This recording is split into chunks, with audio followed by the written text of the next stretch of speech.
Oh, I'm just doing some quick thing.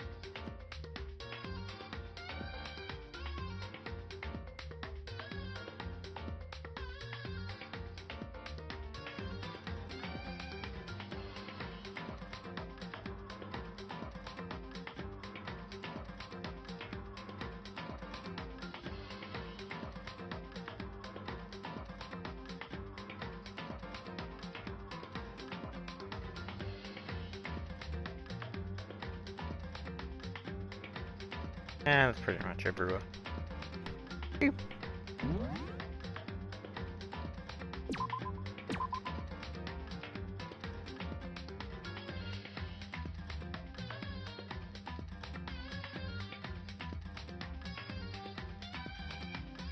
That's Cal.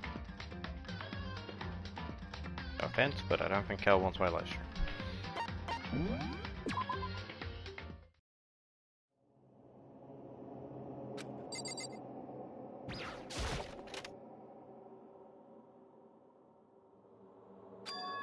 It's gone. Oh shit! She really is gone. It's almost like there was never anything there to begin with. Every last sign of Sakura's existence has disappeared without a trace. It's like he said. After the class trial, before we took the elevator back up, Monokuma told us. I'll almost forget, since the class trial is over, I'll go ahead and dispose of all corpses. It's okay, no need to thank me. Just seeing your delighted smile faces is thanks enough for me. I don't think they're faces of delight. After all, nobody wants to look at a rotting corpse every day. That can't be good for your health. Any laughing, I'm just gonna let play. I'm not reading out laughter. It's laughter. I didn't even have time to mourn Sakura and Junko's deaths. I'm sure that's exactly why you did it. It's a bad joke, a sickening dream, but I have to accept the reality of it all. I headed back to the dining hall to meet up with the others. Hey. What the fuck? Oh, me six, do your job. Sorry I'm late. Hey, you okay, Makoto? Sure took your sweet time. I was just about to get you and drag you back here. Sorry. So what happened? Was your room fixed up like you said? I imagine it would be pretty hard to sleep with a rotting corpse in your bathroom. Jesus, that's fucked up, man. Why would you say something like that? Yeah, Mr. Moral fucking High Student's the one reminding me, hey, someone died in your fucking room. A dick! My room was spotless, there wasn't anything left. Like the whole thing never happened. Must be tough staying there knowing what happened. Why don't you just stay inside? While staying there with her scent still hanging in the air, that would hurt just as much.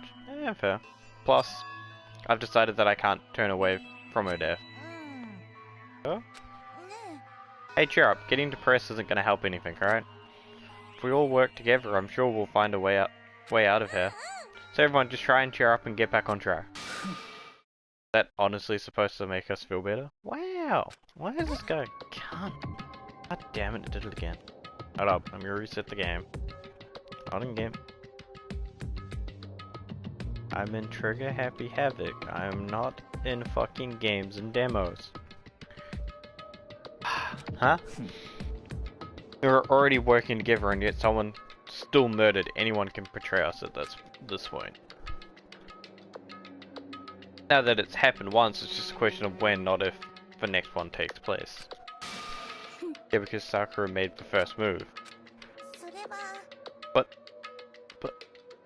But if we work together against the mastermind, nobody will have any reason to do something like that. Keep telling yourself that. I'll be over here in the real world. Working together, fighting a common enemy, like it or not, is not that simple. What do you mean? Mastermind seems to be much more powerful than we ever expected. Been the next day and I still can't fucking read. They took over Hope's Peak Academy, which was supposed to be well defended, then modified it to fit their desires. They created Monokuma, which seems to be incredibly there we go, I can read. Advanced, and they've providing for all of our every needs. Fucking hell. And the cherry on top is the execution we witnessed. Every time, everything has been planned down to the last excruciating detail. This is not the work of your everyday psychopath. Defying them may not be too great of a risk. Then what are we supposed to do? Anyone who truly does want to escape will just have to follow the rules. In which case, the only option is to deceive those around you and win the game. No what? I don't want to live if it means killing someone else to do it. I don't want to kill anyone else. Anyone else? What do you mean? Leon died because we all voted for him, right? That's no difference from us killing him ourselves. Well, technically, no. He was a dick. He did murder someone. But if we hadn't voted for him, then we all would have died instead, right? That isn't what you wanted, is it? Yeah. He's right. If you heap that kind of blame on yourself, you'll turn into a full-fledged masochist. Kiddo, listen. You're not to blame. Not you, not Leon, and not Sakura. The mastermind is responsible for everything that happened. We had a choice but to vote. We had no choice but to vote. Fucking hell. I can't even imagine what would have happened to us if we refused. And in the end, it was Monokuma who ultimately killed Leon. Don't waste your anger on yourself. Instead, direct it at the mastermind. I fucking hate this sound already. I only played one chapter. Your announcement is now 10 PM. Officially, it's nighttime. Fairly obvious before that you were trying to make yourself feel better and justify what you did. Don't see you. That's about how much I can see you, even when you try and hide. Hey Vax, how's it going? Now pay attention and remember this well. The burden of judging others is a heavy one to bear, so be well aware of your actions. Order and sustainability relies on the sacrifice and responsibility of everyone. Okay then, sweet dreams everyone, good night, sleep tight, don't let the fucking creepy ass bear. What is that about just now? Was he saying it's our fault what happened? That's pretty cruel, man. That piece of shit, who does he think he is? Ah, fucking hell. I can't read. That piece of shit, who does he think he is? There we go.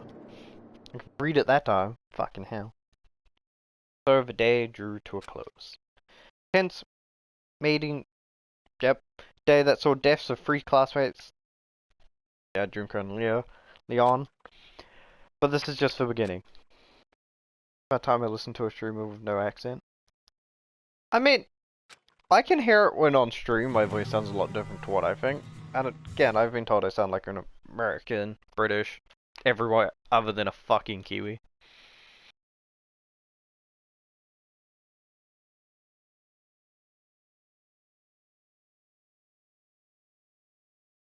I woke up the next day to Monokuma's normal morning announcement, then he called us to the gym. Ah, of course. America. What's he gonna do to us this time? We were practically frozen with fear, but Monokuma was determined to get us involved in his little game. And with that goal in mind, he began it. No, I didn't listen to Sai's new song. Why are we doing fitness? What the fuck? Okay, lift your arms up and down. 1, 2, 3. Well, I could probably say it in Japanese, but I'm not going to.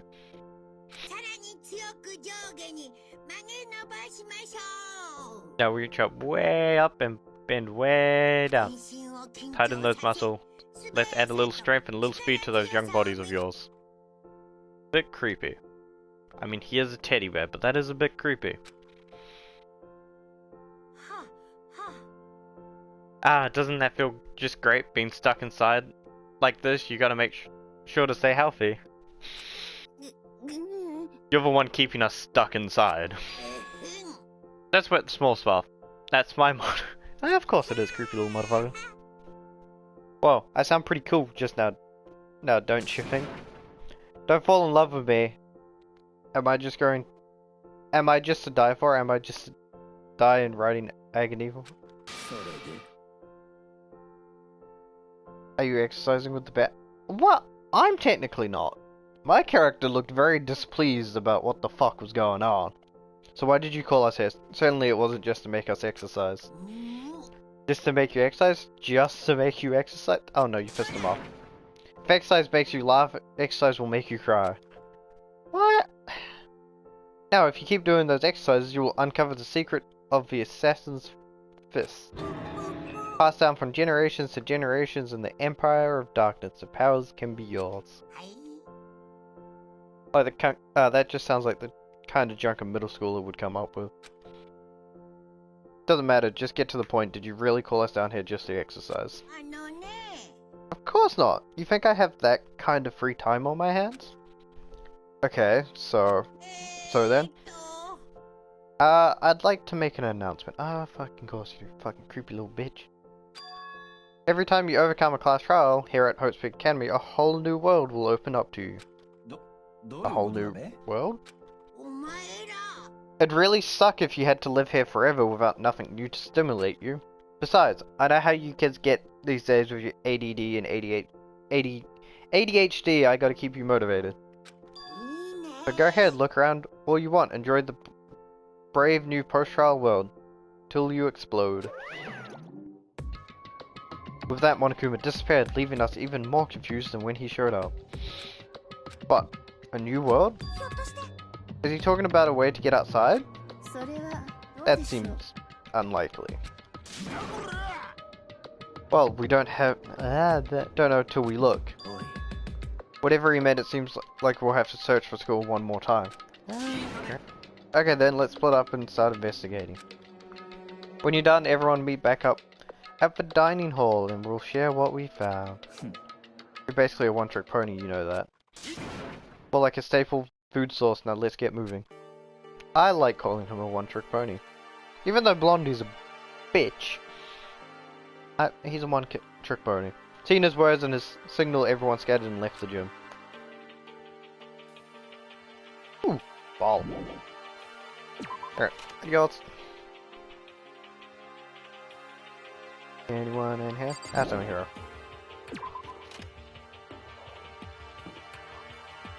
Oh wow, look, the second floor's open. The gate that was blocked says has been opened. Is this what Monokuma meant by a new world? If so, what's up there?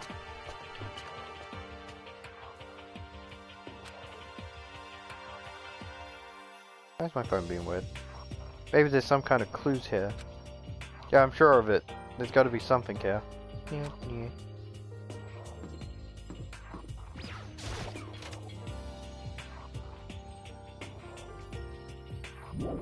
Those are just toilets. I don't think I need to explore anything in there. That's just a classroom. That's never really changed. Right. Ooh. Don't know this. Ooh. Pool area.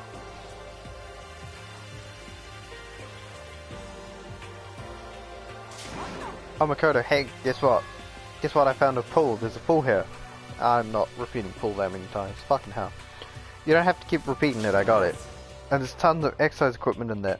In the locker room, Sakura's going nuts when she... Sakura's gonna go nuts when she finds out. Fucking hell.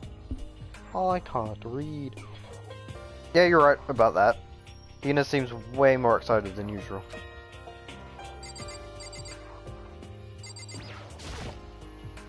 Is that a real gun?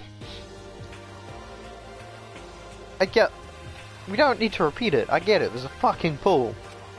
It's not like we're at war here. Why would we need something like that here? Hey Chudo, have you checked out the pool yet? No. I don't like wearing swimsuits. That's fair. You don't...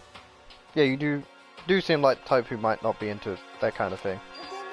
But still, it sounds like the locker rooms here have all the exercise equipment you could ask for.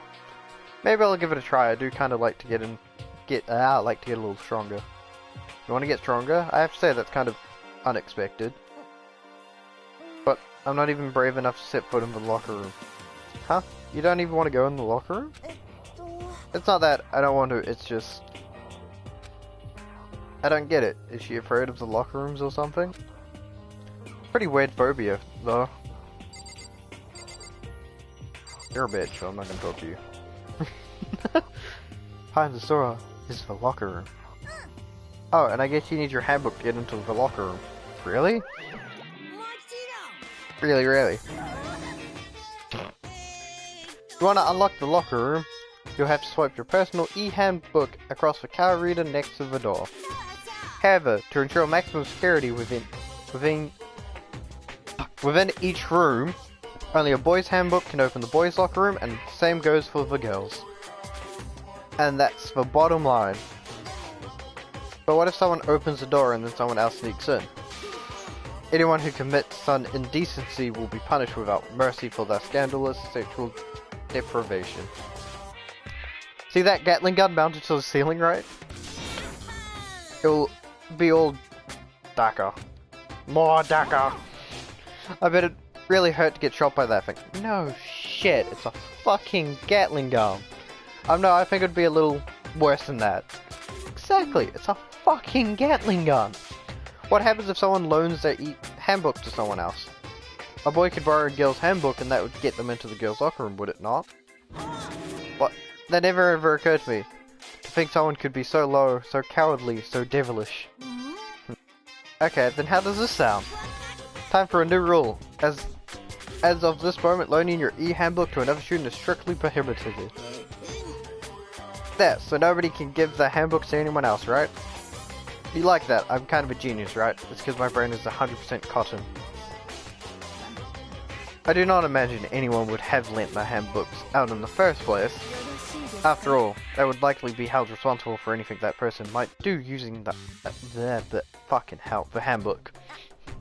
But you know, you seem awfully concerned with all this locker room security stuff. Because all you teenagers are sex crazy maniacs. You're at the age you try and hump a plastic bottle. To keep anything unseemingly from happening, I have to maintain a rigorous... Yep. Then in that case, I would ask that you keep the same close eyes on our dorms.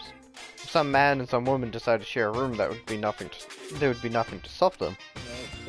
All I care about is protecting the holy image of the school itself. I don't care what happens in your private dorms, by forcing or by cunning, do whatever you want. I hate you so much. Okay, so new regulation is now in place. See ya! And this is why this game is trauma-filled, because I can't explain one of the jokes there. Man, that stupid bear totally ruined my mood. Maybe I'll go take a dip to cheer myself up. Sister Cheer, wanna come with me? There is nothing more I hate more than getting wet on water on my face. Sorry, I'll pass this time. How come when you're in a funk, there's nothing better than a good swim to pull you out of it? That's cause you're the swimming pro. None of us want to be out fucking shun. I'm pretty sure that's only applies to you. Alright, can I go into the locker room now? Yay.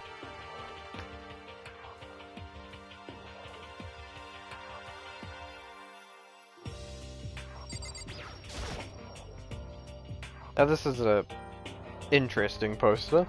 Obviously someone put this in the school, but is it really okay to have something like this here? Also, just for clarification, every character in here, they're being referred as teenagers, but they're all about 18, 19 plus.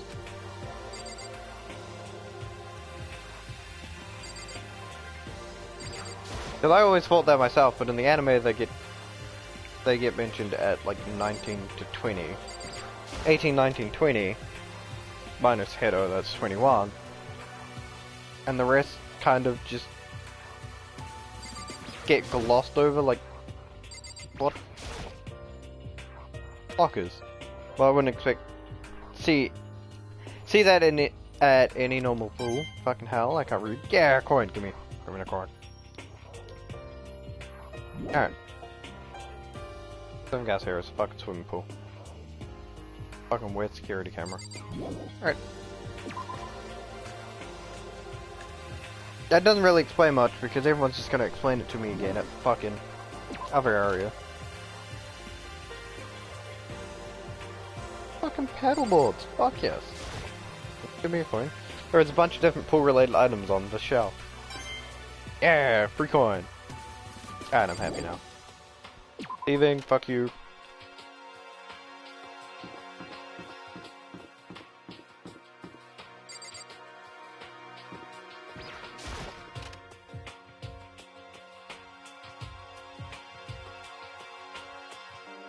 Look, it's Sir Grumpy Tits. The shelf is packed tight with books, but looking at it, the whole thing is incredibly dusty. It looks like the library's been neglected for a pretty long time. As nice as the school itself is, whoever's in charge of upkeep has been pretty lazy. Strange.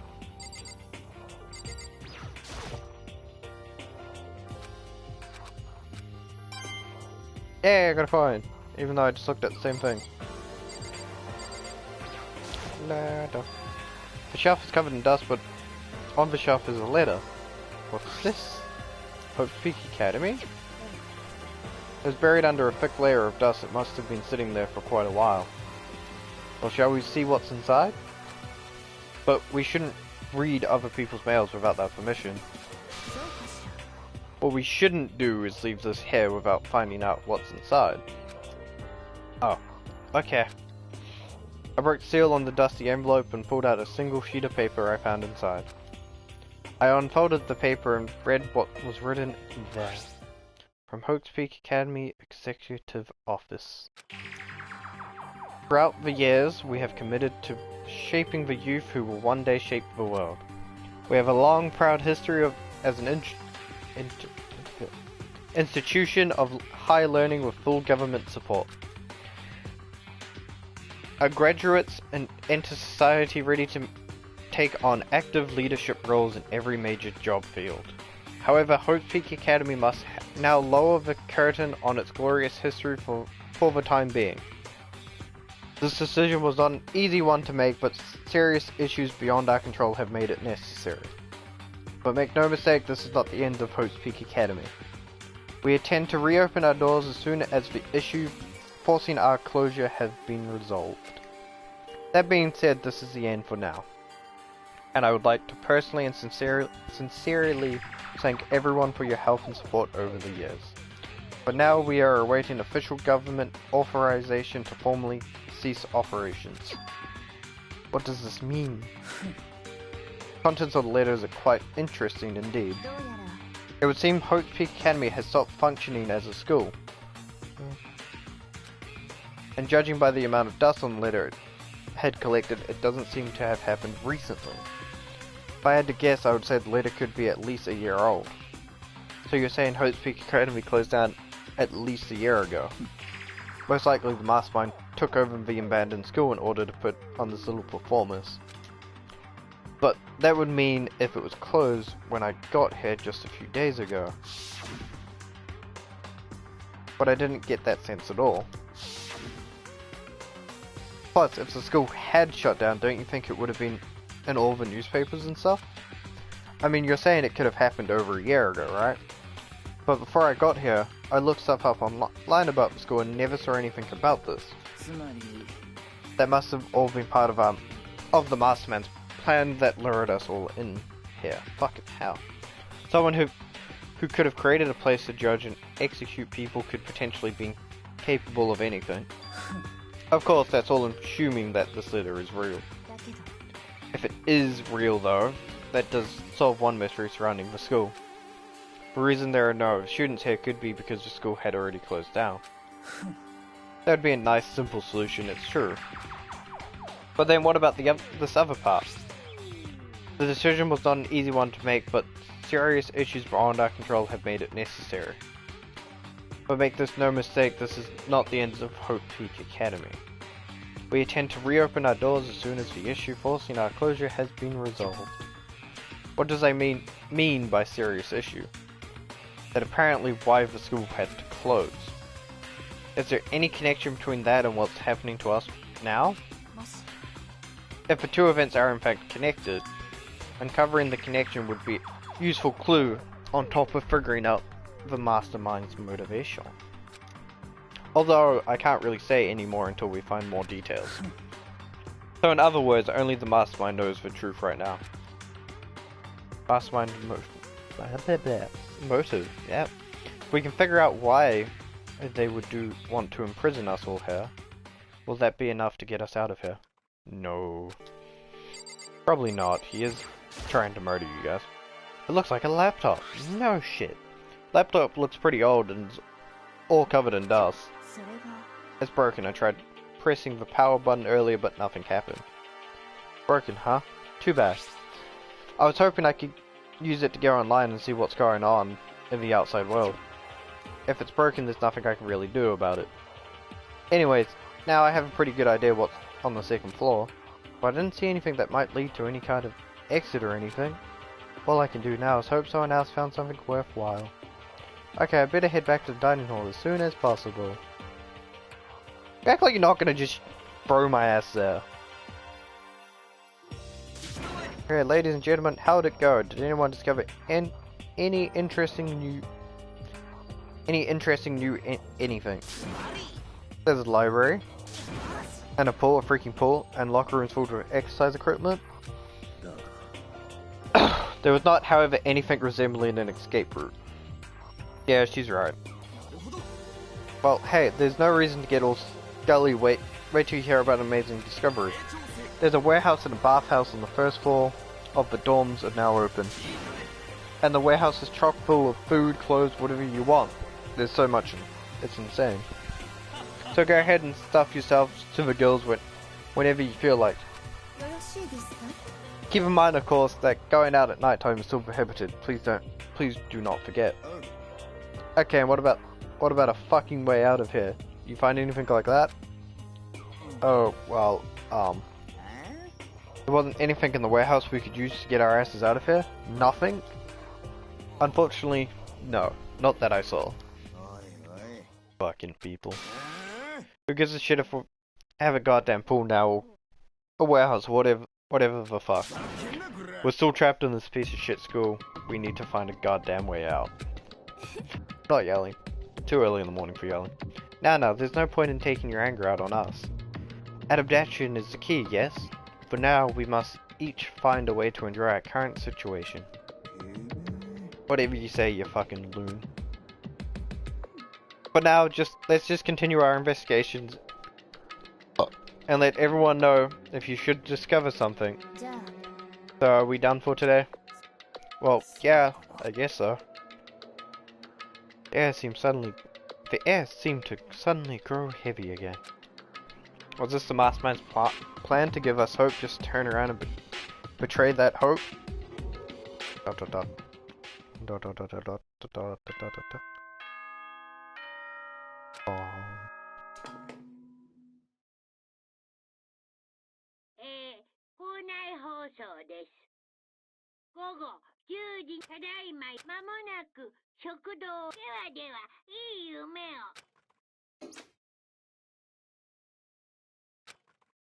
That's not much else to do, I guess I'll just go to bed. Fuck the Monokuma Theater.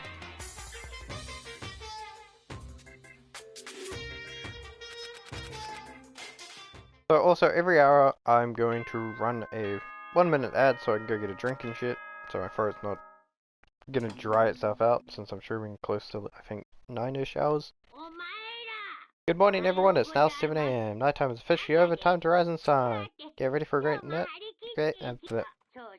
Oh, that's right. I want to let you know that your e-handbooks have been updated. New rules and regulations have been added, so please take a look and enjoy your school life more than ever before. The new rule has been added to the regulation menu. You must be referring to yesterday's loaning your e-handbook to another student is strictly prohibited. Right now, I need to hurry up and head to breakfast. I'm assuming that's it.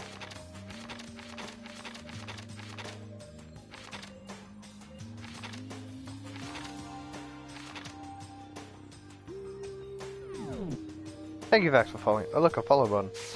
Yeah, pretty follow button. But fuck! It means I have to update my title.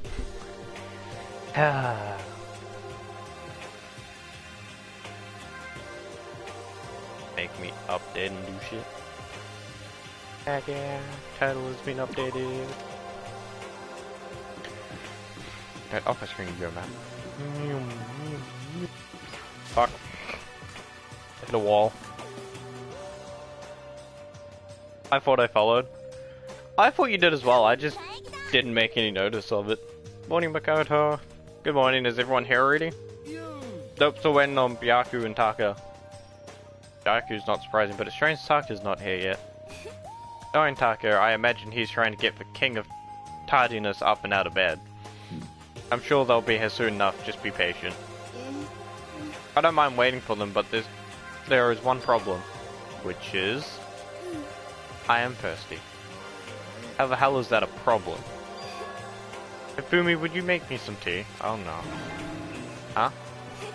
Milk tea, if you please. Why? Me. Your roundish figure reminds me of the owner of the coffee shop I used to frequently. That's your reason? Add 1k points but unfollowed. Laugh ass if I've been lurking in most of your streams. A little bit creepy. Won't lie. A little bit creepy there. I can't feel my throat drying out quickly, please. Okay. Apparently unable to refuse Celestia's orders, Hifumi scuttled his way into the kitchen. And a few minutes later... Thank you for waiting. So 1k points. I don't think there's much you can do to throw me off with 1k points. I need to turn all the you know... danganronpa thing on. Sag. Hifumi reappeared with a tray in hand, the gentle aroma growing stronger as he approached. Finally. You could make some for the rest of us, you know. I am emphatically decline, you're not my type at all. It's all about the law of casualty, basic instinct, and act and react. Grr. Well then, if you don't mind. A small smile played across her lips as she held the teacup delicately calling me creepy. It's creepy to lurk and not say anything. Because I've been put like 3 or 4 streams in. And just lurking, watching me. A little bit creepy. Shocked her head to the side. And threw the cup as hard as she could at the wall. Crash. What the? Hey, what are you doing, my little white rabbit? That's more creepy. That's more creepy. I'm at work when you go to live, XD. I can't talk. That's fair. Yeah, I keep forgetting you actually have work. I hate this kind of tea. I don't understand. Imagine we're at a coffee shop, just any normal everyday cap. I sit down and I order some tea. They then ask, what would you like, lemon or milk? Now, further imagine that I reply, ah yes, I would like milk tea please. In that case, along with my team, they may bring me a small container of milk, yes? But this is not for me. I am among those who prefer the milk to be part of the process from the outset. Supporting my fellow Kiwis with average viewership. I appreciate it. My average viewership goes up and down like a roller coaster, it's great. But this is, yep. The fragrance is just so overwhelmingly sweet, that's why. Adding milk or lemon right before you drink is like dousing your fries in ketchup. Mere condiments. Whenever looking for a caf, I first review the menu to see if it offers a proper style of milk tea. And I cannot acknowledge any milk tea that does not add the milk during the brewing process. If I had to describe my shared reaction to what we just heard, I would go with wide-eyed bewilderment. I can read! I went to all that trouble to make you tea and you just wanted me to go even further? Yes, I realize it can be a bit hazily. Even if cafes that offer proper milk tea, it is always more expensive than simple tea with milk. It takes more time to prepare, surely, but why even bother creating a menu if you are not going to offer the highest level of quality? Well, we don't actually have a menu. That does not matter. Hurry up and bring me what I asked for, swine. Okay, little piggy will bring it right out. I do love You were like a totally different person just now. Yeah, shit, you really went psycho there. Don't just laugh that off. I know there was more to her when I first met her. I hate to have her as an enemy. Seriously, man, she's one scary chick. The dining hall doors flew open, and one of the late arrivals came storming in. But bad you everyone, there is a mystery afoot. Huh? What happened? We've seen Byaku refuses to leave his room. I stood there pressing his doorbell over and over, but he never showed himself. Maybe he just wasn't there. I like to think so, but I'm worried something might have happened to him. What he meant by that, he didn't have to say anything. Everyone understood exactly what he might mean. Might be a good idea if we all split up and go look for him. I was about to suggest the same thing. Stop trying one up everyone. Okay, then I'll go check his room one more time. I'm going to keep on hammering that button until I get a response. Very well, then the rest of us can go check the rest of the building. Yeah, before y'all... No, too late. Anyways, we have to just do our best to find Byaku. Oh, bitch boy. He is bitch boy. So where might Byaku have gone? Maybe we went to go check on the second floor again. Check out the second floor again. I wonder where he could be. Oh shit. I have today off though, that's why I can chat now. Yeah, you were explaining in the Discord. I'm lazy. Shortcut.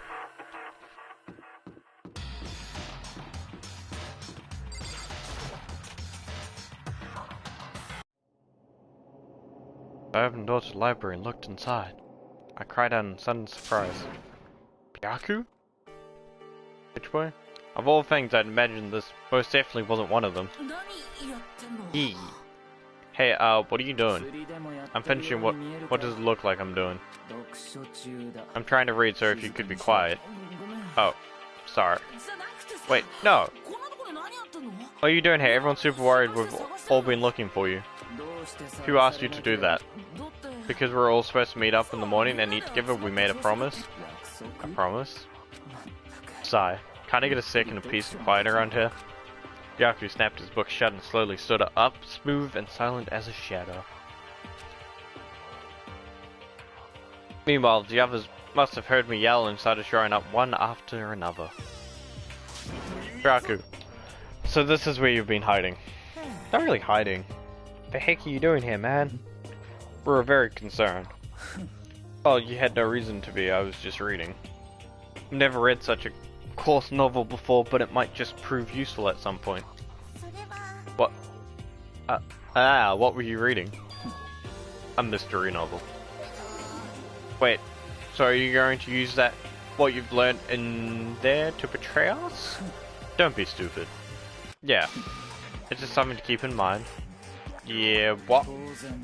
If I decide to fight, of course, I'll come up with something original. Otherwise, the game of ours would be totally boring, right? Not often you get to take part in such a high-stake, high-tension activity. So if you're going to do it, you have to make sure it's entertaining.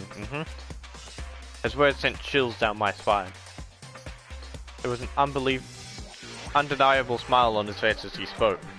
He looked like he was actually enjoying himself. Enjoying the killing game. What the fuck do you mean game? That's fucked up. But it is a game.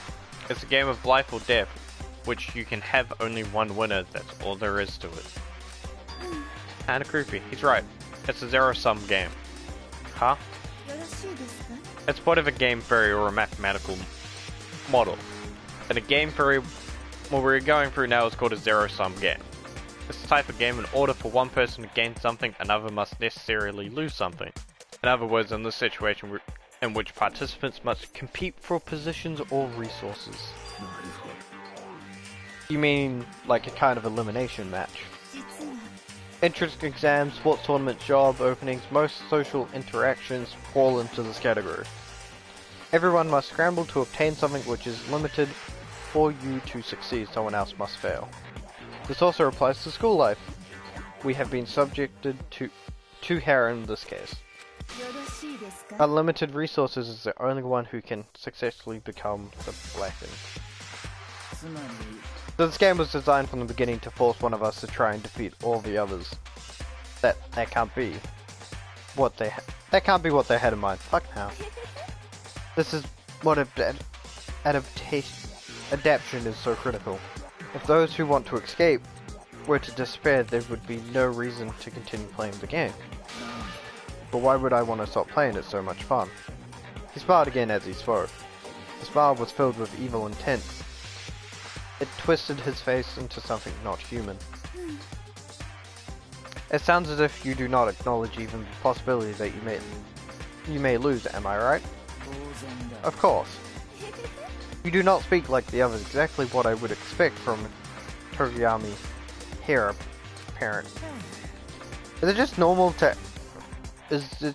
arrogance, isn't it? You talk like that, but what if you end up dead? I won't, it simply isn't possible. Who the fuck do you think you are? You know, it's all, I just can't believe it. It's all just, but believe what? An uneducated, brain-dead, useless piece of garbage like you has survived this long. I'm gonna fucking kill you. Like I said, I won't die. You keep saying that, but do not bother arguing with him. For him, the concept of losing simply does not exist. He's the ultimate that thing. After all, a boy raised to success from the day he was born. Constant victories his destiny, and he has lived his life accordingly. Tests and challenges are merely ways for him to stand victorious, even if it is a life or death situation. Is that not so, Byaku? Or bitch boy? At least one of you seems to understand. It's because I am the same as you. Games are meant to be won. Are you trying to suggest we're not on the same level? Close that vulgar mouth of yours. Oh wow, I do apologize. Anyways, let me just say this to all of you. You all need to try harder if an opponent isn't going to give it their best. Words of fun for me. That's a terrible way to look at it. This isn't a game, our lives are on the line, you know. To kill your own friends is horrific. Friends, who decided that? Huh? We're not friends, quite the opposite. We're in competition, we're enemies. But you know, but what? So I'm trying to force your whatever that word says on me and just accept what I'm telling you. Yes. If you have something to say, say it. Otherwise, keep your mouth closed. Dots. I'm sorry. More dots. Hey shithead, you get off bullying people that can't fight back? You want to try that on me? So you're back to pretending to be friends, huh? And how long do you think that's going to last? Very polite. Fuck you. Is that all you can say? It's unfortunate you would waste your breath on such empty gibberish. That's it, you're fucking dead. Hold on, just calm down. I am calm. How is this calm? Anyways, I don't have intentions of working with the rest of you any longer. To cooperate during an elimination game is, well, frankly, it's a waste of time, and I hate wasting my time. Waste of time? Engaging in friendly group meals is out of the question. Something could easily poison our food. And I'd rather not become part of the Last Supper just yet. Quit talking like you're a fucking movie, in a fucking movie or something. All I'm saying is that ultimately you are all free to do whatever you want on your own. Goodbye. Without a second glance back, Byaku left. Hey, thank you. Anomi Facts? Sorry if I butchered that name, but thank you for the follow.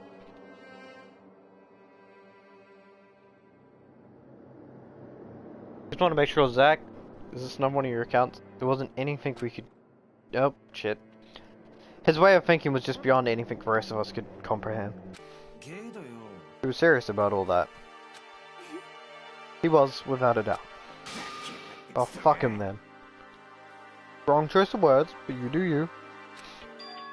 But what he said, he might not necessarily be wrong. I mean, I can say for sure someone won't I mean, can you say for sure someone won't poison our food? Hey, come on, you too, Toko? Well, it's not like anyone would care even if I was gone, right? Actually, I bet you'll want me gone. You'll think I'm disgusting. None of us think that. You just think you don't think that. I know some people like to play the victim, but this is just totally out there. Oop, shit. You think I don't know, but I do. You want me gone. And I'm sure the rest of you want the same thing, don't you? And she's gone. Hey, Toko, wait. Just let her go. Once she gets going like that, there is nothing you can say to bring her back. Dot dot dot. I don't know why I keep saying the dots. Ultimately, our breakfast meeting came to an end without answering any questions. Everyone headed back to their rooms. Jeez, I'm tired already. But I don't have time to take even one day off. I need to get myself going. Yeah, free time. Fuck yeah.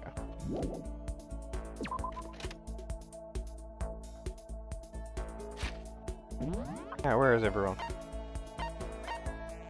Dining hall. Okay, Toko is in her room.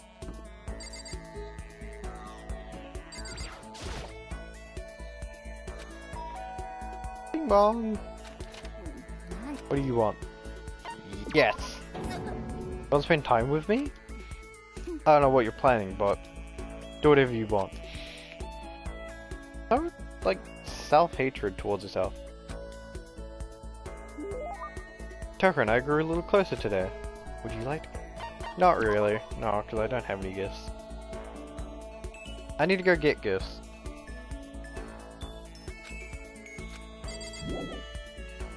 Wait, can I do it from here? Hold up. Shortcut. Shortcut. Oh, wait. Aha. And now we gamble. Fuck yeah, gambling.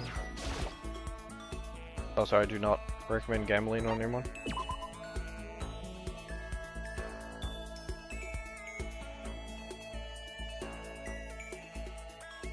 Alright, let's give it a shot. I don't think I need to read that.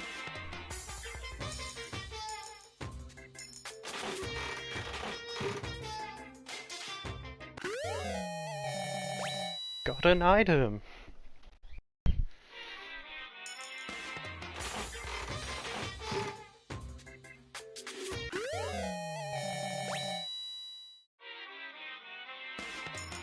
I know this is going to be a really long process, and I'm sorry, but I want to get up gifts so I can start, you know. Ooh, lucky, I got a second gift. It means that I can start getting gifts and leveling up people's thing. I think each character has I think it's like 5 or 6 different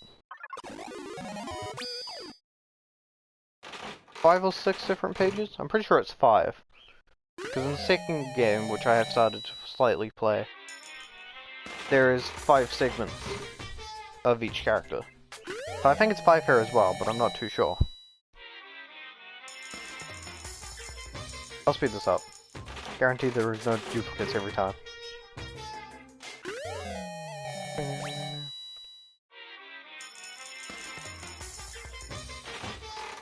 I'll double check, I'm pretty sure it's 5 pages. And some of them you actually need to give gifts or you can't go further, and it's stupid.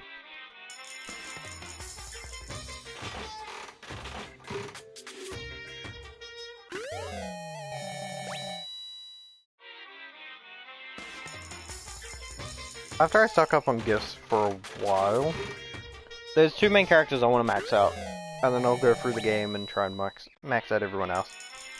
Which some of them you can only max out if you play the school mode. Because in the school mode, in the school mode version that you can play, you can unlock kind of different paths of different things happen throughout the game. So I kind of need to do that eventually to get the trophy full, while reaching max levels with everyone. Because there is actually a trophy, which I want to try and get I literally just got that as well.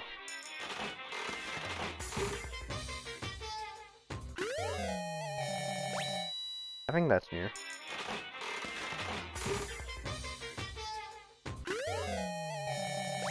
And a skull.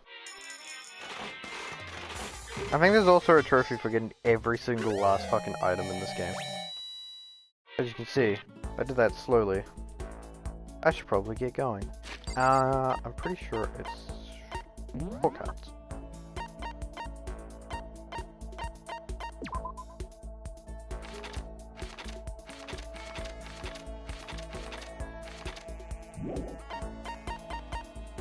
I'm pretty sure it's 5 pages. Alright, map.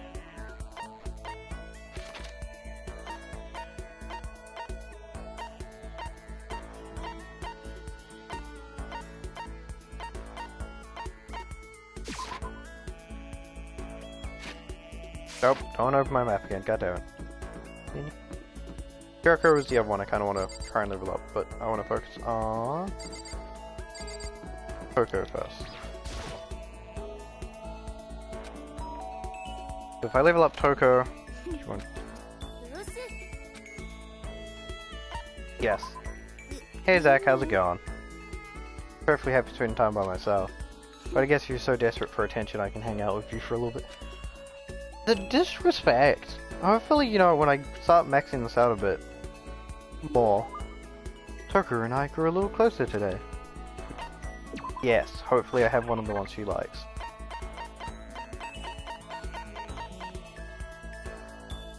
I'll ping you at 4 AM if I so desire.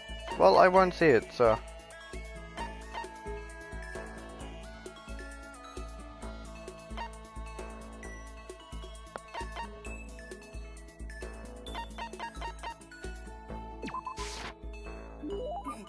I can't forgive this. I'll never forgive you for being this nice to me. Seeing Toko so pleased with something I gave her makes me happy. Hey, I want to talk to you.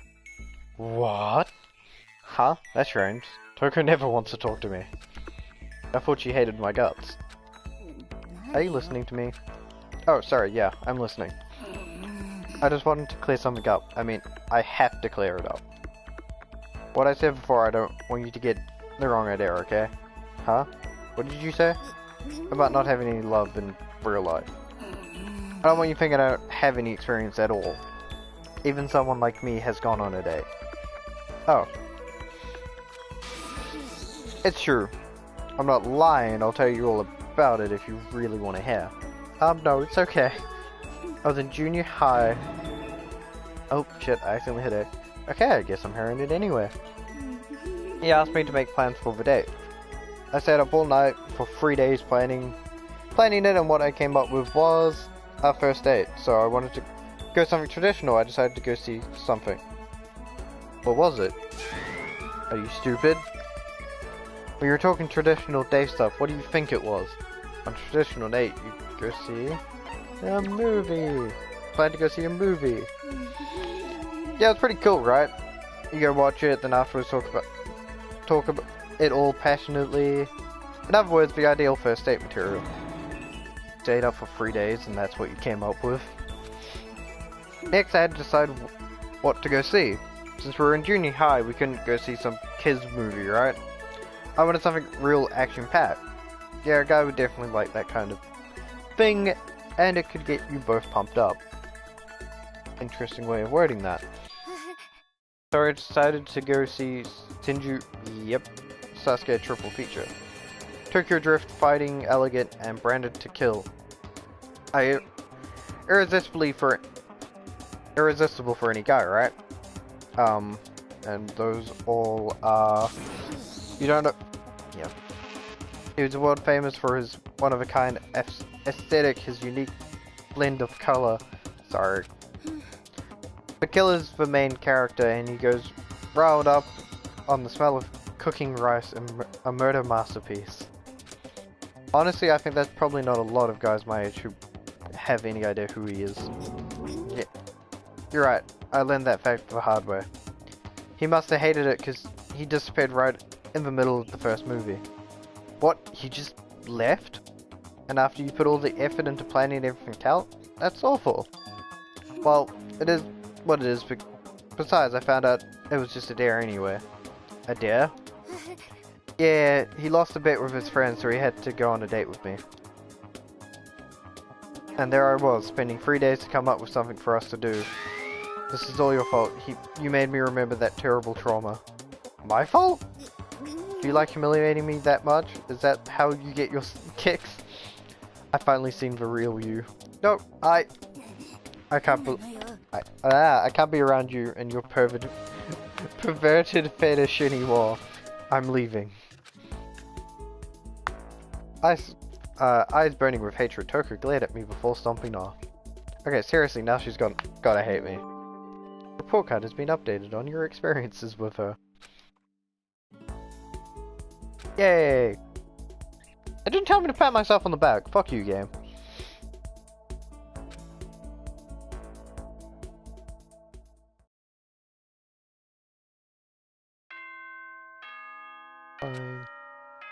Yeah, it's normal nights off. It is now officially nighttime. I'm skipping through the stuff that's not important. Navigates the game definitely isn't. How long is this gonna keep going? Oh shit, I should pay attention to those bubbles. But a lot of the stuff I can just go. All the stress and anxiety kept me from falling asleep until late at night. Like stuff like this where like I said, it's not important to the story, I'm just gonna... I've never watched them, but I have seen videos on them and they're really not important. It's just Monokuma spouting random crap.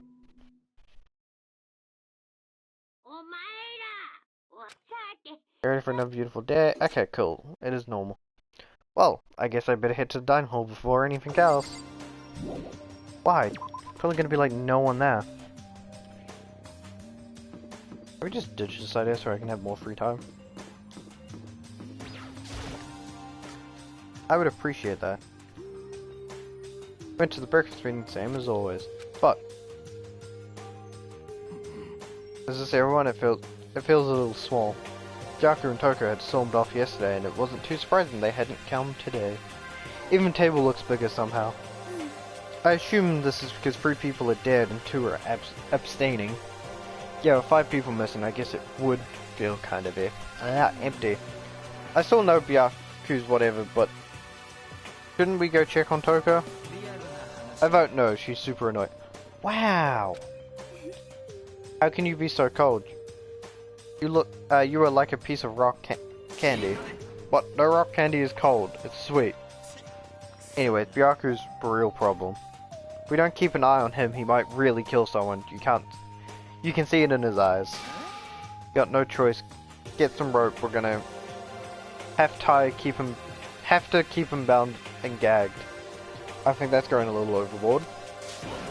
He's right. In this situation, there's nothing curious than when an ally turns loose cannon. It's just like when we were kids and someone would go crazy at a sports day or whatever. What the fuck are you talking about? You're gonna use the rope to do a tug of war or something, idiot? Not an idiot. You are. You're an... Oh god fucking damn it. Why has this turned into a classic 5-year-old argument? Who are you calling stupid?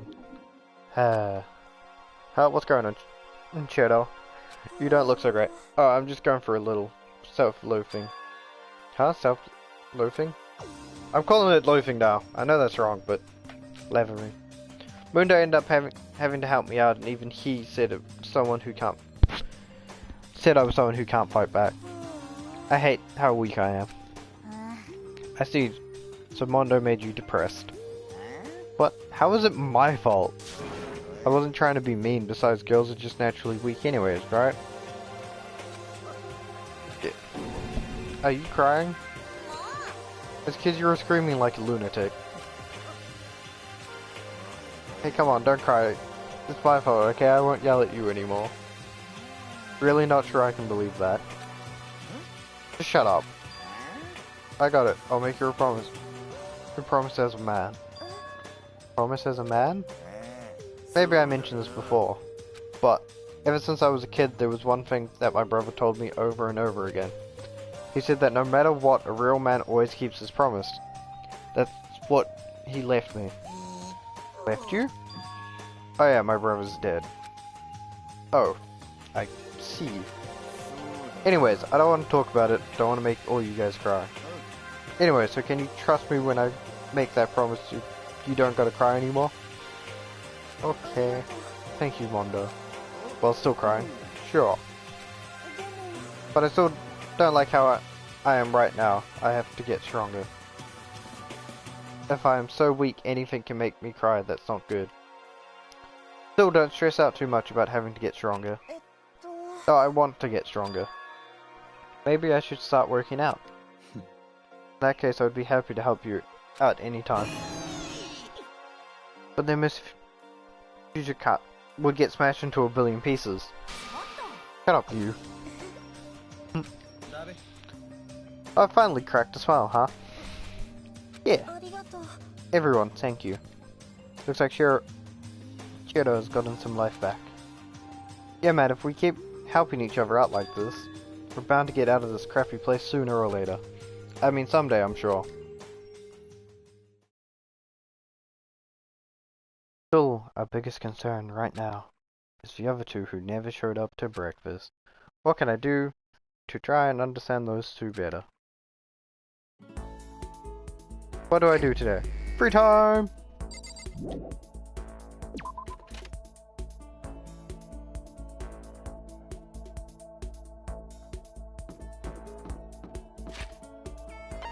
I'm assuming the person I want to go talk to.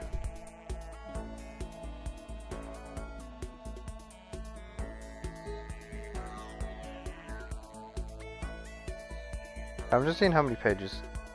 Okay, it's 6, and I think I'm on page 3, right? Report card. Work a few. Yeah, so there's only 2 more pages left.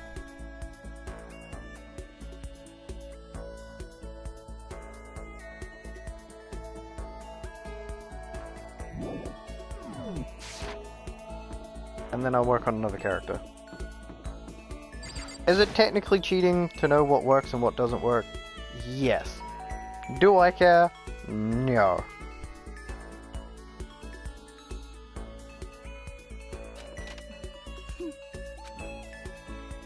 Yes, spend time with Toko. Just do whatever you want.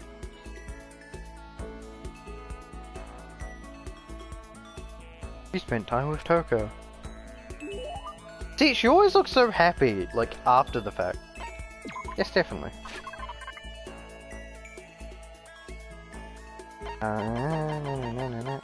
Oh, wait.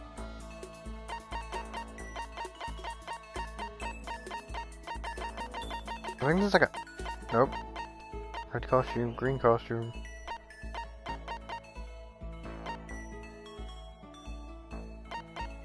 Nope, not that.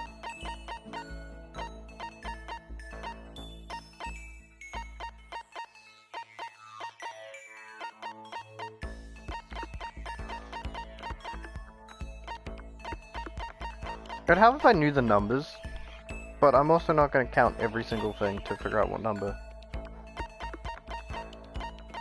I think this one. Oh, I don't have them. It's really okay for me to have it. I'll take it, but I'm not going to give it back. The impression that she liked it, that's good. Oh shit, there's a package at the door. Hold up, I'll be you guys.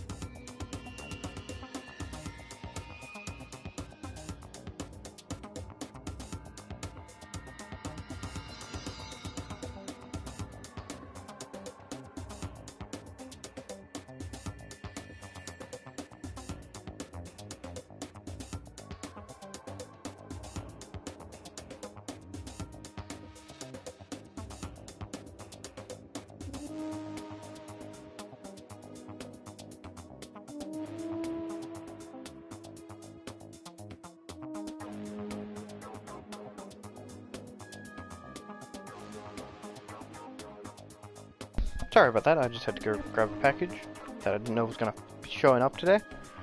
Dot dot dot. Dots. I can feel Toko's silence. Pressure on me stronger than ever. Take responsibility. Huh? Responsibility? Me? I've been trapped in it too long, there's nothing to do, but boredom starting to kill me. So I thought maybe I could write my next novel for principle of romance literature. But I can't do it.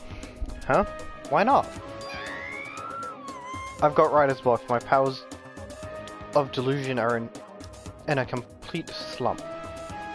This has never happened before. What's caused it? You did. When you opened all those old wounds, you're blaming me? Sure. I can't take anymore. No more writing for me. I'm retiring. Retiring, but that's such a waste. You've got so much talent. Oh, I'm done. I was never all that good in the first place. Now I don't have the motivation or willpower anymore either. Damn, it's like she's haunted by all the ghosts of her past. Listen, Toko.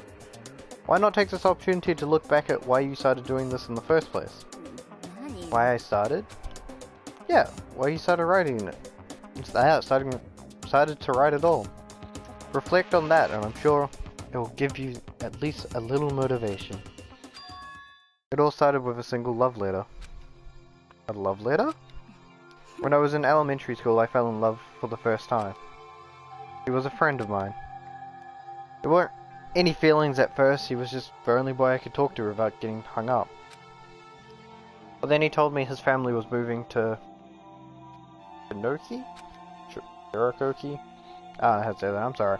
As soon as he said that, I could feel my chest start to tighten. At first I didn't even understand what I was feeling. It was a total mystery.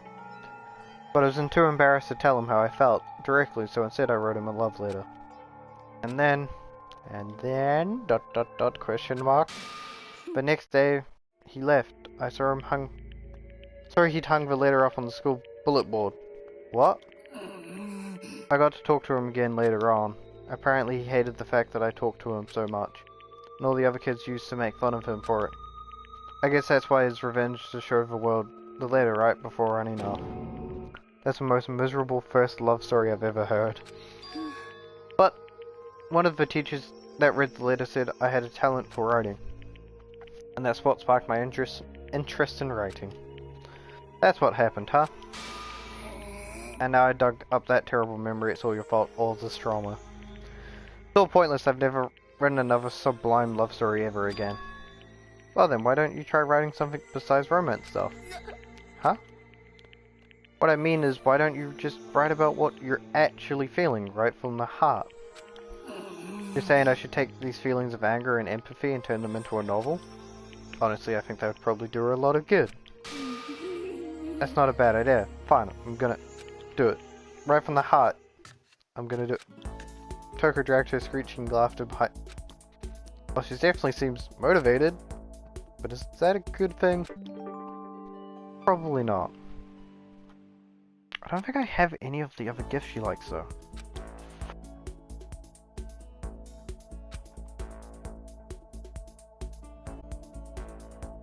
Yeah.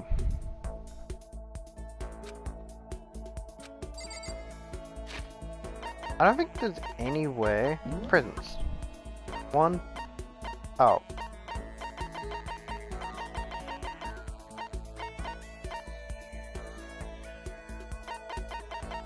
Do I have any of the stuff she will like?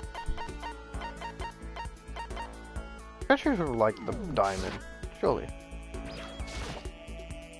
I think it just needs to be like an okay gift to get the last thing. I think I just have to give a gift that's not bad and she hates. Surely. Alright. Yes! Spend time. Do whatever you want. Yep. Thank you.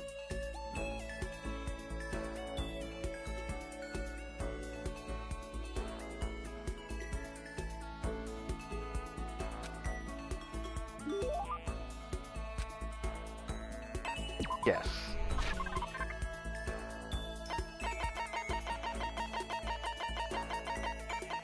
Really, this is... Trick me, Trent. Liked it, that's good. Wait, did she actually like that gift and I'm just dumb? Oh my god, she does. I'm just dumb. Okay. Hey Makoto, could you come to my room? Huh? I want to show you something I've been writing. There. That's not like her to just talk to someone so openly like that. And she wants me to come into her room? Well, I better do what she asked. I quickly made my way to Toko's room. Thanks for coming. Jesus Christ, that's a lot of books. But don't get me wrong, I didn't ask you here for anything like that. If you lay a hand on me, I'll bite my own tongue off and choke on the blood till I'm dead. Trust me, that's not gonna happen. Anyway, what's going on? You said you had something you wanted to show me. I was hoping you would read this.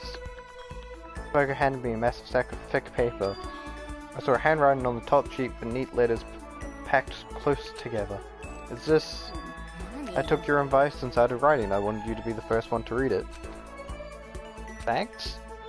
Started scanning the text. A few seconds later, I was still reading. The words kept flowing into my head, the scenery unfolding before my very eyes. It's good. This is really good, Toko. I don't know if I've ever read anything this good. I can't fucking read, so saying fuck, it's not me reading. Pretty good, right? But it's really dark, super dark. Reading it kind of makes me want to die. You know what they call the type of writing where the author has directly experienced the subject matter. It's all kind of naturalistic style, popular in Japan. Futon side of it all. Novels that use your eye novels. Are you talking about an eye novel? Correct. Mine's still a work in progress though, but as soon as it's finished, it's gonna become a shocking masterpiece that will change the face of eye novels forever. Don't hurt, you might actually be right about that. Definitely some dark and heavy stuff, but it's the kind of thing you can't put down. It will be a masterpiece, I have no doubt about that. And it's all thanks to you, Makoto. Thanks to you, Oh, I'm so embarrassed. I'll express my appreciation in the form of a poem. Poem? On a locked and rusty door, I dug my nails in and dragged them down. Warm blood mixed with old rust flowing down my wrists. Coils like snake embracing my body. Watch me, a smile in your eyes, you watch. Time runs away, and with you leave drowning in a red sea. Well, now do you understand how I feel? God, I hope not. But if it makes her happy, that's all that matters. Can I say that because I finally started to understand her? Even if only a little bit? So, that's it for now. You've helped me find my motivation, now I have to do my best to bring the story to an end. And when there's someone there to support me for that, that's why I call a friend, right? Friend, I've never imagined I'd heard Toko say that word. But yes, Toko and I have finally become true friends. Now get out before you decide to lung for me after all. Not gonna happen, Toko. I feel like Makoto kinda likes not being stabbed. So I headed back to my own.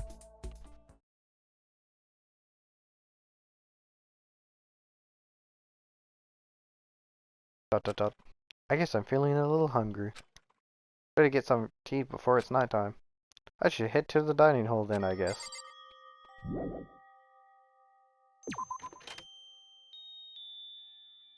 Alright. Got the next list of stuff up on.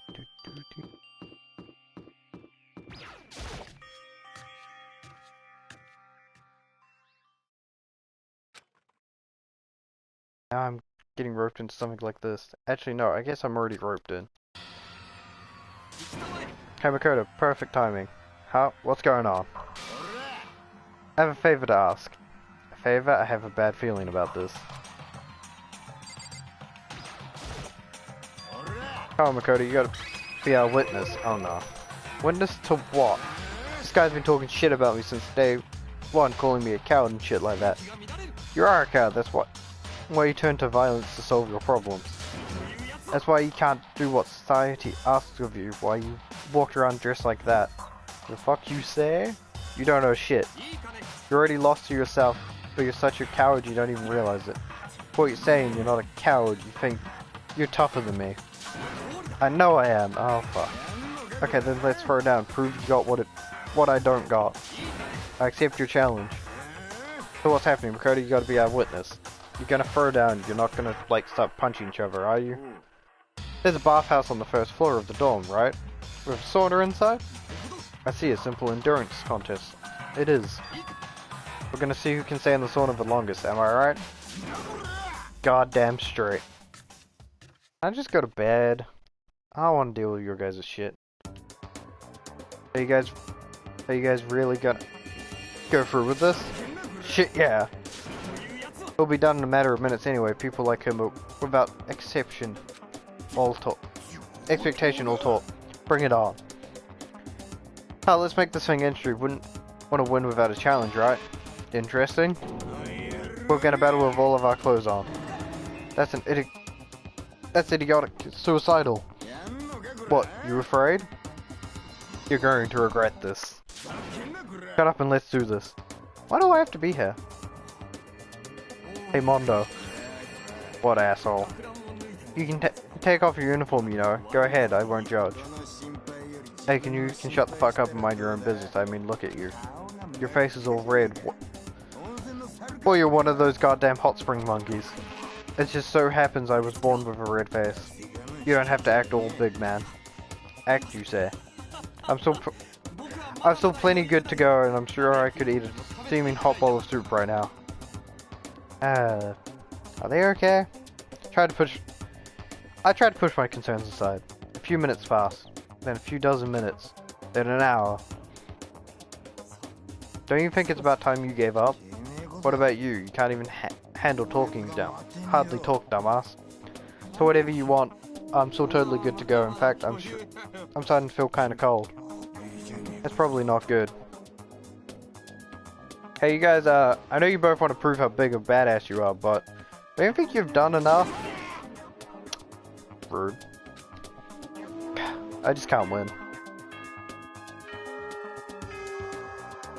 Going to fucking bed. I'll just go to bed, fuck them.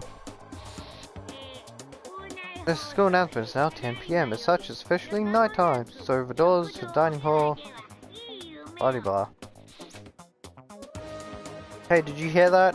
It's nighttime. How about we call it a tie? It's true competition. There's no such thing as a tie. You win or you lose. That's not the only thing that matters. Listen to you, you son of a bitch. You bring it on. I'll push you right up the gate of right up the gate of hell. The gates of hell. That's not a good place to push someone. This isn't good, guys. Yeah, you hear him. Better crawl out back to your room. I'll let you know how it went in the morning. Then you can start spreading my legend. Come tomorrow morning. You'll fall down in front of me. Down on your knees. I'll show you where to do it. Big talk for someone whose face is about to explode. Right back at you. Okay, well, good night then. Fuck you. I'm good. See, smart thing. I really hope those two don't overdo it, but I'm sure to the death. No, surely they wouldn't go that far. Hopefully not, because I need some sleep. My character wants sleep.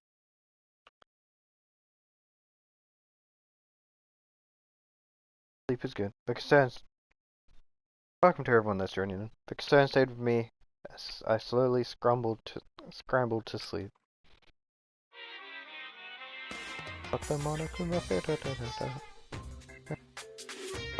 Start completing chapters. I want to at least get 2, maybe 3 chapters done. So if I can get to chapter 3 or 4 today, I'll be happy with that. Good morning, everyone. It's yep. Get ready to create. Okay, sweet. I hope Mondo and Taka survived. Worried about the 2 of them, I hauled off to the dining hall more quickly than usual. And when I entered... What are you talking about, bro? What are you talking... Oh, God. They're now saying bro. What the? Hey, Makoto. Thank you so much for acting as our witness yesterday. Huh? Are they friends now? I've been like this all morning. They were all buddy-buddy as soon as they walked in. It feels gross. Feels gross? Hell no. Feels great, more like. It's almost like a sexual harassment somehow. Forget it, bro. A girl like her just doesn't get a manly bond. Friendship between men is stronger than blood. A woman could never understand. What you just said, bro, that was cool as shit. I should get a tattoo of it. No, bro, you mustn't. Your body is a temple given to you by your loving parents. So, who won the contest? Who gives a shit? Yeah, then don't ask stupid questions. What matters is that we both took part in it together. That's completely different from what you were saying last night. Friendship between men seemed very simplistic.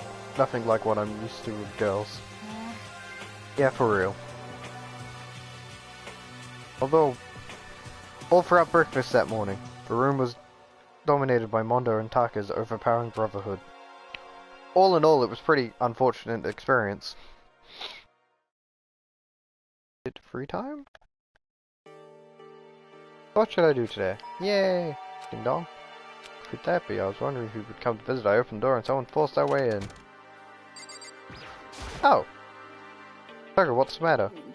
Why are you so surprised? Am I really that annoying? Well, I already know I'm annoying. I came here to knowing that, so that makes it okay. Oh, you're not annoyed. I was just wondering what was going on. I have a favor to ask. I want you to go. And where is it you want to go? Well, the library. Huh? Are you looking for a book or something? Why didn't you just ask Yaku? He spends all of his time in the library anyway. Yeah. Did I say something wrong? We're not blabbermouthing, right? This has to be a secret. I honestly have no idea what you're talking about, but if you just want me to be quiet, I'll be quiet. Let's go to the library. Okay, I got it. The library. Jeez, why so pushy? Quiet, be quiet. Go in. Don't let him see you. Yeah, she actually was starting to get annoying, but I did what she said and gently crept into the library. Unsurprisingly, Byaku was there by himself, absorbed in a book. Really, here? Okay, Makoto, go talk to him. What? Stop being so loud, just hurry up and go talk to him. You go talk to him if you want to. So bad. I can't, I don't want to interrupt him. Kinda crazy.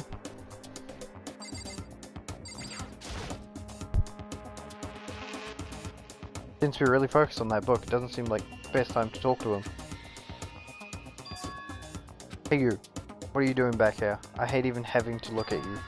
Ah, so you noticed me, huh? Of course, now hurry up and leave. And take her with you. Byaku. Remember how you said don't be a worm who dominates weak men, but be a worm dominated by a strong man? I never said that. Well, actually, I just thought it sounded like something you might say. Get out. And go take a bath, you smell. Don't make me say it again. Go now before your stench latches on to the entire room. Yeah. He really dug into us there. Maybe he's in a bad mood. He seems super depressed. Did he really upset her that much? Go that far. He must he must be really concerned about me. Huh? He told me to take a bath and everything. He must really care about my well-being. Hey Makoto, what do you think?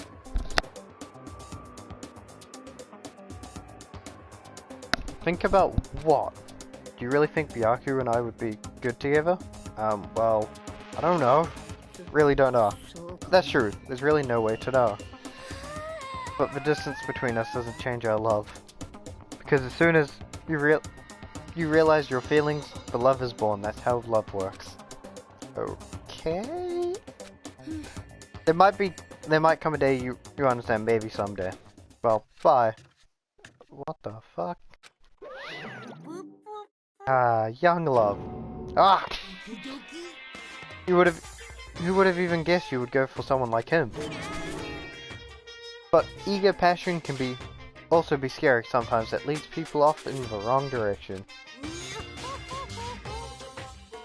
Creepy laughing. All of a sudden I feel exhausted. Maybe I'll head back to my room for now. Free time, right? Still some time left in the day. Yeah, free time. Ah. Gotta find the person I want to go talk to. Nope, nope, nope. Nope. Just Toko.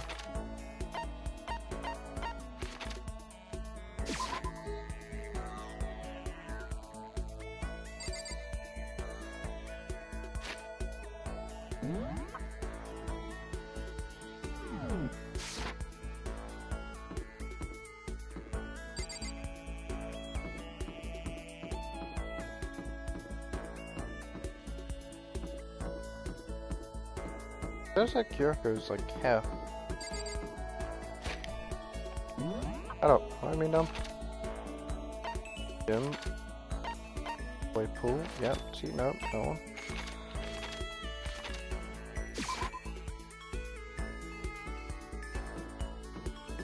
Kyoko is not here. She's just out and about in one of the areas. Go on an adventure!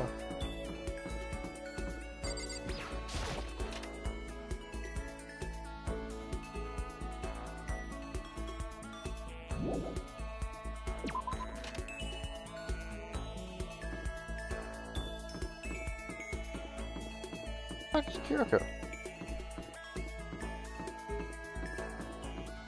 Right to me, game. And then she's at the bottom and the game just said that she was up the top. Yeah, what the fuck?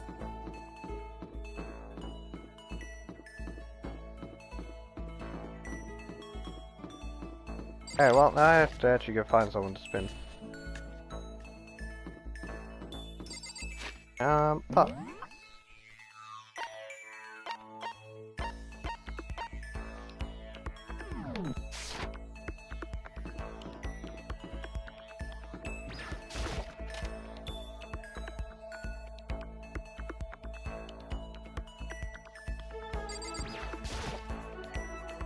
Bunch of vaccines, one of these lovely ladies on Earth. It's filled with... Hey, new coin.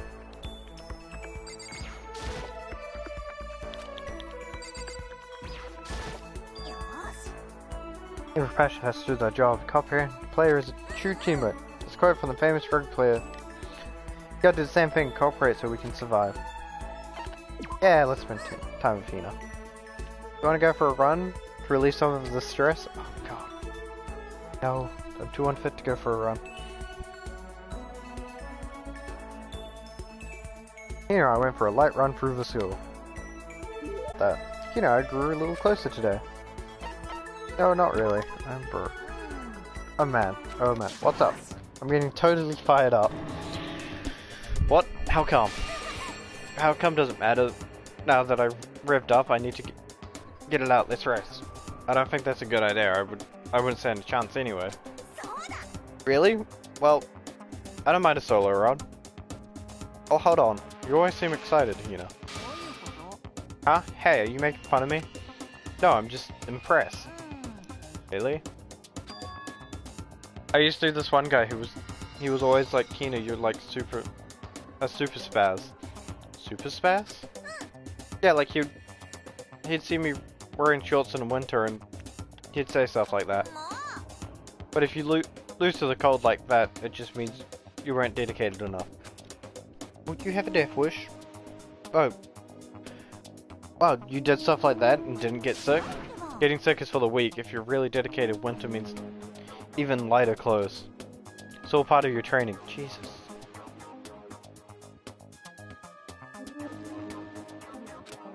Training, huh?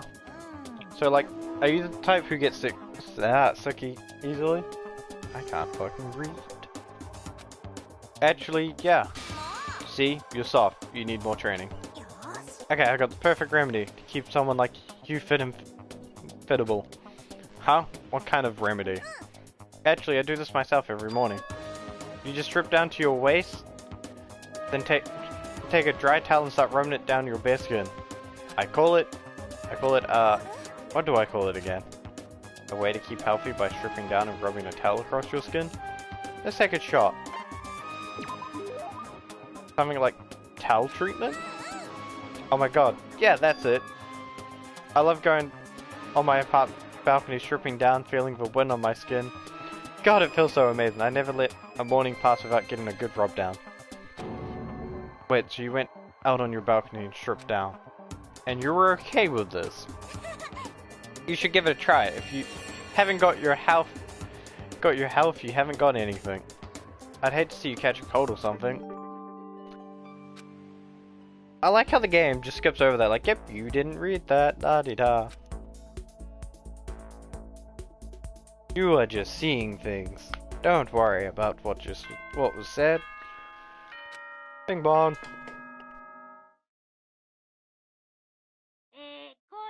Yep, school announcements, nighttime's quickly approaching. Oh, this emergency. Oh, yay, we get to go gather in the gym. Why now, all of a sudden? I really don't like the sound of this. I have a terrible feeling. I'm lazy, okay? I would normally walk.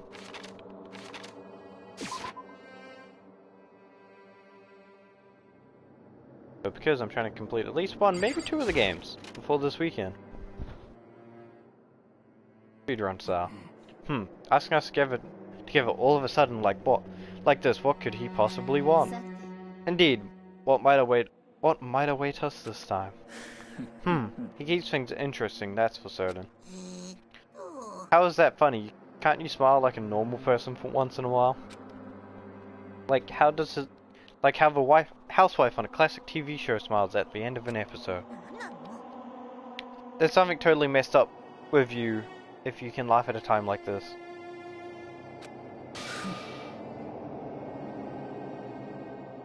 Which of it is actually messed up? Which of us is actually messed up? What's that supposed to mean? Nothing in particular, just admiring. That's all. I don't want to kill anyone, but I also don't want to stay here living in blind denial day after day. I was just admitting how you could live like that and you're still keeping your sanity. I'm not in denial. That reminds me, remember how you kept talking about how the police or whoever would come help us? How'd that turn out? It seems like, to me there's no sign whatsoever of possible rescue. That's just, I wonder what actually happened. It's strange, that's true. There's no way the police wouldn't know about it. We're right in the middle of a major urban area. The police suck. On the contrary, the mastermind may be just that powerful to take control of even the police. Oh, this might not be related, but then don't say it. Nope, gonna say it. God, for fuck's sake, Hero.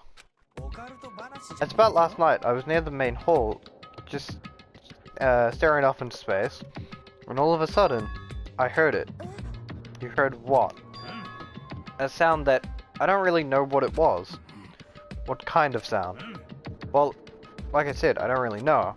But if I had to describe it, it was like a construction site, I guess. A construction site? I mean, I could just be making that up. I only just barely heard anything. Then you definitely made it up. You must have just been the sound of the ocean and that head of yours. Say what?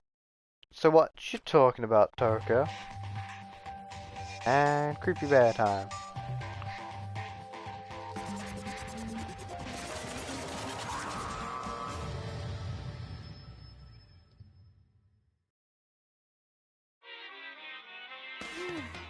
Arrived. What Hera heard wasn't the sound of construction, but it could have been an explosion. Huh? Or maybe a machine gun. That kind of sounds like construction in a way. What are you talking about? Beyond this point, my mouth is zipped. My lips are sealed. I am fully puckered. It's a secret. A little secret. Fine, then let's move on to what you can tell us. Why did you call us all here? You don't beat around the old bushes, do ya? Ready for me to get to the point, huh? But before that, you mind if I vent a little? I'm low on energy these days. My searching even Stitches even losing all of its shine and luster. I'm thinking it's probably because of this ho-hum, boring old everyday life. I'm looking for something with a little more stimulation, something rife with danger and integrity. Listen, can I just be frank? But next Blacken hasn't shown up yet and I'm getting bored. So I've decided to come up with a new way to motivate you. Motivate? This is another set of videos or something. Are you gonna show us some demented thing to try and drive us all to murder? Drive you to murder? What a mean thing to say. Just awful. I don't know what you've got planned, but you're not going to kill each other. We're not going to kill each other anymore. No matter what you do, I swear to God we won't. That's very big talk. Do your very best to back it up, okay? Now then, with your permission, let me begin. So this time it's embarrassing memories and secrets. As long as you're alive, it's yeah. Hold up, gotta be again.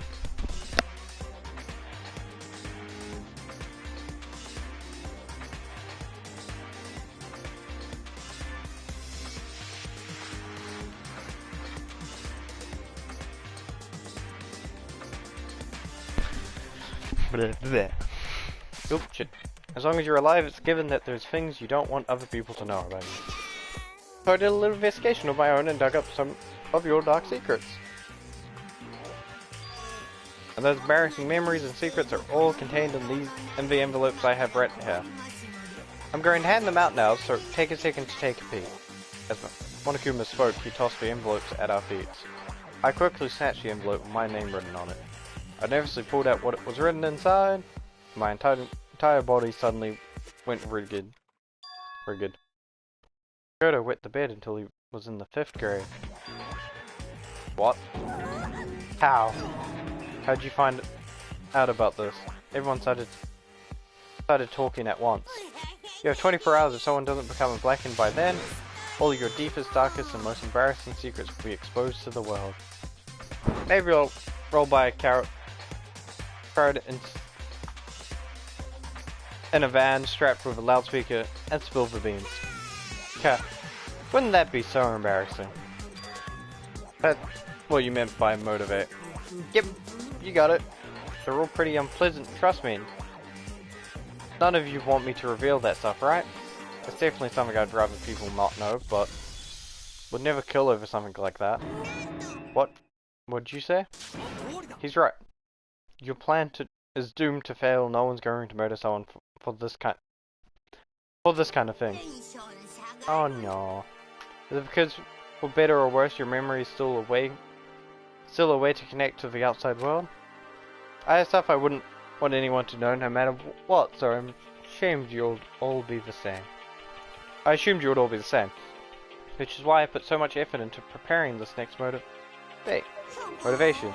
Man, you're saying you really wouldn't kill each other over this stuff? That just sucks. Well, what can you do?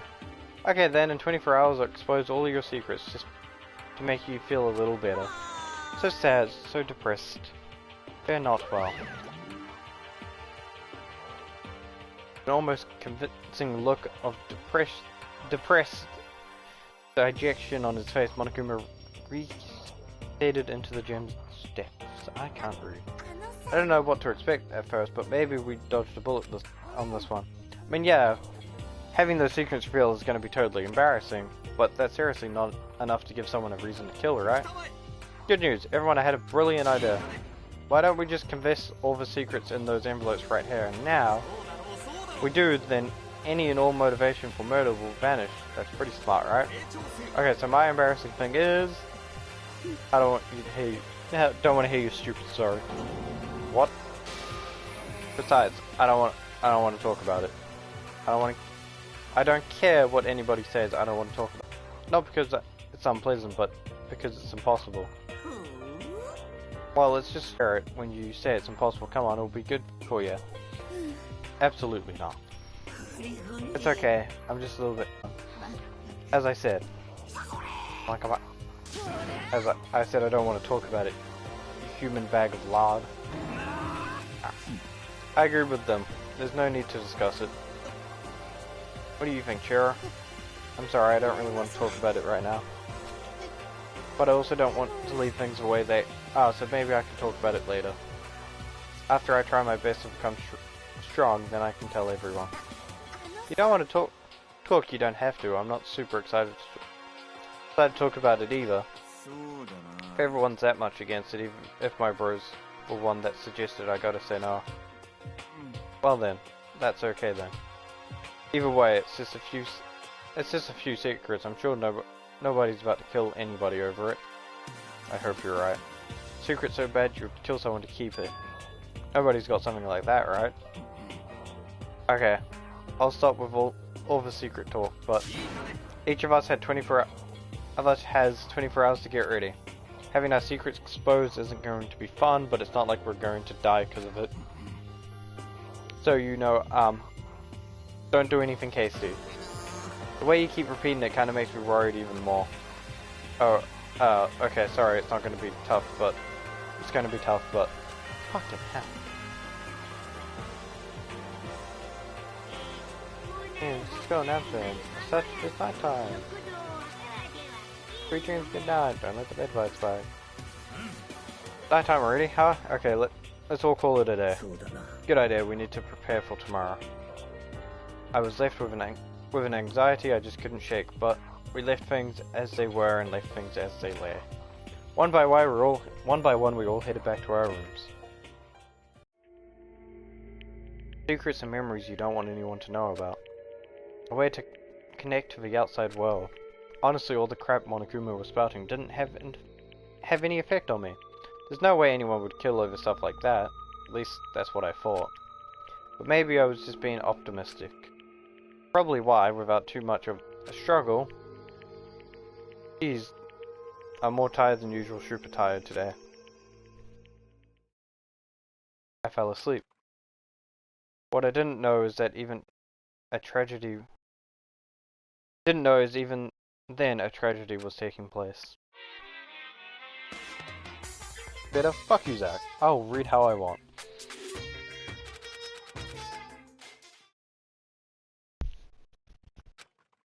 Morning.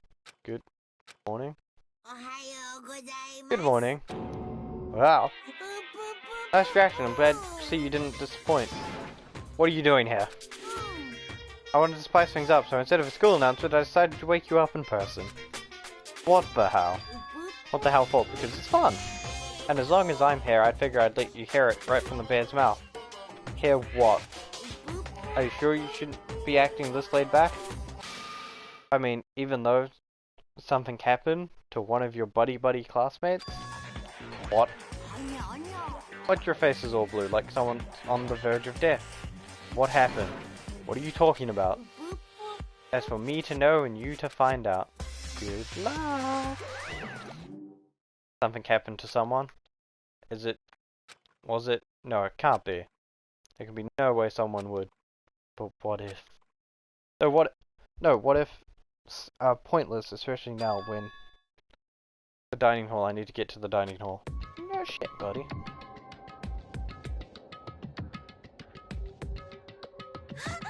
Ah, Makoto.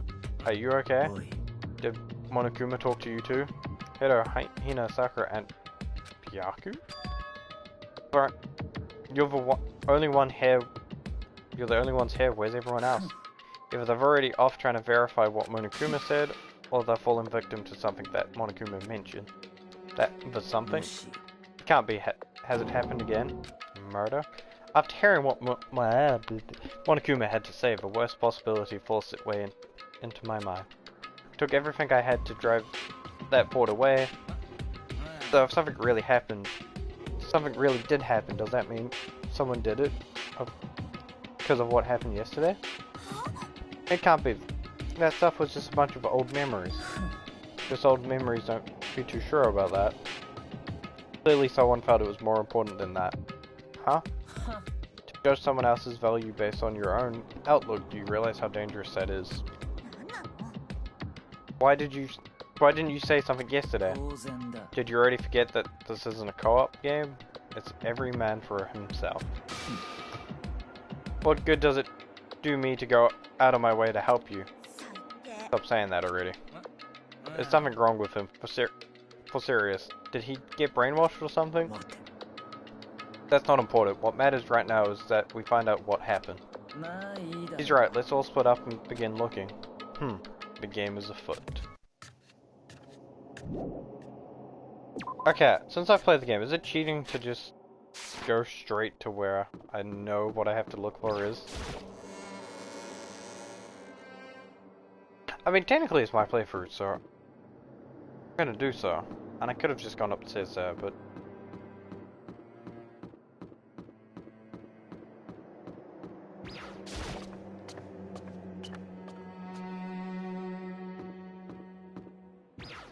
That is the toilet, I did not mean to open this. Look at this nice bathroom.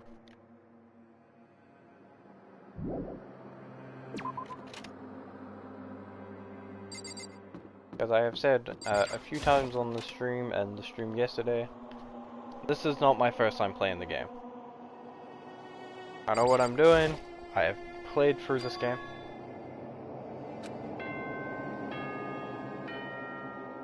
So I know where everything is.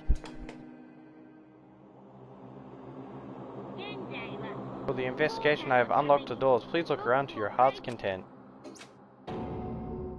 Investigation? Just as I thought. Byaku? Judging from what he just said, there can be no doubt a murder really has taken place. Come on. And the locker rooms. That's suspicious. Very suspicious indeed. Wouldn't you agree? Huh? Suspicious? Seems nobody searched the locker rooms. Let's start with the girls' locker room. He was muttering as if he... Yeah, if only talking to himself. Without waiting for a reply, he pressed his hand against the girls' locker room door. And the door swung open without a sound. That's the moment time seemed to freeze.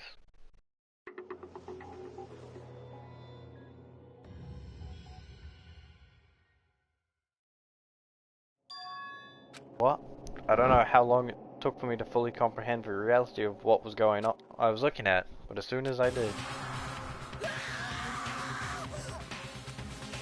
a wild, almost primal scream escaped from my mouth. Primal.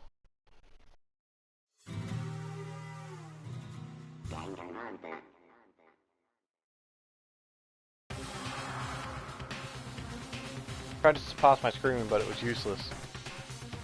It surged out of me like water from a spring gushing out of the ground. Byaku, on the other hand, most unusual, don't you think? He was so calmly and almost like he was watching this unfold in front of a TV screen. Oh, Chico's corpse has been suspended somehow. Something's been written on the wall in blood. Bloodlust. Such a brutal way to kill someone. Oh, this is beyond brutal. Wouldn't you agree? They killed her, how could it not be brutal? No, that's not my point. The murder is far too bizarre for any everyday amateur to have committed. Like Shiaku's, this murder was not a crime of passion or deceit. It was almost as if whoever did this did it for fun. You see what I mean, don't you? What? My head was swinging. Head was swimming as I was still reeling, too confused to understand what he was trying to say. And before I could even begin to clear my head, I heard the scream for something. Get off. Ding, ding. Fucking hate that sound.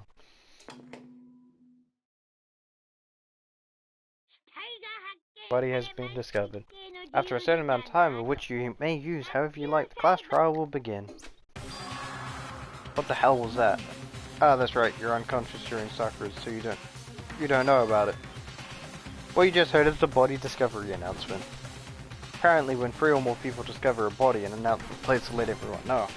I imagined it so that the search for the culprit can proceed fairly for anyone involved. Proceed fairly? The body discovered announcement, then Chico really is dead. Yes. Before you start screaming your head off, go around, help everyone, it seems another game has begun. Another life or death game to uncover a killer. Parker bolted out of the locker room. As everyone made their way to the scene, it felt as if no time passed at all. It was like my sense of time had just taken wing and flown away. When I finally came back to myself, I saw everyone had the same look of confusion, fear, and anger. We all stood there, gathered around Chico's body. Machedos. Damn, I couldn't keep her safe. So this is another victim? Which means we're not in the same position. We are. Fucking hell, we are in the same position again, once again. Fuck, man. What the fuck is this? Is this a dream? This is a dream. It's all just a dream. In fact, I haven't been born yet. I don't have any memory of even being alive. Shut up. Yeah.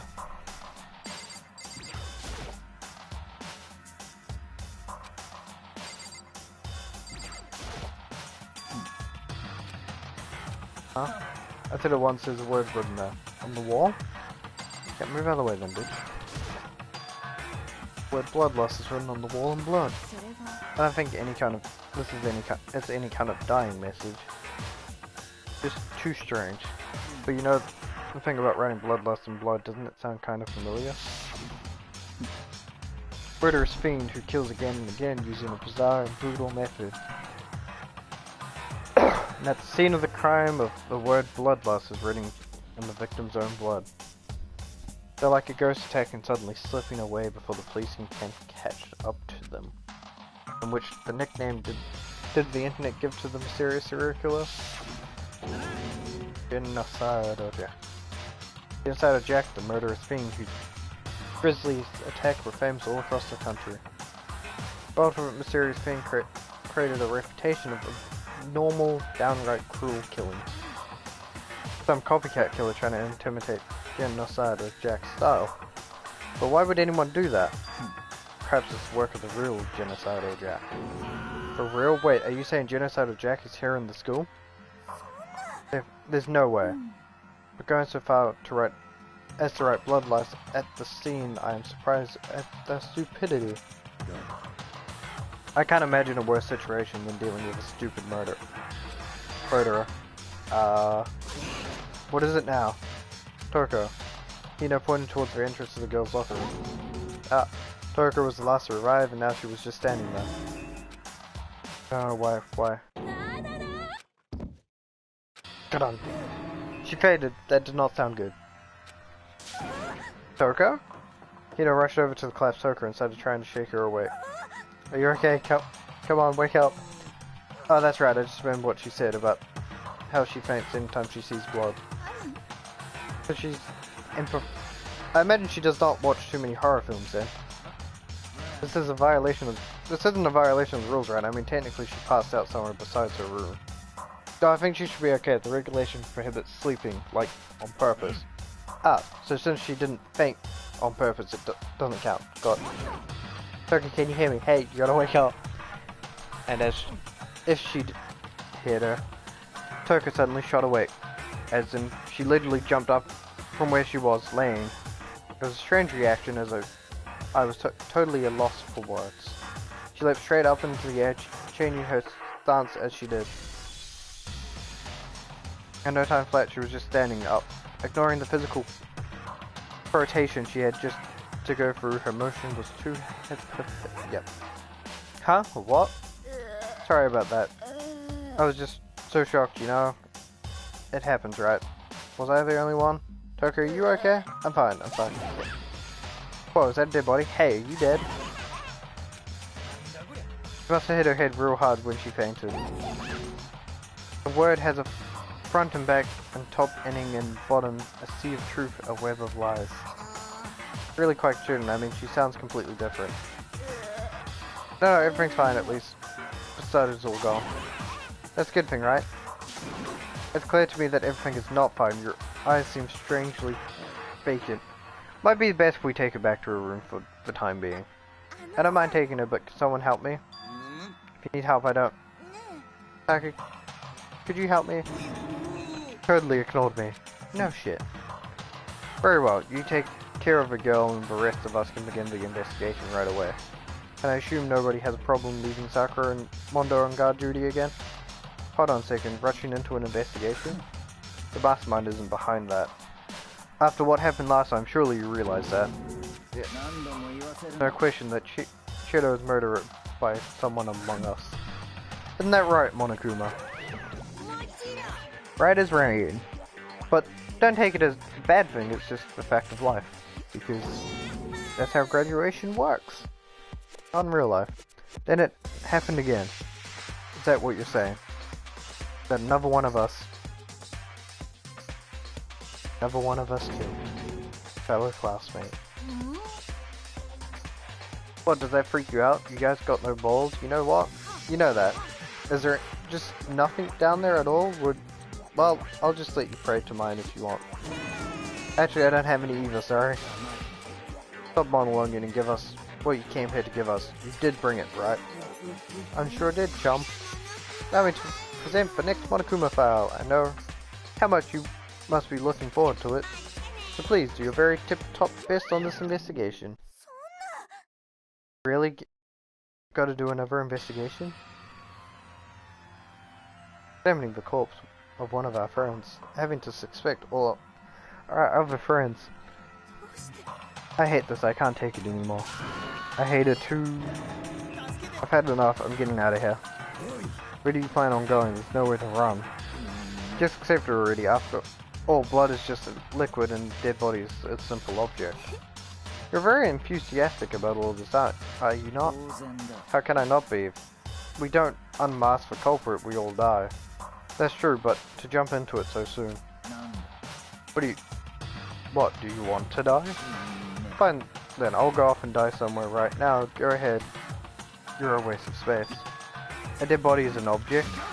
Sure, it wasn't an object. Show a little respect, or I'll beat some into you. Grumpy today.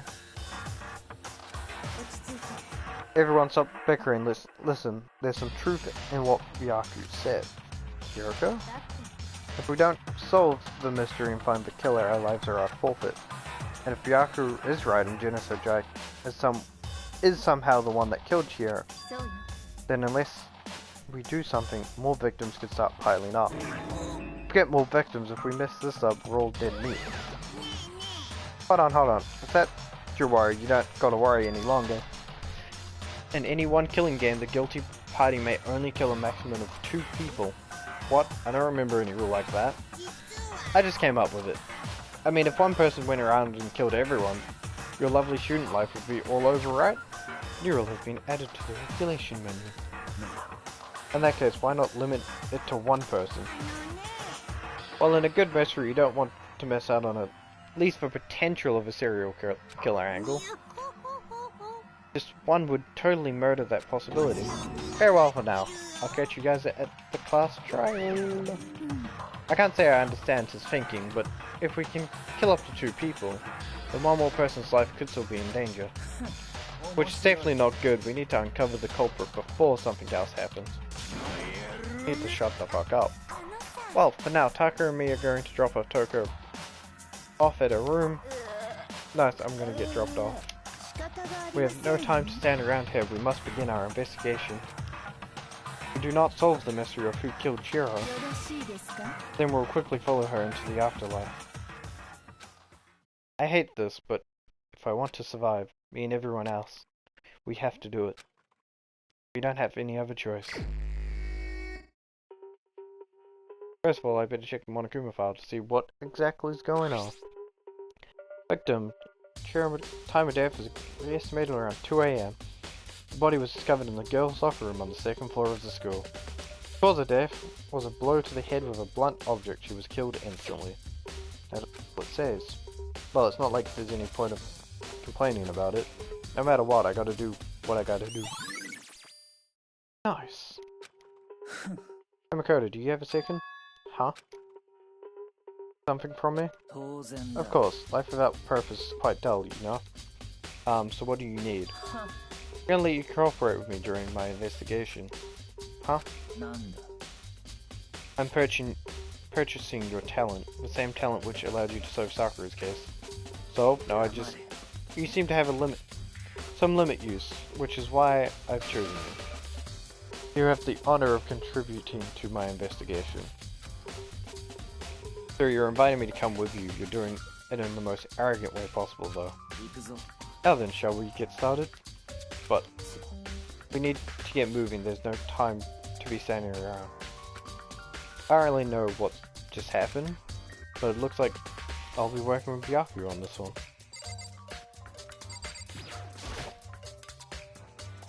There's a dumbbell on the floor and there's a blood stain. There's a blood stain on the dumbbell. Kumo said a blow to the head with a blunt object is what killed her. Does that mean the dumbbell was the murder weapon? I don't imagine it could have been anything else.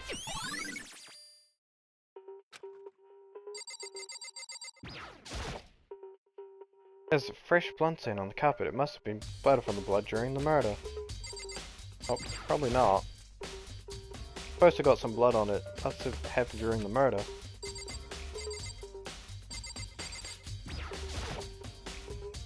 Word blood loss is written on the wall. I can feel the life draining out of my own body. It's a dead body. Chirido's dead body. The more I look at it, the more it's strange. It all seems like this must be genocide or Jack's handiwork. Well, but we're still not sure he did it. Is that what you want to say? I wonder about that. You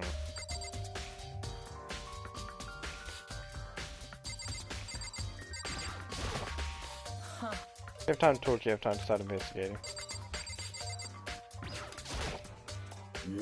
I used to suffer from all the time, now it's become the site of Chihiro's death. But why was she killed in the locker room? Actually, if you think about it, she could have been killed somewhere else than carried here. It was very light, this is true, right? It wouldn't be hard for someone to carry her, but still. I still think she came here on her own by choice. What makes you say that? She'd been talking a lot lately about how she wanted to get stronger, so you're saying she came here to exercise?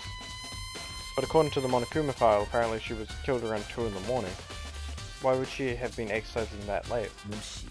Ina or myself are usually in the locker room during the day, so she probably avoiding it then. Avoiding it? Although we invited her to join us more than once, she never showed up. So I can only assume she was trying to avoid us. And instead she came to exercise in the middle of the night? Perhaps, but it's difficult for me to imagine she would have came alone. She did want to start exercising, but she specifically mentioned she couldn't do it by herself. She needed support from others. So you're saying she came here... She could have come here in the middle of the night to train in secret, but then she also would have had to come with someone else. Possibility, I think.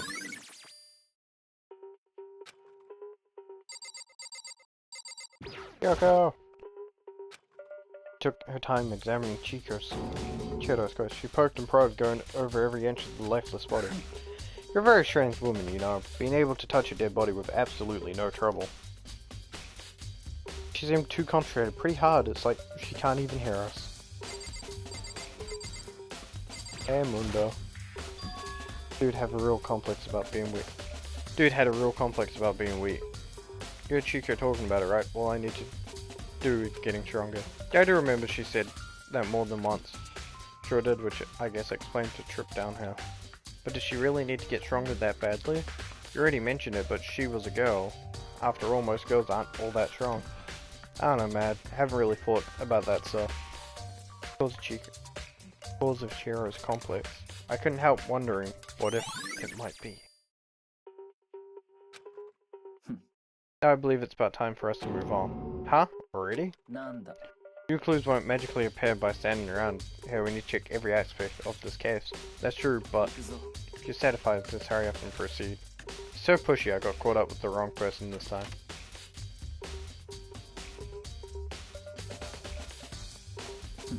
So this is our next location. Huh? This place is related to this to the investigation? Figure it out to yourself, but it's no fun if I don't. Yeah. Not even seeing the crime, idiot.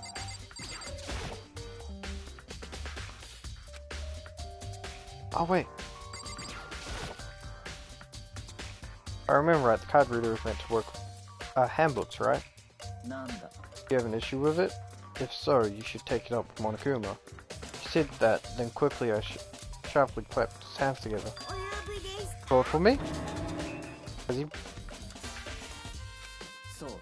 Seems that Makoto has a question for you. Sure, what's up? Well, it's just about the card reader. Yes, card reader has all been designed to interface with each of your handbooks. You can only enter the locker room corresponding to the gender listed in your individual handbooks. And it's impossible for two people to go in a row while the door is unlocked correctly. There was some sort of exotic terrorist on the prowl. Ceiling mounting Gatling gun would have instituted a Swiss cheese slaughter. And the school regulations prohibit anyone from lending someone else's their handbook, correct? Correct. So then, that means only girls can go in the girls' locker room and only boys can go in the boys' locker room. Otherwise, Chico's body being found in the girls' locker room means... Hey Makoto, I can see right through you.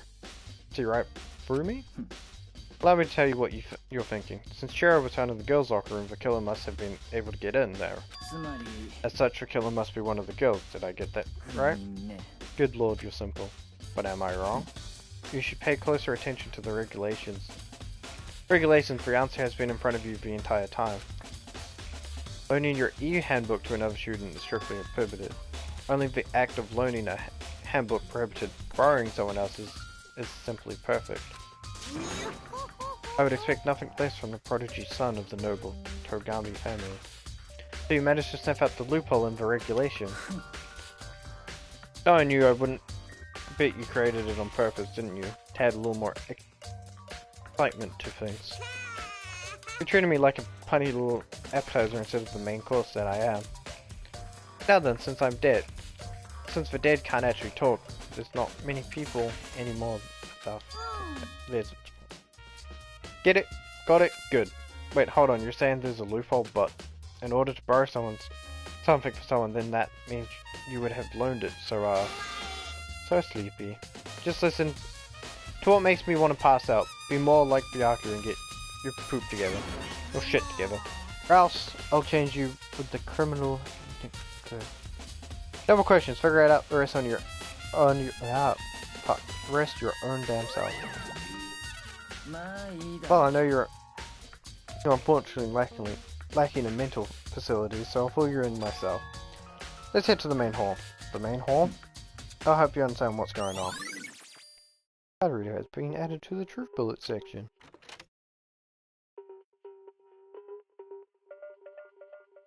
We came to the main hall. So what are you looking for here? That mean I have to figure it out on myself?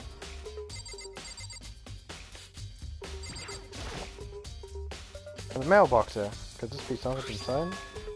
It's an e-handbook. No wait, there's 3 of them, but what are they doing here? You finally found them. Huh? Did you know these were Byaku? Happened to find them by chance myself the other day. Seems that the system in place were the handbooks of dead students getting delivered to this mailbox. So then these 3 handbooks belong to Junko and Leo and Sakura. You can go ahead and confirm it yourself. I immediately turned on the handbooks, and when I did...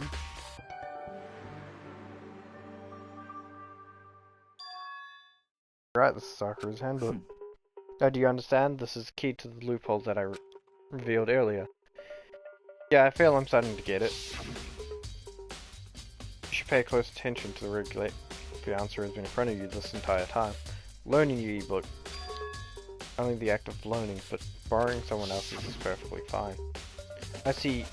Yeah, now I understand. Hold on a second. What's wrong? That's strange. One of the handbooks won't turn on. Is it broken? Whose is it?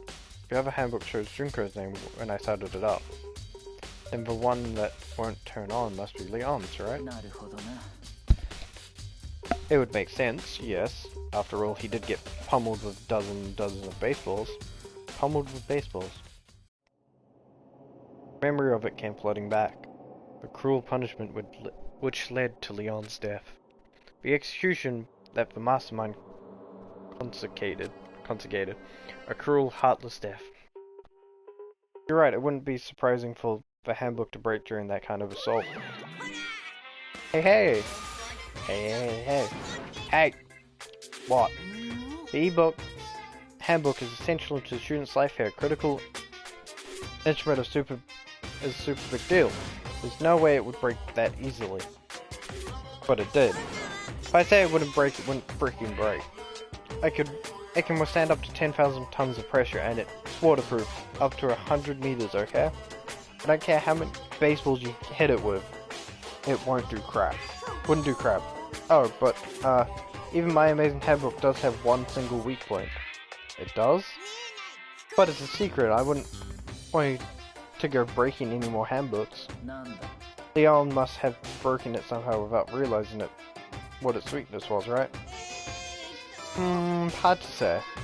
You know what I think? I think his handbook isn't actually broken. But you might be asking, how could that be? Leaving the question hanging in the air, Monokuma disappeared. What just happened? Monokuma said it's not broken, but it's undeniably fact that it's not turning on. Well, I don't see any connections to the case, so it doesn't matter for now. You think so? Either way, something about it still bothers me. Okay then, this should be enough to get things rolling. Let's begin our investigation to earnest and track down the true culprit. Yeah, we need to find out who killed Shiro.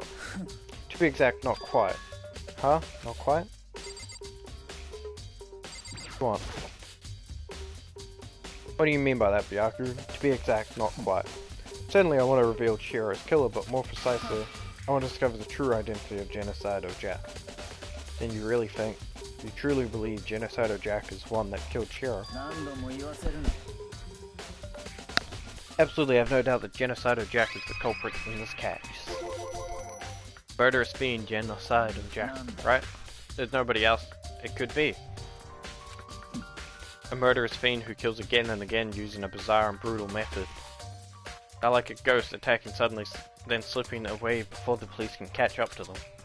And what's the next name did the internet give to this mysterious serial killer? Genocidal Jack.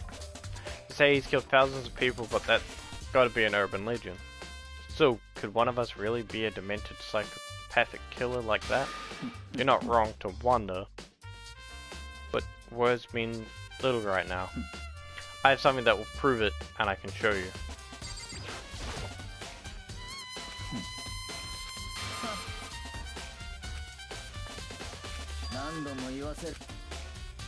I have basis to believe I assure you, Genocidal Jack.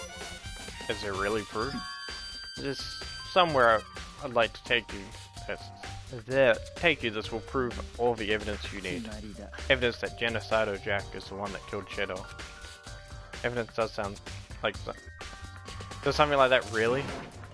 Hey, hey you two. Big trouble, need your help. We're busy, leave us alone. But it's an emergency. Come on, please, you gotta help me. It's a serious emergency, please, you gotta help me. Just calm down, okay, Hina? But, emergency?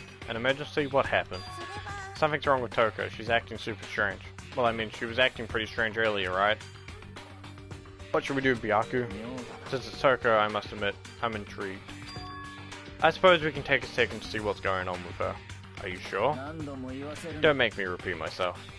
I did not expect that. I thought for sure he'd just say no and that'd be the end of it. Okay. Come on, hurry on. Karen, hurry. Wait for us, Hina.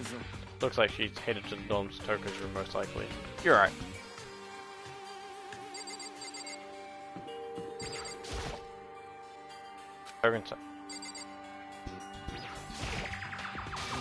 You're talking to the wrong person, you're with. Wow. You guys are too slow. I think you're just too fast. So what is this emergency? Well, after what happened in the girls' locker room, we left Toko in a room so she could lay down. After a while, she came back to check on her, you know, see how she's doing, but when we did, it was weird. She refused to come out and she kept saying all this weird stuff.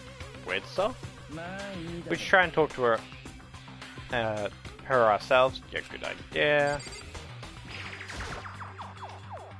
I'll give it a shot. The door swung open slowly and silently. Holy crap. An aura of negativity flowed out from behind the door, forcing a gasp out of me. What? Nothing. It's just that Hina was really worried about you, holding yourself up in your room. Leave me alone. Yeah, sure thing, but could you open it just for a second? Won't allow it. Huh? I won't let Genocidal Jack have control. And just like that, she slammed the door in my face. What was that? She's been acting like that the whole time when I rung up a little while ago. I'll drive out the murderous scene. Doesn't make any sense, right? I was afraid to leave her in there alone, so I tried to bust her door down, but I felt like something was holding it shut on the other side, but I couldn't even budge it. Toko was scared enough to even bar her door. Does she think the same thing as Byaku? Does she really think that serial killer Genocidal Jack really made a shido? Is that what Toko's so why is Toko so scared? He seems angry. Are you meaning Byaku? Whatever it is, I'm really worried about her. Byaku is always angry. I call him the angry bitch. Is there anyone who might be able to persuade her?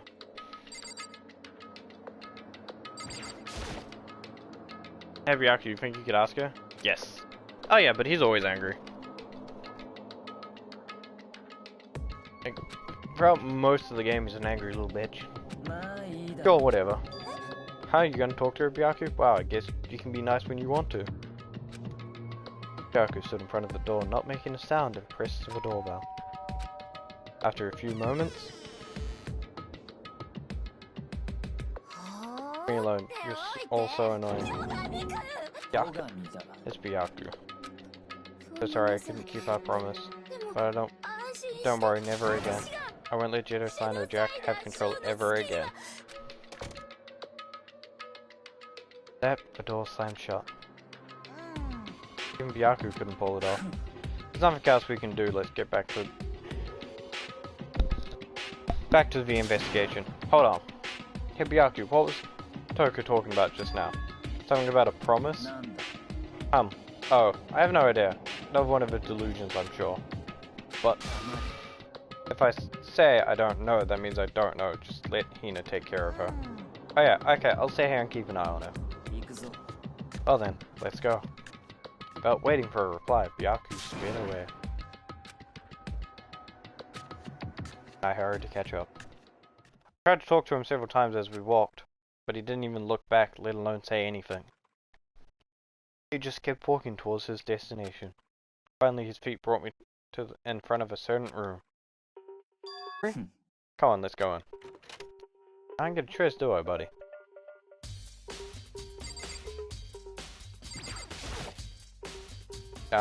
Is there evidence that proves it was Genocidal Jack really in the library? Don't make me say it again. Oh? Hurry up and go inside.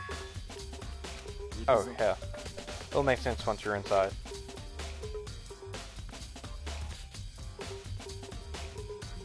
Oh, there's so many books and files. And so much dust, too. I'd say there's enough value in this place to endure the dust. Those documents are dangerous. Dangerous? They detail all the people who control the world from behind the scenes. Dangerous truths from a commoner. You mean like members of the Diet or something? No, I mean the ones with real power, the secret council controlling everything from the shadows. You're ready to be disappointed for it, take a look. There are some very interesting people in there. You're just kidding, right? Am I? I'll just let it go for now. Alright, enter Grumpy.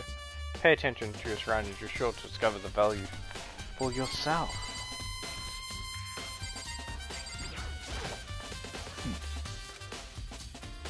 Kill the world.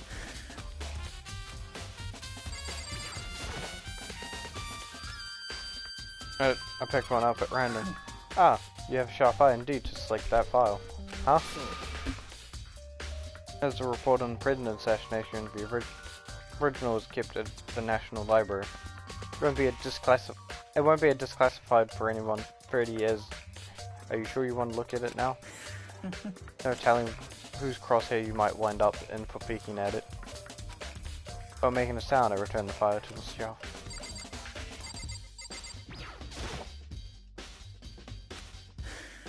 Thinking of looking for any of them, let me just give you a little warning.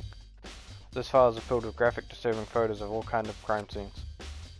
The kind of thing a normal person wouldn't even want to look at. Be careful. Huh? What do you mean? All those files are investigation reports related to different cold cases. Those initial documents for all police eyes only, they're not only kind of things you would expect to... Oh. It's what the fuck am I looking for?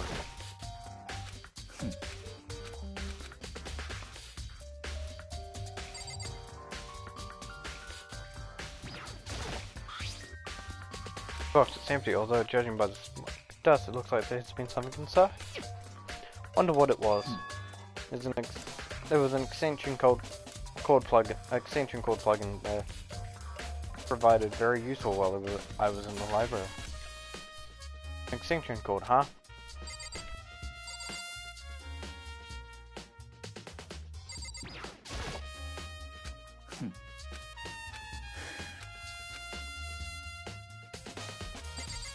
Alright, I'm done. Pay attention to your surroundings.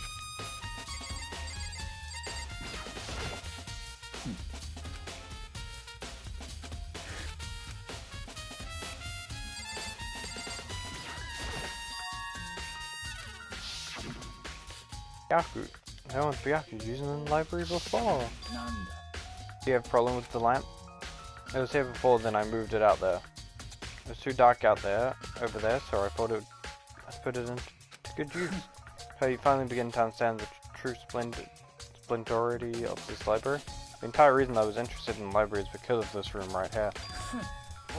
It's home to classified government documents, police records, things no ordinary person would ever see. Can't be for real, right? That's your guys' problem. Anything that doesn't fit in your perception, preconceived reality, you label it a lie. Well, it's not that, it's not like a total refuse to, I totally refuse to believe it, but, I mean, there's just so much, how could anyone put all this together? I suppose it goes to show how much hope Hope's Peak truly wields, or perhaps the mastermind may have wanted to provide us with enough entertainment to keep us from getting bored. No use, I can't keep up with all of this, it's just too unreal. What's wrong, you still can't believe it? What about you? What about you? How can you believe it so easily? Things like this are just possible. What do you mean usually? Usually, normal, ordinary, simple. Those things don't exist anywhere in the world. If you don't understand what they actually represent, you don't understand the nature of anything. You don't pull your punches, do you? Besides, when you consider usual, it's based on common sense, right? Or usually it's based on common sense. But what makes you think your own common sense applies to me at all? Those documents gathered here, genuine, I have reviewed them multiple times, so there is no doubt. Hold on a second, you're saying you've read all the documents more than once? But all of this has to be like top secret confidential stuff, right? So why? My family has a reading room, just like this at our homes. Ours is bigger, of course, and not as dusty. Huh? Members of the Togami family have access to various government-related documents. This includes foreign powers as well as domestic. How is that possible? I already told you, there's a secret council that controls the world from the shadows. My family is a member of that council, and I have with me the bloodline that allows me to one day bend the world to my will. But to become such a ruler, I must know all levels of the world backwards and forwards. So whenever I have time, I like to review whatever documents and materials that interest me. Which is why I can proclaim without a doubt that the material gathered here are the real thing. This is beyond believing This is beyond believing or not believing. Byaku was actually starting to scare me more than the actual mastermind. What always interests me is where the cold cases police investigation reports. Reading through those reports have always been a hobby of mine ever since I was little. Excellent material exercise. I solved more than a few of those cases just by reviewing the reports. And among all those reports, one of my recent favorites is the Genocido Jack case. As he talked, Byaku grabbed a specific file from the shelf. This is the complete case file. Every single report surrounding the Genocido Jack case has been compiled in half. Because there are so many, allow me to quickly summarize the main points. To begin, there are two notable characteristics in every Genocido Jack murder. The first characteristic is that every crime scene the word bloodlust is written in the victim's own blood. And the second is that when the victims are murdered, the bodies are suspended in a certain way. Bloodlust is written in blood and the victim's body is suspended. Exactly the same as what happened to Cherda. Save your surprise, the best part is yet to come. For the second characteristic, where the victims are suspended, the only ones who knew about the particular fact were members of the police and other higher-ups. By all accounts, nobody in the media ever found out. Huh? In other words, no one on the news, no one online, nobody knew about the aspect of each crime. Only key officials and the killer himself knew about this act of mounting the victims. Now, if you recall Cherda's corpse, her body was most certainly mounted in this fashion. So how could the killer know about suspending the victim? That's the key question. But in fact, the answer is quite simple. The culprit isn't a copycat killer, it's the real Genocido Jack. That's right. There is evidence that Genocido Jack has hidden himself among the rest of us. Genocido Jack really is. Such a brutal, fiendish killer really is walking around among us. Things are really starting to get interesting, aren't they? Never imagine a killer with such a reputation would ever become a part of our little game. Now, don't you think it would be good for you to take a look at what I've already seen? If I manage to ferret out a clue or two, if you get down on your hands and knees and beg, I might even show you myself.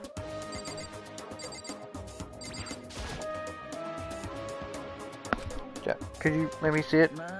Well, you didn't beg, but I guess it's okay this time. Feel free to look at it here, but you can't take it with you.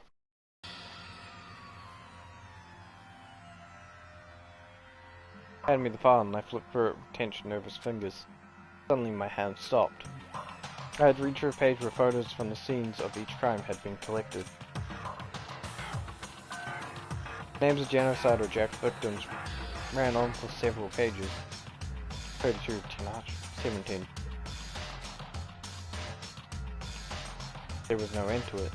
But one thing perfectly clear as I read.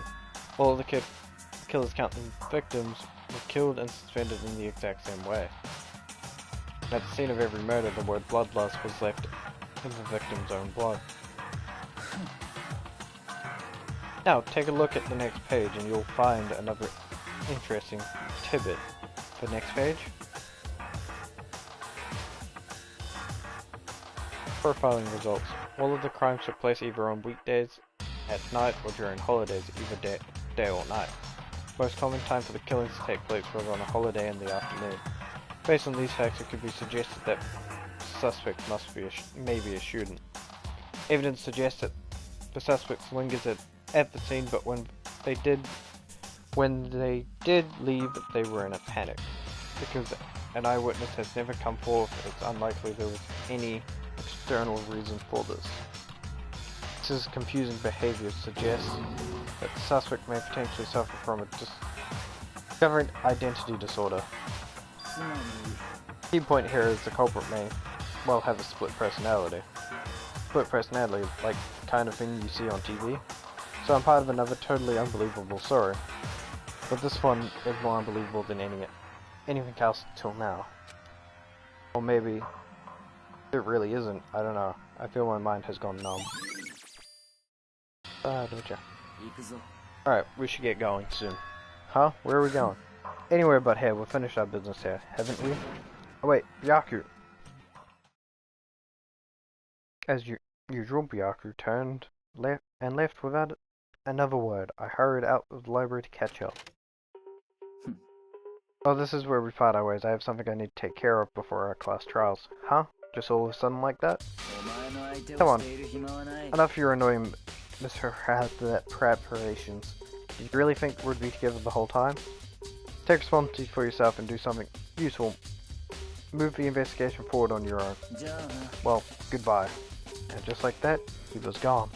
Just as quick as he asked me to join, he cut me off. In the end, I felt like I was just some plaything getting tossed around.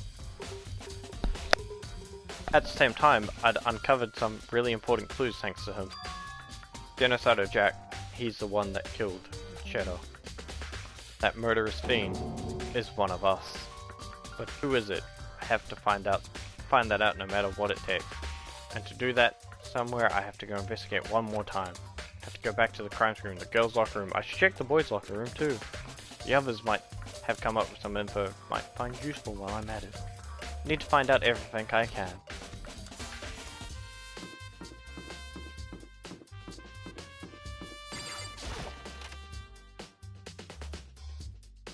The sun out because it's blinding me. Ifumi!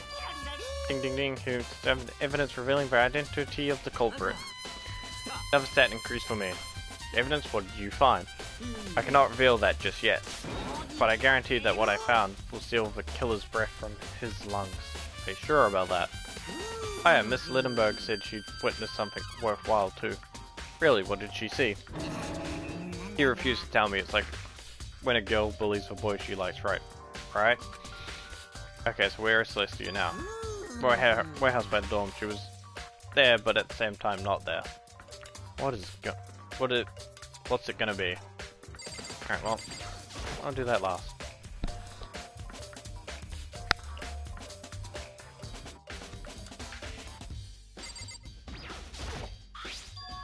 There's a strange stain on the carpet. What is it? Boys' locker room carpet has been added to the truth bullet section. This poster. It's a popular boy band called Bonedo. Somehow it doesn't quite seem to fit in the boys' locker room. Alright. Oh, okay, my chat reset for me. Sorry if I missed anything. Cat just decided I wanted to reset on my end.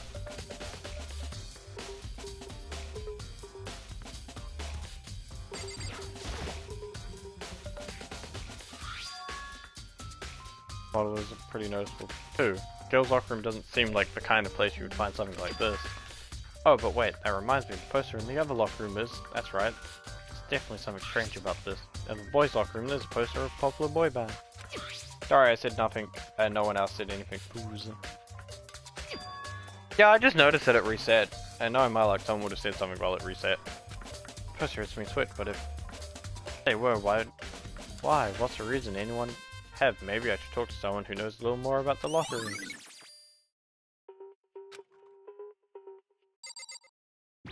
Jericho, what are you doing? Hey Jericho, haven't made any progress on your investigation. Generally speaking, but I have to get going. I have something unrelated to take care of. Something besides the investigation? What is it? Nothing you need to worry about, just concentrate on the murder. But, before I go, let me give you one piece of advice. You should examine Shadow's body one more time thoroughly.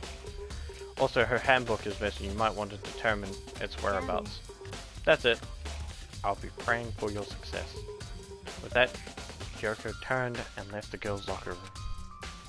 I guess I'll take another look at the body then. Insurer's handbook is missing? That definitely worth worrying about.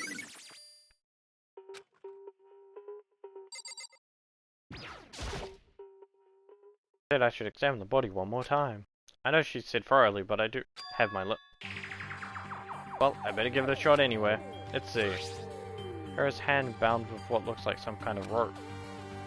rope used to prop her up in kind of crucifix position. Huh?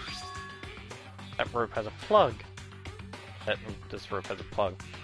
Wait, so then this isn't a rope at all, but more like, more I think about it, more that's not the only thing that concerns me. Kira's fatal injury was a blow to the head, which means someone struck her in the head in order to kill her. That's right, there's the issue of her being suspended in the fatal blow. At first I didn't see any reason to think too much about either of them. But then again, but seeing them again after looking through the genocide Jack file, something's not quite right. What does this all mean? Well, one thing is most likely to tie all these mysteries together. It's the true nature of the rope that was used to suspend Shadow. And to figure that out, there's a certain place I need to revisit to look at again. Plus, I might have help to look at Genocidal Jack's case file one more time. You spend a lot of time exercising in the girls' locker room, right, Sakura? I use it nearly every day since it's opened up, since Hina and I use it together. Okay then, let me ask you something. Do you think the posters in the boys and girls' locker room could have been switched? Sorry, I can't really say. I never really paid any attention to the poster. I see. But there is something that has been bothering me about the locker room. See, I'd like to drink a little protein coffee every time I finish exercising. You have protein coffee? It's in the warehouse. It's not the highest quality, but I don't have a lot of other options. I mix protein powder with coffee and down a glass of it after exercising. Anyway, the other day I spilled some on the carpet and in the girls' locker room and it left a stain. A stain? But I don't see any stain on the carpet now. Exactly, I noticed it earlier. The stain has disappeared. You can only assume someone came along and cleaned it up. But still, it isn't it's unusually cleaned, as if there was never a stain here to begin with.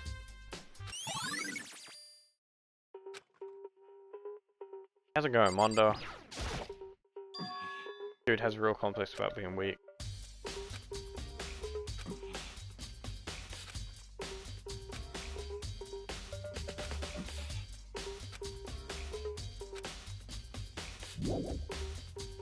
Alright, fuck. So I need to go check on... I think it's just Celestia now, isn't it?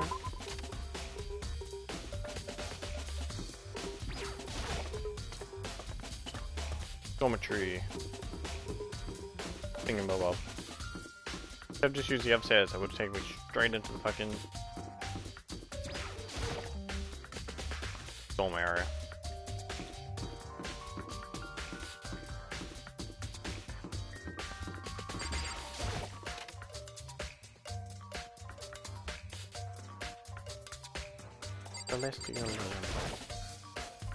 Celestia, what are you doing here? This warehouse is made and has absolutely everything one might need to live a full life. From food to clothes to towels, there's an endless supply to choose from. I see that, but have you found anything related to the case? I knew you were gonna ask me that. I thought talking about the warehouse itself might misdirect you, but I see it was pointless. Then what? Then you did find something? Very well, I will tell you and only you. Last night I saw her head. Kira was in the warehouse. Wait, what? Really? It was right before nighttime. What are you doing out this late? Oh, I was just... Are you planning to go exercise, perhaps? What? How did you know? Because I can see your blue track jacket sticking out of the duffel bag you're carrying. Oh, you're right. Thanks. Well, I better get going. I'm kind of in a hurry. Stuffed the jacket into her bag and hurried. It was almost like she was trying to hide it. And just like that, she was gone. I assumed she was merely stocking up to go exercise in the morning, but it would appear she ignored the nighttime rule and headed directly to the girls' locker room. If you hadn't broken our rule, none of this ever would have happened. Get what you deserve, I suppose. So apparently, he went to the girls' locker room late at night in order to exercise without anyone knowing. But the strange thing is, there was no trace of a track jacket or duffel bag Celestia said she saw Chiro carrying. means the killer would have gotten rid of it somehow.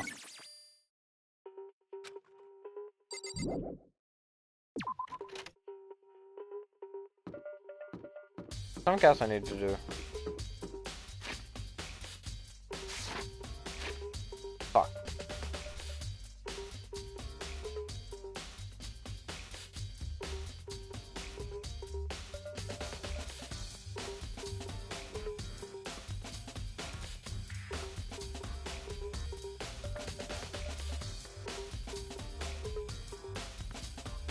And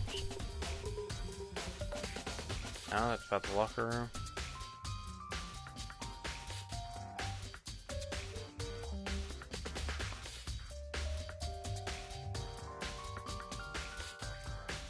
Oh, the genocidal jar.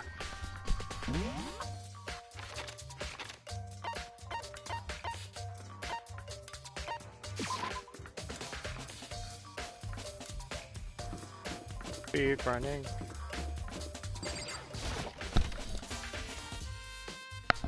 Fuck, I'll probably need to go get a drink soon. I've always been drinking for 3 hours.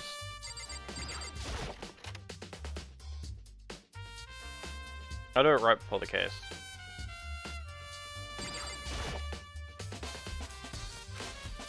I know it was around here somewhere. Huh, it's gone. Did someone take it out of the archive? The only one who would do something like that is... Can't think of anyone but Byaku.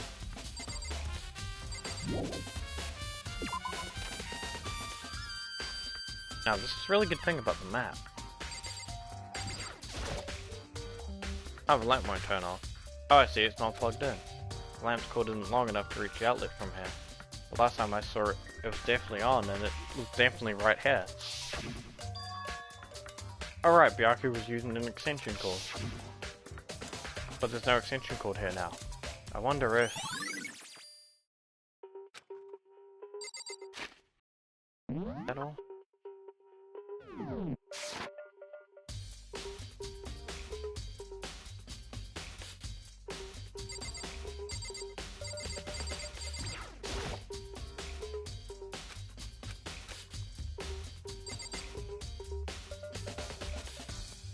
Why is it like not alerting me about...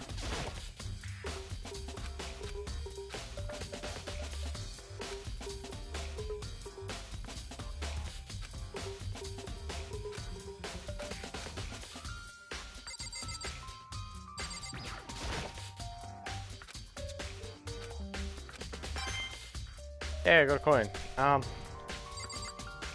Fuck. I'm actually stumped.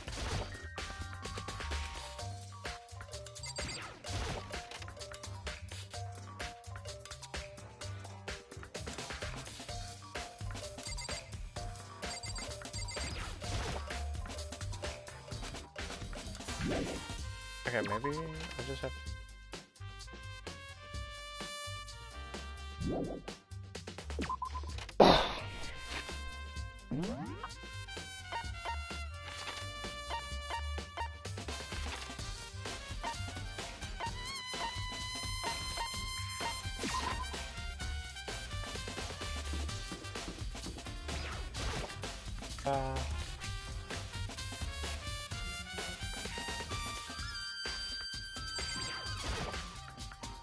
Oh, Hina, how's Toko doing? Same as before, she won't come out, as she keeps mumbling something about genocide or Jack. So I just left her there. You left her? My head was all swimmy and I was getting pretty hungry. Oh, but don't worry, I'm gonna head back as soon as I'm done eating. Toko's not exactly pleasant, but I'm still worried about her. Speaking of which, what are you eating? A donut, of course. Of course. There's two things I'm sure God created outer space and donuts. Really? I bet Chera would have liked to eat more donuts. Maybe that was her one big regret. I should have tried to spend more time with her. Come to think of it, who did she spend time with? Yes, she was a bit strange. Didn't really hang out with any of the girls much. It was like she was trying to keep her distance from us. Actually, Sakura said something similar. She said that even though you had invited her and Chera to exercise with you, she always refused. Yep, it's true, and it wasn't just us either. It was like she stayed away from all the girls. Was she just shy? I don't know, she talked about the boys all the time. Isn't it kind of weird to be shy around your own sex, but totally fine with the opposite sex? Wait, maybe. Maybe she was used to guys spoiling her. The law says you can't judge a book by its cover. I think so. I never really saw her as that kind of girl. There was a count.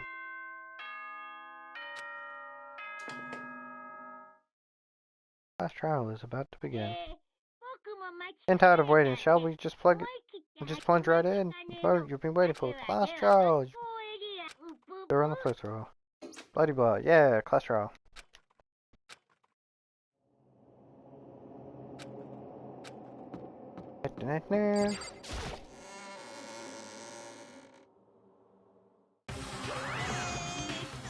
I'm ready to what? Am I blind or are we missing someone? Yeah, Toko is not here. And Toko is... You really don't remember?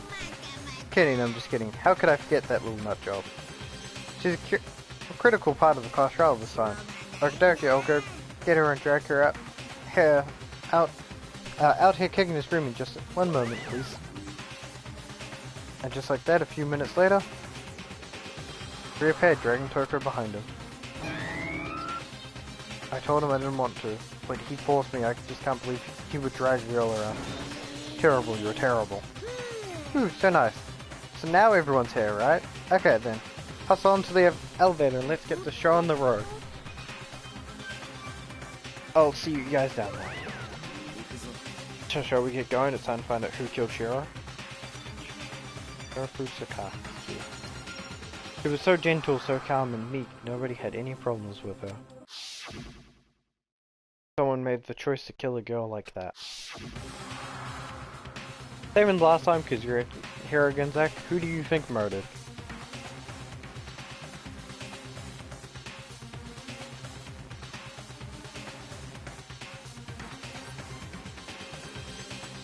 See if you can go for 1 for 1.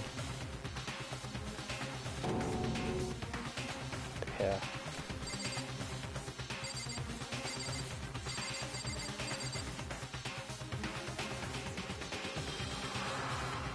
Told you I should not answer because you don't know what's in your lap. Yeah, because I don't swing that way. Just answer the fucking question. Oh, that made you choose from. I always like to, as someone that's played the game and I know the answer, it's good. It's fun to see who people guess off what you get throughout the trials.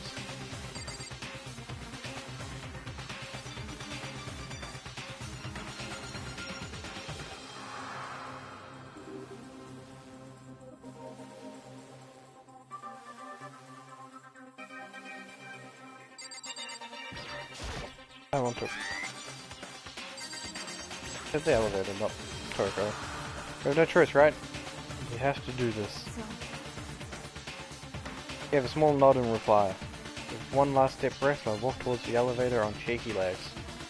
With each step forward, I can feel my heart starting to race faster and faster. As soon as everyone was on, the elevator began to descend. Couldn't get a handle of my emotions, couldn't stop speculating. The steel box sank with heavy clunking sounds deeper and deeper. And as we went deeper, the unnecessary uneasiness in my heart grew bigger and bigger. The elevator was unaffected, however, and continued to descend without hesitation. Until finally, it came to a sudden stop. What do you think? I redecorated. Isn't it so fresh? Isn't it so exciting? Don't waste our time with stupid questions, let's get this over with. Good, you're raring to go. Gotta say, I don't hate it at all. Ow, at all. Okay, then, let's get the show on the road. Everyone, please find your assigned seats. So the curtains opened once again. A deadly judgment, a deadly deception, a deadly betrayal. A deadly riddle, a deadly defense, a deadly faith. A deadly class trial. Yes, I want to save, and then I'm gonna go get a drink. I run an ad.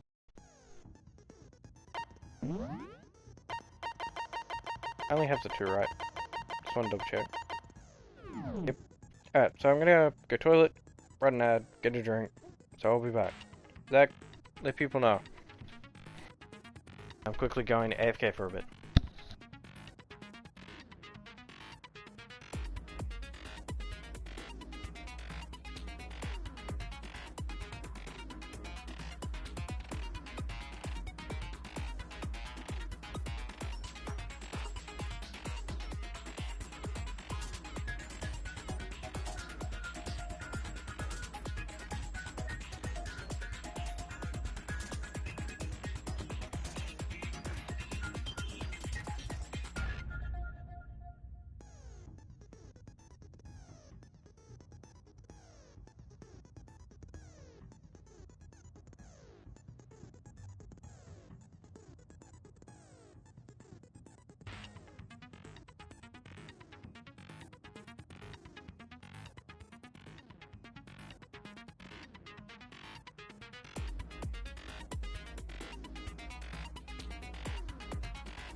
Alright, I'm back. I knew it was gonna take over a minute, but we're good.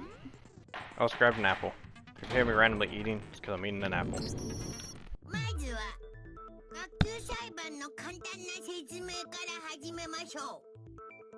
学級裁判の結果は、正しい黒を指摘できれば、黒以外の全員が、さてと空気の話。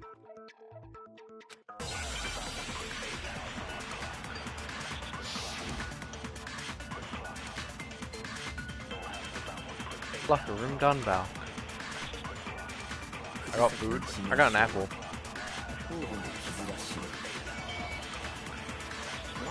Hold up. Just need to controls. It's triangle to... Oh shit.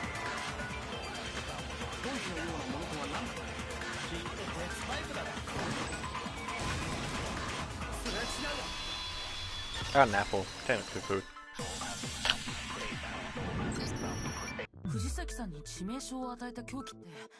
Can we agree that the object that date that failed to blow was the dumbbell we found at the scene of the crime?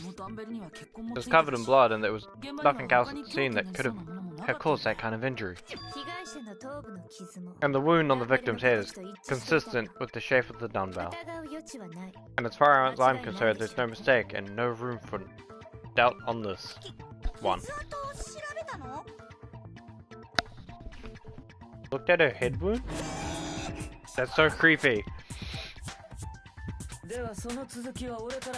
Don't mind, I'll proceed from here. Let's move on to discussing the culprit.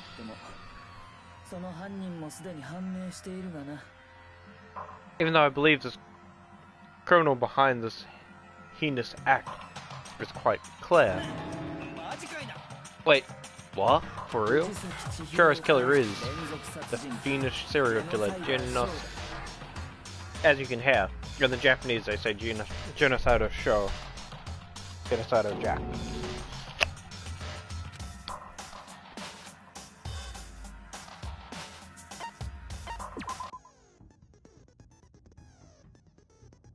Always prepared to disrupt your reactions.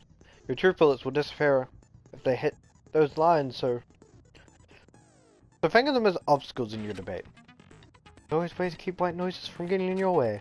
Press the X button to attach a silencer which can shoot down the white noises.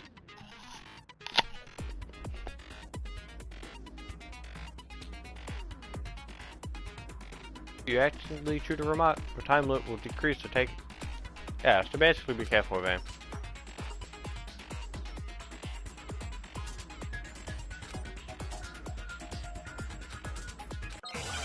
Yeah, so basically if you put it on the weaker setting, got nothing to worry about.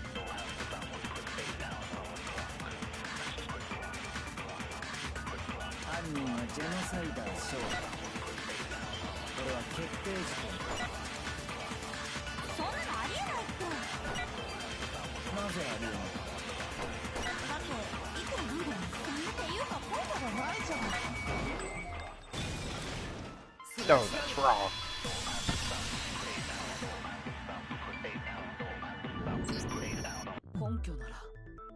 And I might know one reason he could be involved. What? I found this one file while looking around the archive in the library. I guess it's some kind of confidential file from the police put together about genocidal Jack case. What? That's kind of weird as shit, isn't it? What was something like that doing in the library? The way of it's probably more trouble than it's worth, so let's forget about that for now. But more importantly, it outlines the specifics of every genocidal Jack case, including an exceeding detail. According to the file, it appears two defining characteristics in every genocidal Jack case. First is that a bloody message found written at the scene of every murder. Oh, that's right, boob loss. No, it's actually blood loss. But more importantly, the other characteristics, and it's something that has never been made public. What the hell is it? Why don't you tell them, Makoto? I'm not mistaken. I got it.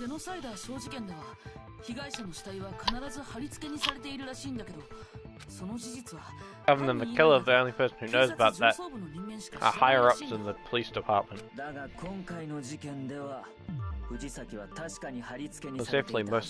Most definitely spend it in the same way. How did the culprit know about this when only the higher up level police officials were aware of it? Only one logical answer I can think of.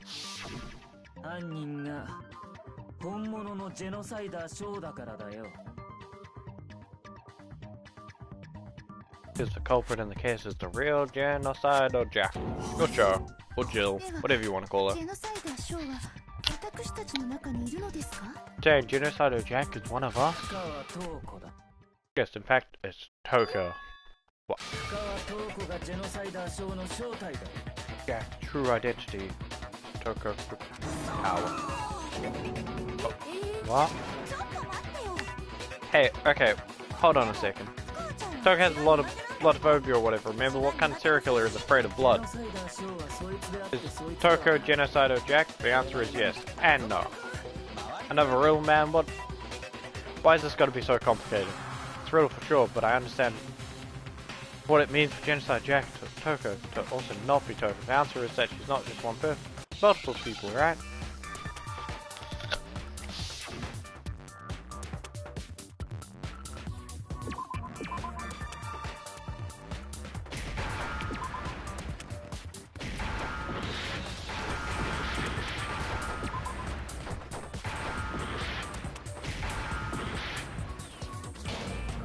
Fuck.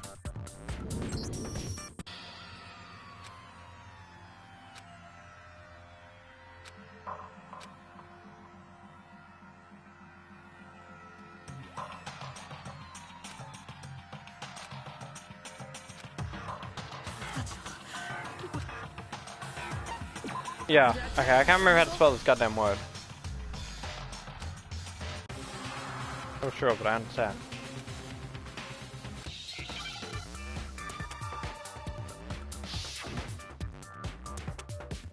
SC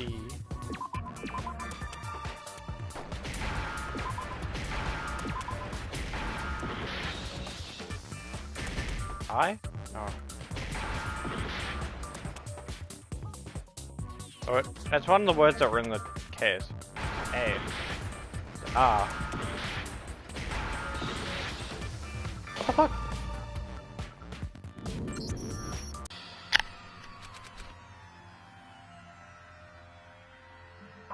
I'll remember how to spell it, it's fine.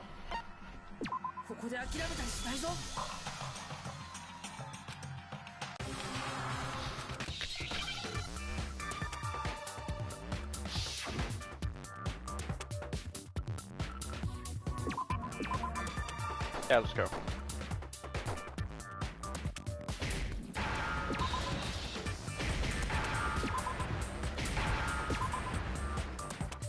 Hi? Must be A. So, there we go. Fuck off.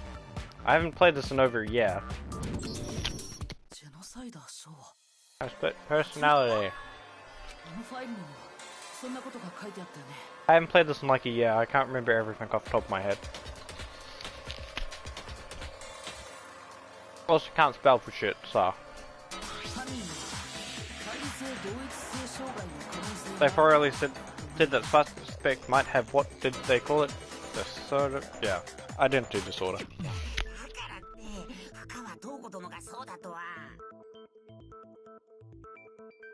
Okay, but still, to go ahead and say that about Miss Fukukawa is perfectly acceptable. Toko's strange behavior after seeing the body is proof enough that she has a split personality.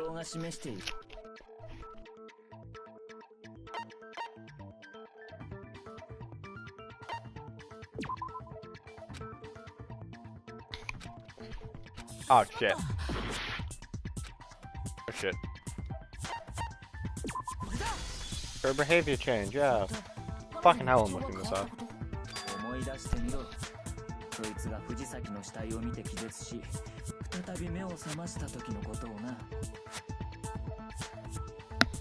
She woke up.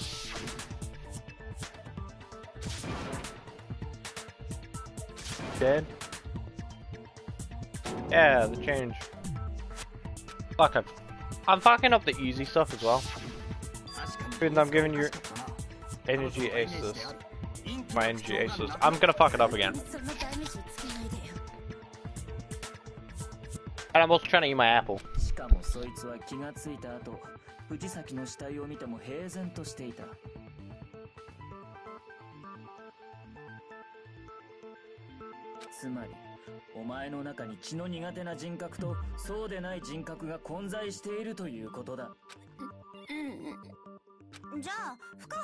Alright, we're good.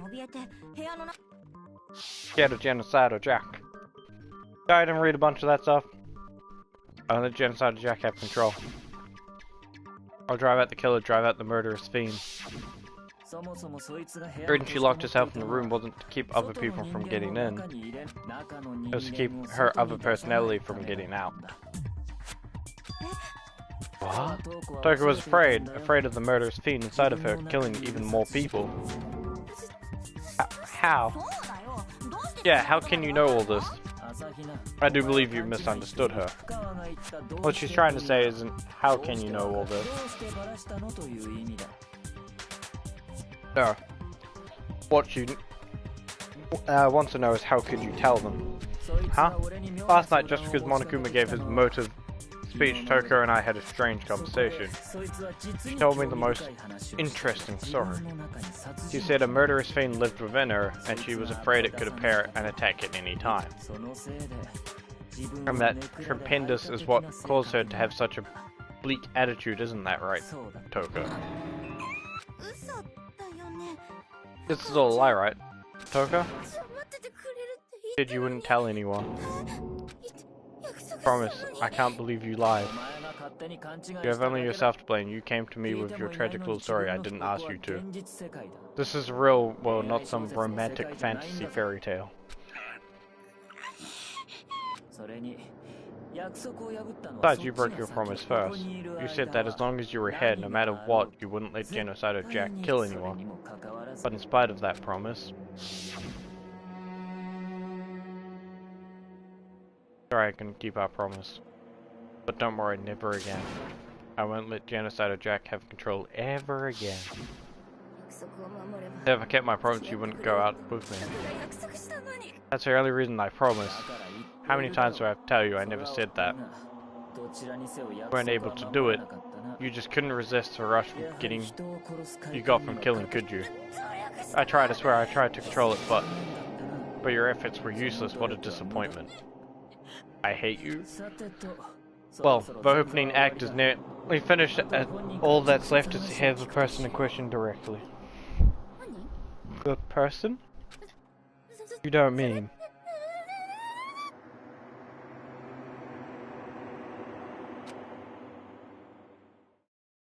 Took body suddenly lunged back lunged backwards. A huge thud echoed across the courtroom, but in the next second... Oh, hello there, it's me you were hoping to see. The heck? So you figured it out, huh? Well, whatever. What are you gonna do? I'm the ultimate murderous fiend, Genocidal Jack. Or better yet, let's go with Genocidal Jill. What the fuck is this? Togo, what happened to you? Not Togo, that's the loser's name. And what happened is a textbook split personality. Sort of one of them happens to be a serial killer, you should turn a blind eye to everyone's faults. So she's intense. Like I said, sound and murderous mind, sound and murderous body. This one is so different from the other ones we've come to know. Yes, well, murder is composed of a front and back, you know? Just like how every inning has a top and bottom, or how the depth of every truth lies a little lie. Behind every dark and gloomy soul lives another that shines as bright as the sun. This is the murderous fiend, Genocidal Jack. This is beyond insane. Also, I've kind of decided I was gonna try and race through it by the end of the week, but because I need food and shit, I'm gonna do a chapter for sure. Because to me, and save my voice, and to not, you know, feel like deaf every day after, say, streaming for like 8 hours, I'm probably, yeah, gonna do a stream chapter per sure. Because it saves my voice from going, oh shit. And it's not true.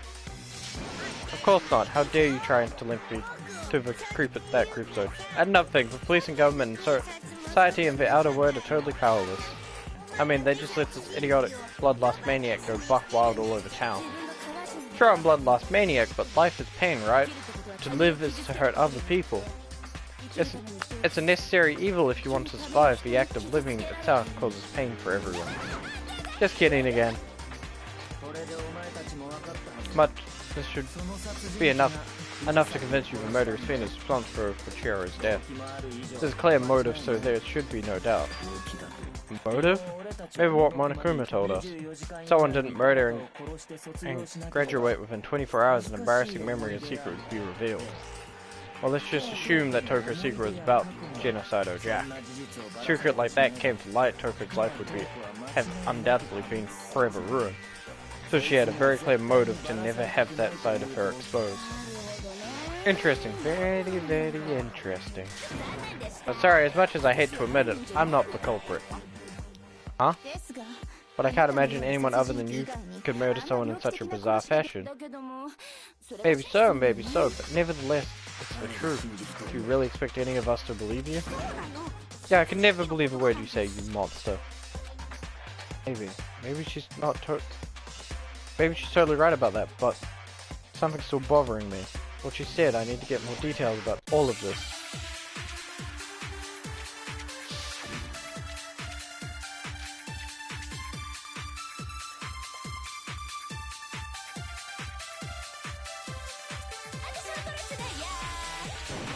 Oh shit.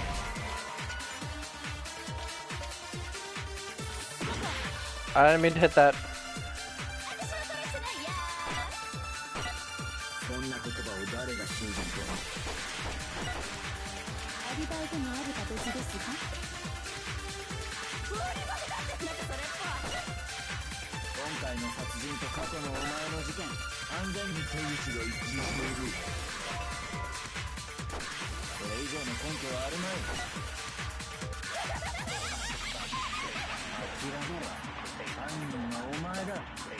I think I know what I need to shoot, but I fucked it up.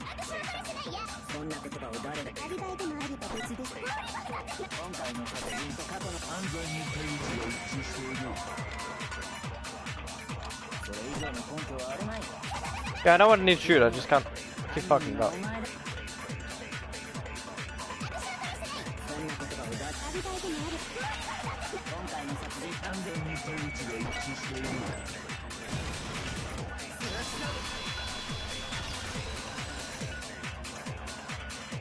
Fuck off, I'm trying. Are the methods of murder really exactly the same? It's not quite... I'm not sure about that. There's a thing that's slightly different between the Genocidal Jack case and this one. Huh? How is it any different? Huh? Oh, you don't know? Well then, human garbage, let me tell you. I murder with passion and conviction. I consider myself a professional and I have a very particular way of doing things. Imagine you go to a fancy Italian restaurant and they're very picky about noodles, the sauce, everything. What happened to Chiro? It'd be like if the same Italian restaurant started using ragu or... Yeah. There is no creation... This is no creation of mine. Let me rephrase that in a way that maybe makes more sense. There's two clear differences between the Genocidal Jack case and this one.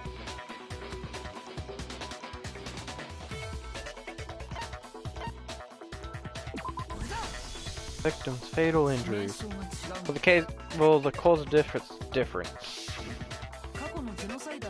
In the Genocidal Jack murders, all the victims were killed the same way. According to the case files, they were all apparently killed with a pair of scissors. Jared died from a blow to the head, right? Ah yes, that's remarkably different from the other murders. Wouldn't it be strange for someone who kills the same way without fail to suddenly change their method? And there's one more conflicting detail. That's right, in my recipe of murder, if the bloody message is then the arrangement of the body would be pesto sauce. Could you please stop comparing killing people to cooking? So are you saying the other difference has to be with how the body was arranged?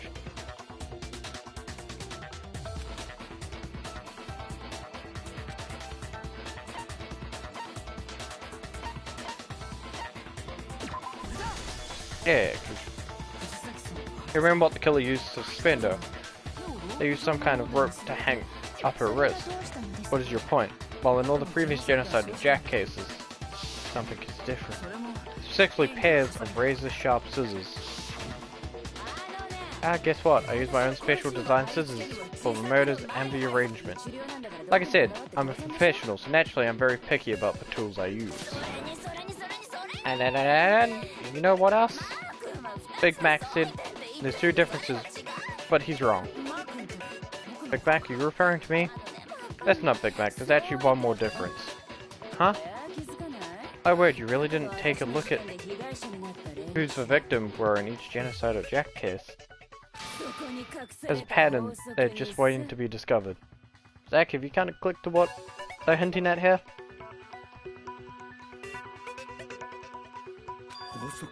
A pattern?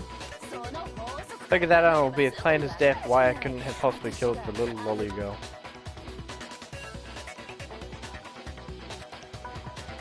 Little bit.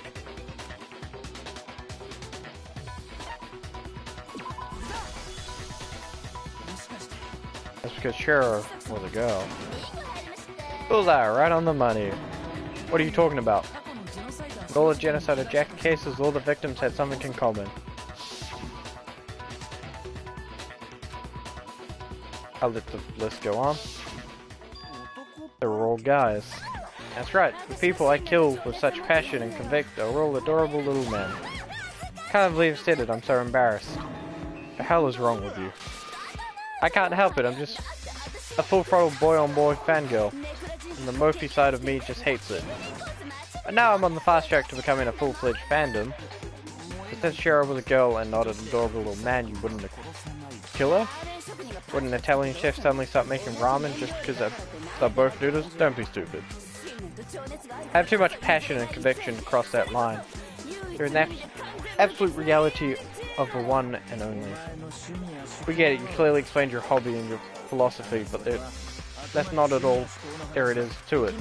There's different matter entirely when you're forced to kill in order to survive. Quite low cur.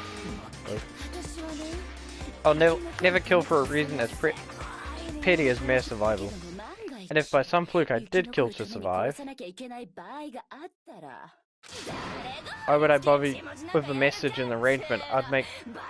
It'd make me the obvious suspect. then that does make some amount of sense. Plus, whatever reason I have for killing, I would never leave out my prized scissors. Who would go out on their way to use a big, stupid, heavy dumbbell? Maybe you used dumbbell because you couldn't find any scissors in the school. Any scissors? I don't use just any scissors, I use my own set of high-class envy of the entire world's scissors. Yeah, whatever, there still aren't any in the school. Are you sure about that?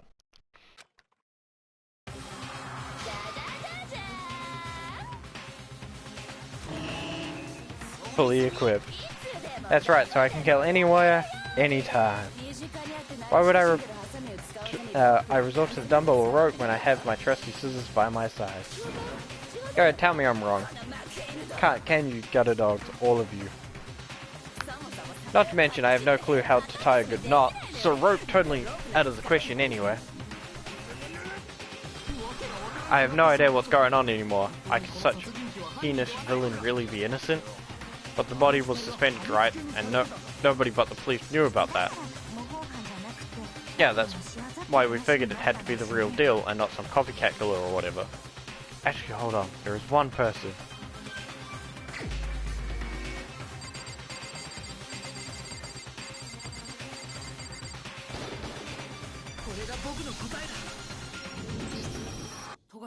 Byaku, is it possible you could have found out? Isn't it? You've had no problem gaining access to classified government documents or internal police records. Plus, you've already looked through the Genocide Jack files before this all happened, hadn't you? Are you saying Mr. Fakami did it? The reason he pushed for Fairy of Genocide Jack being killed so hard was because he wanted to pin the crime on her. So he rearranged the scene to disguise it and make it look like I'd put my stamp on it. The adorable glasses man was behind it all. Ah, I'm on fire. Oh, Byaku, what's your response? I see, so now the suspicion falls on me. Then I must ask, why would you say I begin acting suspicious? Surely you must have an answer. Look back and think about it now. The way you were acting right before we discovered the body was a little strange. And the locker rooms. So suspicious, very suspicious indeed, wouldn't you agree? Huh? Suspicious? Seems nobody's searched for locker rooms like... Let's start with the girls. You wanted to go in the girls' locker room right away, right? But since you're a guy, you should have naturally thought of the boys' locker room first. Is that what you want to say? The victim was a chair or a girl, hence why I said we should check the girls' locker room. Nothing strange about that, I say. On the contrary, there's something very strange. Okay then, what's so strange about it? Care to the rest of the class. Absolutely. Next we're going to add something called a true flashback. Aim at a weak spot and hold triangle. Hold down the triangle button. Then you'll memorize its weak spot. Memorizing phrases can only be shot at single truth bullets. Shoot or change the truth bullet, it will disappear from your truth cylinder. However, you can use these flashback features as many times as you want. You don't seem to have an answer to a lie or construct in your loaded truth bullets.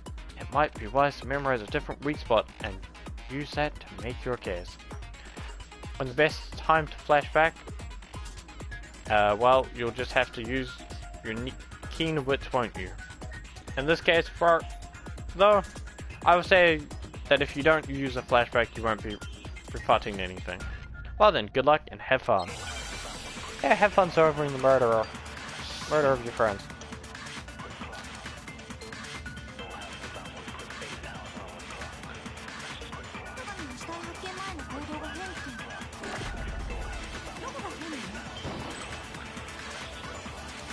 It was acting weird. I think the girls often have to take it.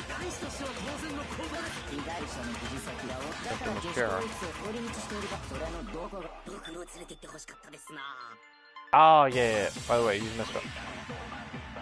How about I noticed that and I just haven't cared? I noticed from when I typed it in at like 6 o'clock this morning.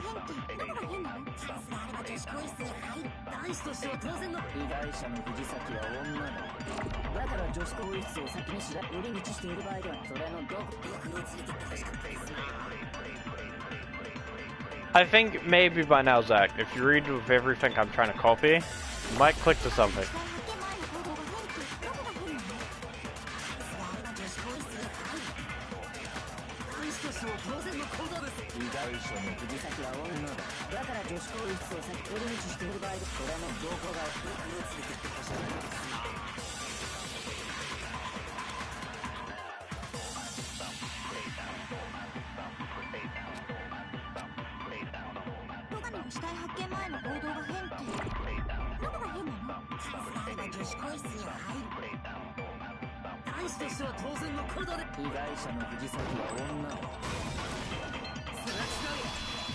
I was kind of correct. Surely the hint they're trying to get at here has clicked into your head by now. I'll tell you what's so strange about that, because up until we've actually discovered the body, we couldn't have known who the victim was. So you claim that you went to the girl's locker room first because Shira was the victim doesn't hold up. I see, that's a good answer, I must admit. Interesting, very interesting indeed, but your reasoning is still too weak. Huh? What's wrong? Is that it? Surely you got more than that. Go ahead and show us. Like he doesn't even care. Got him cornered, but he's acting like has nothing to do with him. What's the matter? You're not finished already, are you? There must be more to it. There is more to think to it, I think. Think about it. We're talking about the difference between the cases, this case and past genocide Jack incidents. Proof we're looking for is hidden in there. Oh, proof. That I'm the culprit, you mean? Evidence that proves Parker responsible. What could it be? Make your argument.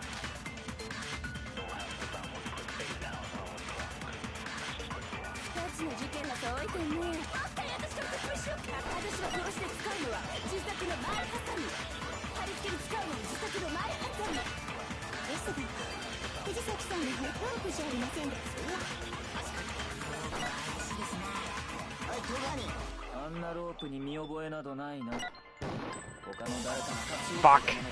Fucked it up. Yep.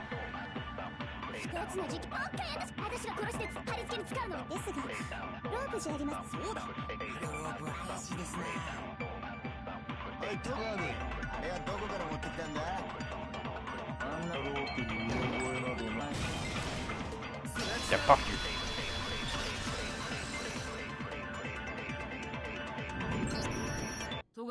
Actually, I'm pretty sure you have seen it before, because you see that rope, or should I say, that extension cord. What, an extension cord? Byaku, you used that extension cord in the library more than once, haven't you? And the same extension cord that was in the library all this time. Went missing after the murder. And there's no way someone who used that extension cord as much as you wouldn't discover that fact. Byaku must be the one who took the extension cord, and I can't imagine any other possibilities. If that's really what you think, then your conclusion is something like this. I killed her in the girls' locker room, then hung her up and wrote that bloody message. I intentionally made it look like genocide. Jack was behind it. Is that about right? Doing it again. He's totally calm, totally yeah. As if he's not even involved. Wrong, I asked you to think. Hey, that's what happened, so that's right. I don't disagree with not disagreeing. He kept calling this a game, right? So he'd probably be willing to do something like this to win. I'm sorry, but could we hold on just a second? I think we need to talk about this a little more. We really need to. We already decided who did it. I know, but still, there's something that's still bothering me. Is that right? And what, pray, hell is still bothering you? I killed her in the girls' locker room. That's my crime. Specifically, I dressed up and made it look like. What about the other? All that bothers you? Wait.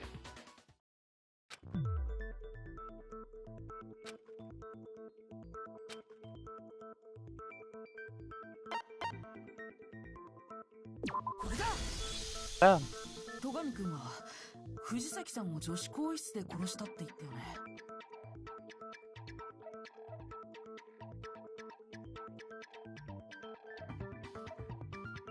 You say you killed Shara in the girls' locker room, right? But you're sure about that? Isn't it possible that the murder took place somewhere else? How disappointing. What kind of question is that? Even in the world of disappointments, this is a true letdown. She was found dead in the girls' locker room, there is absolutely no question about that. How could the scene of the crime have been anywhere else? Well, I think it's entirely possible that she was killed somewhere else, then carried there later. Along with the rest of the murder scene. The rest of the murder scene? Awfully specific, please tell me how you have reason for saying all this. I believe I do. Hibyaku. Did I just take you off guard? The story suddenly moves to the crime scene, Byaku. You've been so confident up until now. Maybe Byaku never even realized the actual scene of the crime could have been somewhere else. Hey, don't just move on without permission. What do you mean she was killed somewhere else? Come on, Makoto. Is there any chance the murder took place somewhere else? Let's see the proof.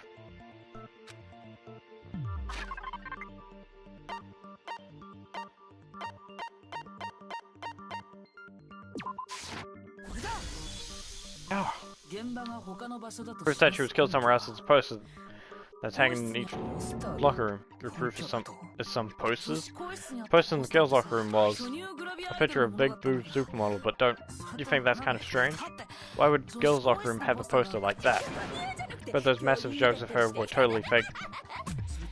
Meanwhile, the boys' locker room had a poster of super popular boy band Tornado. Again, that doesn't really seem to belong in a boys' locker room. So you're saying that maybe the posters were switched? And there were one other thing that I noticed about the locker rooms. You know what I'm talking about, right, Sakura? You're referring to my protein coffee, aren't you? Protein coffee? While I was in the girls' locker room earlier, I spilled some protein coffee on the carpet. But I noticed that after the murder, the stain had been totally scrubbed away.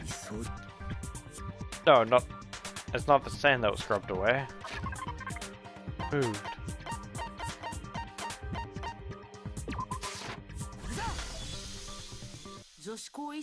Sand on the girls' locker room carpet wasn't scrubbed away. In fact, I found it on the boys' locker room carpet.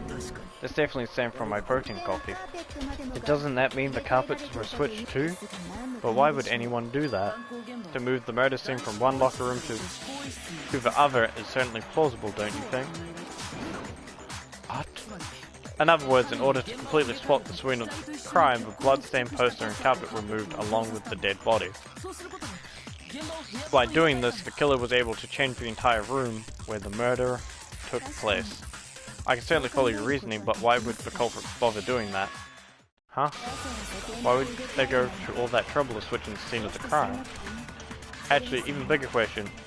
If the murder did take place in the boys' locker room, then how did Shira get into the boys' locker room in the first place? To get into the locker room, you have to swipe your handbook across the reading device, but Shira's handbook should have only allowed her into the girls' locker room. She had no way of getting into the boys' locker room. So she did have a way, and I can tell you what it was. Highly doubt that. But I'm telling you, I know how she could have done it.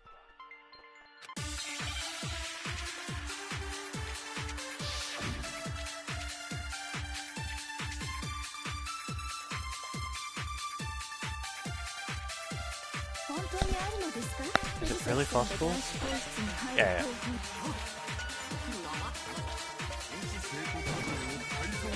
Nope, nope.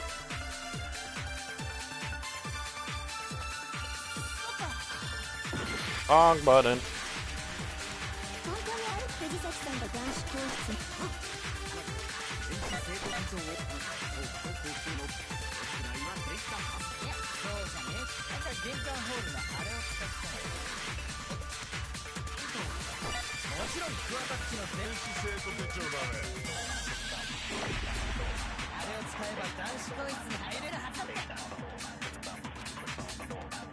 Yep.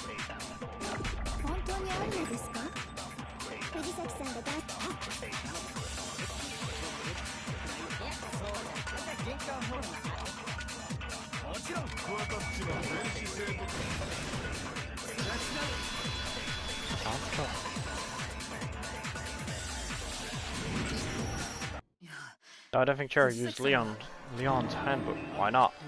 Because Leon's handbook was broken. Oh well, then yeah, I guess that'd be pretty impossible, huh? I'm struck silent by how quick you gave up. Plus, this isn't regulation against using someone else's handbook. Actually, the rule states loaning your handbook is prohibited. It says nothing about borrowing one. In other words, you could borrow a dead person's handbook all you want, and you'll be safe. Everything elsewhere on the noggin. Of course, if it were broken, then that wouldn't make any sense anyways.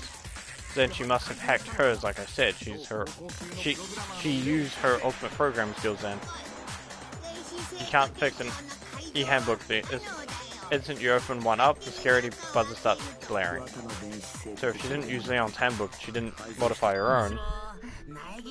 Maybe Mr. Naegi's assumption is just wrong. It seems like there's no way she could have gotten into the boys' locker room, so I guess so. Okay then. In the girls' locker. Hold on a sec. I agree with your thought. I think you're on the right track. What the? You finally decide to open your mouth and that's what you gotta say? There's no way she could have got into the boys' locker room, right? Get into the boys' locker room, right? So, why are you so sure that she couldn't get in there? There's still one other way she could have gained access. What? What are you talking about? What other way is there? But to explain that, why don't we take a little break from the trial? I'd like you to come see something. What do you think you're doing? Darn, this makes the whole trial more exciting. I'm sure that the thought must please you. Huh? Makes things more exciting. Well, alright then. I declare an official class trial recess. Oh, for real? Now then, what is it you want to show us? It better not be boring or I'll be very unhappy. Oh, I have no doubt it'll meet your lofty expectations. So, shall we go? Hey Zach, have you clicked to it yet? So before I even knew what was happening, the class trial had been put on hold. We headed off with Kyoko in the lead. And where she took us was...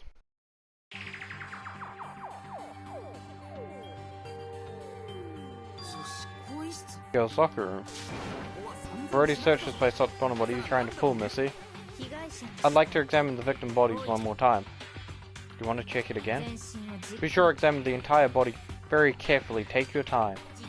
Examine her carefully, like using our hands? No way. It's probably best if I don't run my hands all over a girl's dead body. It's not that I'm creeped out or anything, it's just based on religion grounds, you know? Very well, I'll do it. But you're a girl, you shouldn't have to touch a dead body, just let one of the boys do it. No, it's okay, I think Shira would have rather the girl examine her. Leaves this to me. Sakura? What is this, some kind of secret girl on girl action? Is this what you two are about? That's not it at all, stop screwing around. Okay, here I go. Sorry, Shira, please excuse your intrusion. Putting her hands together in a brief prayer, Sakura then began quietly examining her body. Be sure to check her entire body, and I believe we will solve this particular mystery. Her entire body, I know you say that, but what's this? What is this? What is it? Not possible, it's not possible. Sakura's eyes staring wildly as Shuko's lifeless form, her massive frame trembled. This girl is... what? A boy. I see, so she was actually a he. Interesting. Thanks for confirming this fact. You're joking, right? I wouldn't joke about this. Then it's really true. Kara was a guy? Oh wait, you guys didn't know? Heck, I knew right off the bat. Terrific. Kara was totally a guy. It was a crosshair, so now I'm really on fire. I wish I had killed him. So that Kyoko wanted to show everyone. Ha! Interesting. Yes, that certainly does make things much more exciting. Now let's ride this wave of excitement back to the courtroom and get back to the trial. I do apologize for keeping you waiting now. Then, let's resume the class trial. Well, just like of the shocking revelation that Chira was actually a boy. Let's pick up from there.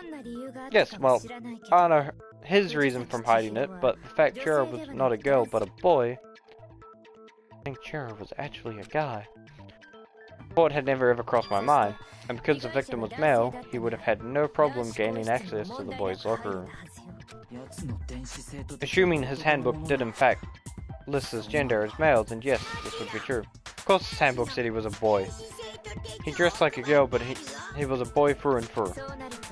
So then, there should be no issue with Makoto's initials. Yep. The victim was killed in the boys' locker room and was later then moved to the girls' locker room. And then the killer could have easily used Sakura's or Junko's handbook to get into the girls' locker room. Chira really was killed in the boys' locker room. Still don't understand the motive for moving the body, but yes, that does seem plausible. Well then, I must admit, I did find it rather odd. I knew he felt a little off. There was a certain... Yep, to his female body. So now, everyone has been connected, all the mysteries have been found clear. Okay, well, connected or clear or whatever, we still think you're the killer, remember? Very interesting, this has become very interesting indeed. He's off on his own little world. What about you, Makoto? After everything we've learned, do you still think Byaku's the killer? Well, without a doubt, Byaku's the one that made Chico's deck look like genocide or Jack did it. But I think he might not actually be the killer after all. But aren't you the one who accused him in the first place? He just seemed to be easygoing about all this, like he's enjoying us solving the mystery. The way he's acting, it makes it seem like it doesn't have anything to do with him. And then you think that might be because it doesn't have anything to do with him. Plus the evidence he left behind was little too, how can I put it, overt. He constantly chose to use the extension cord knowing it could connect to him to the murder. And at least that's how I see it. And Byaku, when you found out the murder took place in the boys' locker room, it seemed to rattle you. Then again, when you found Chira was actually a guy. If you were really the killer, that stuff wouldn't have had any effect on you. So that's your thinking, huh? Well, it bothers me that you don't have more concrete reasons, but that's fine, I guess. I'll mark it as concrete for the time being. He's right, I am not the culprit. I just happened to come across a corpse in the girls' locker room and decided to alter it. Are you fucking with us right now? No, I'm not effing with you right now. I'm telling you the truth. Well, I find it very hard to believe. Go ahead, find it very hard to believe. You're free to be executed along with the rest of us. If you're really telling the truth, then why'd you do that to his body? My reasons hardly matter right now. Uncovering the culprit is more important, wouldn't you say? Now then, if it wasn't me, who was it? Oh, I don't think I can say for sure without talking about it a little more. Seriously gonna keep going? We're all good, aren't we? I thought it was clearly Baku. No, I'm with Makoto. If there's any doubt whatsoever, we need to explore every possibility. Because if we're wrong, we all die here. That's true, very well then. I'm with you too. Damn sure I can't be in. Do you not have a mind of your own? Of course I do. What am I? An ant or something? Anyway, let's discuss this all as a group one more time. We still have time to make our decision. That's very true. Our lives are all on the line. Excellent, then shall we resume our game of hide and seek? If Baku or Bitch Boy didn't do it, then who is the real killer? Who murdered Chira? There's one thing we could be sure that we know about the killer. The killer was able to gain access to the real... Killer is a guy. Since crime was seen boys. Handbook is apparently broken as the killers wouldn't have to use their own. In other words, it has to be a guy. But that's still not enough. I need to find some more clues. I'd be shocked as well by now, Zach, if you don't know who the killer is.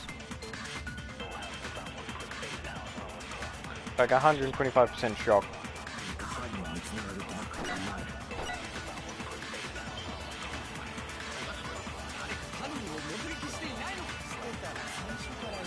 Something by now.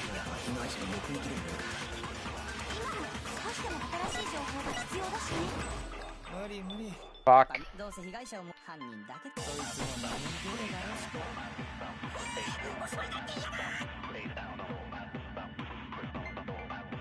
Took a lap of judgment. I knew exactly what I needed to hit. What's this new judgment?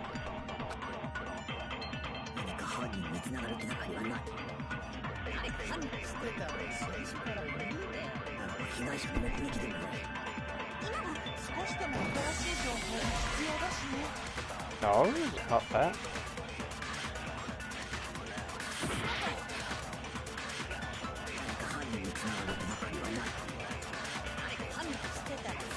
It's not that. There's only one other thing I can shoot, and it's not that.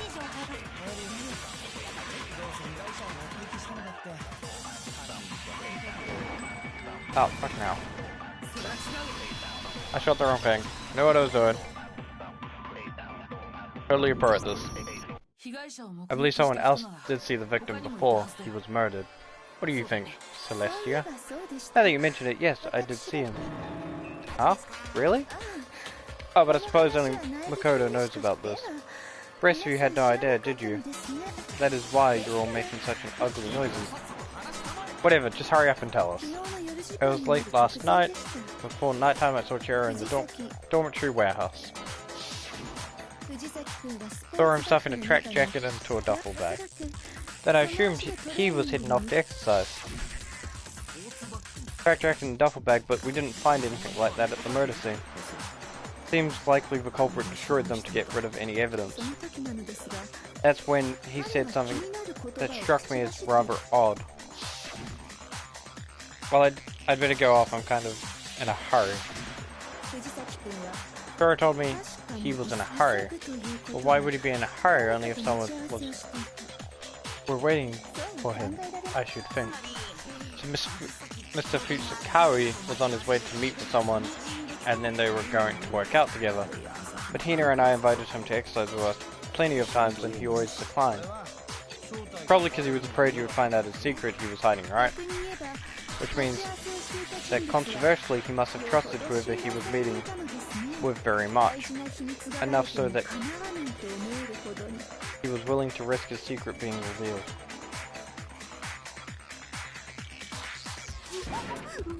What a marvelous friendship.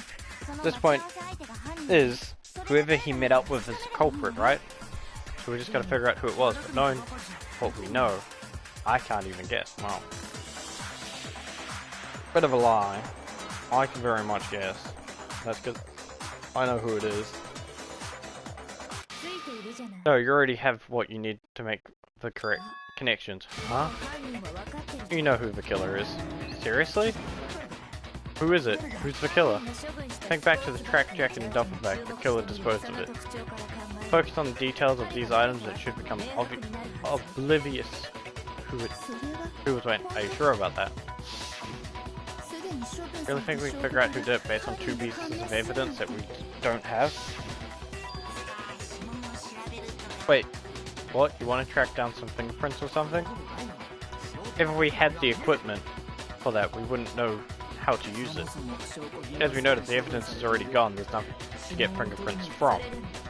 Maybe we can't make certain interferences if we just take the time to talk it out. Easy for you to say.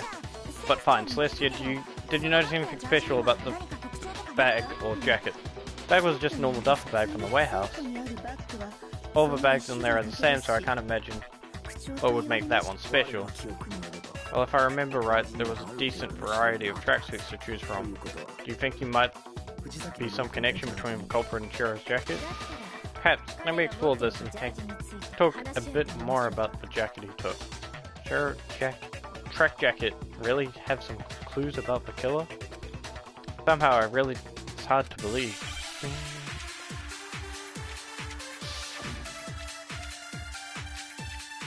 This is account. Just a winner.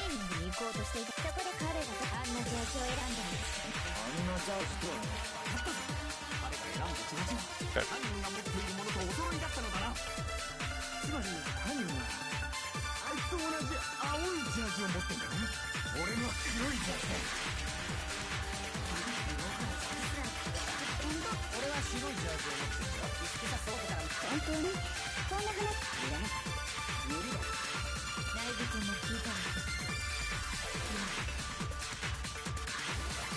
Right, what you just said now is really odd.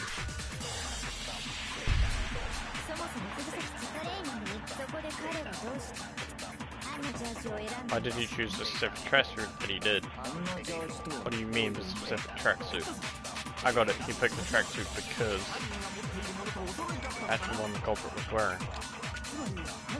What he's saying is...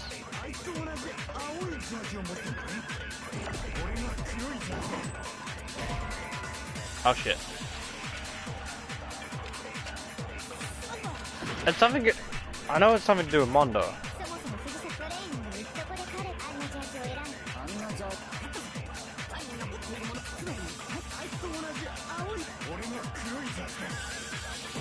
I think it's that. I don't even have tracksuit. Six would suck. I have a white tracksuit personally. I got it from the warehouse, if you must know. Any of you really help us in close to figuring out who the culprit is?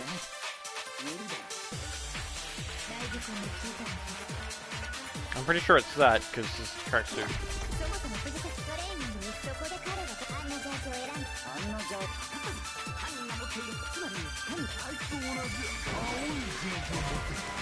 What is it? Fuck!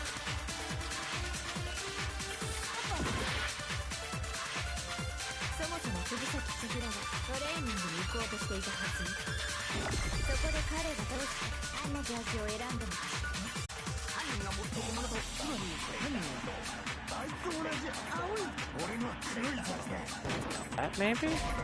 Fuck. I actually can't remember, what the fuck?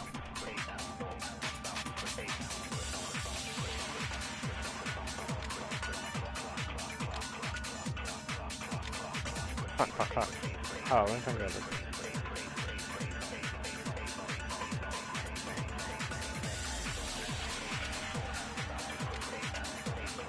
I don't remember what the fuck it is.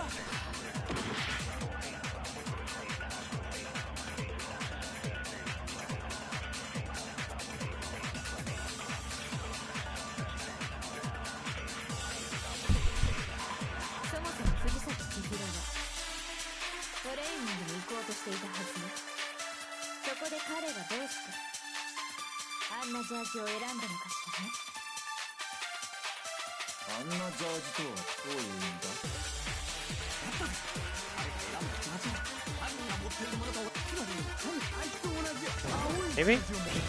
YOLO? Oh.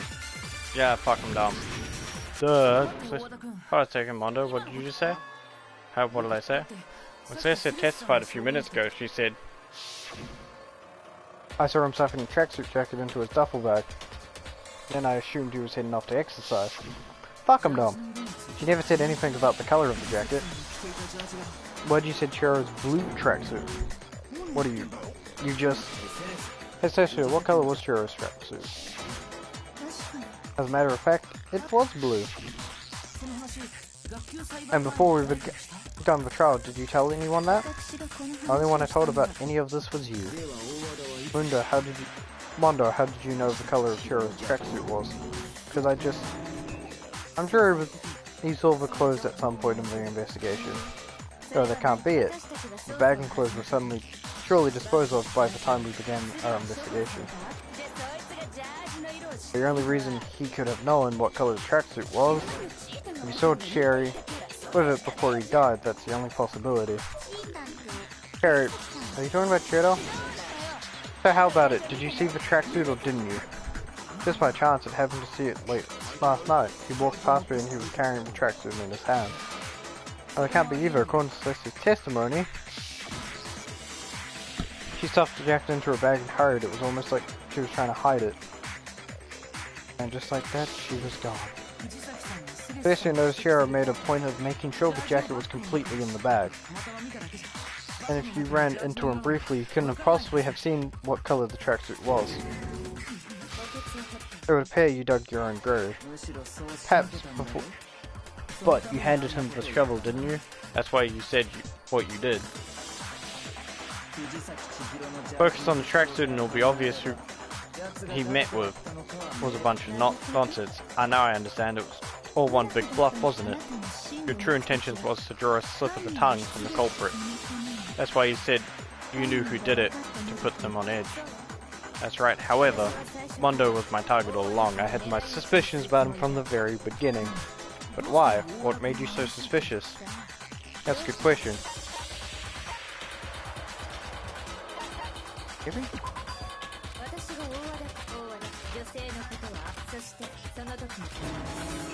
Does that... Oh yeah, shit, I was actually right, yeah, because the way he talked. Is she a witch? You're No, I'm not the frightful one. Not nearly as frightening as someone capable of murdering a friend. So basically that whole thing was because he doesn't call any of the females dudes. To just sum that whole thing up, he doesn't call any of the females dudes. Was it really you? Did you really kill Cheto? So basically, yeah, that whole blurb thing I accidentally skipped over was basically her saying that, yeah, it's kind of obvious it was him because he only refers to the guys as dudes and the females as something else. I can't remember what it is though. I didn't kill anyone. You've been all over me judging everything I say, putting words in my mouth. What gives you the right to treat me like a goddamn criminal? Yeah, he would never do something like that. This is just a false accusation. Oh, true. My reasoning on that is pretty shaky. That was fast. But that does present us with a problem. It seems we are all out of leads. My time has nearly come. My little ghost friend is telling me. Oh yeah, that reminds me. Tafumi, weren't you telling me you found some evidence? Really? What kind of evidence? Actually, you know, now that I'm thinking about it, heck, it might not be relevant. Geez, did your confidence just get up and walk away? It's fine, man, just tell us. If you really insist, then. Here it is. What do you have there? Happens to be an e-handbook I found laying on the ground, so I scooped it up. Shadows. Shiro's handbook was missing from the scene of the crime, right? For a fact indeed. Totally sure I found it. Must have some clues about the culprit, right? Well, that's what I was hoping, but I busted it out, it won't even turn on. I imagine the culprit broke it to get rid of any evidence after the murder. That's odd, I don't think the handbooks were quite so fragile. You're right, they're not. It's totally waterproof, shock resistance, it wouldn't take an awful lot to break. It would take an awful lot to break one. And yet this one appears to be broken as Leon's sitting useless in the main hall. For all your confidence, it's a remarkably high failure rate. Do you think there might be some kind of mystery in there somewhere? How precisely did the handbook get broken?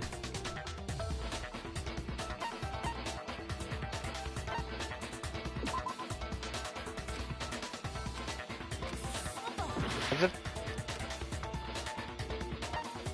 By hitting its weak point.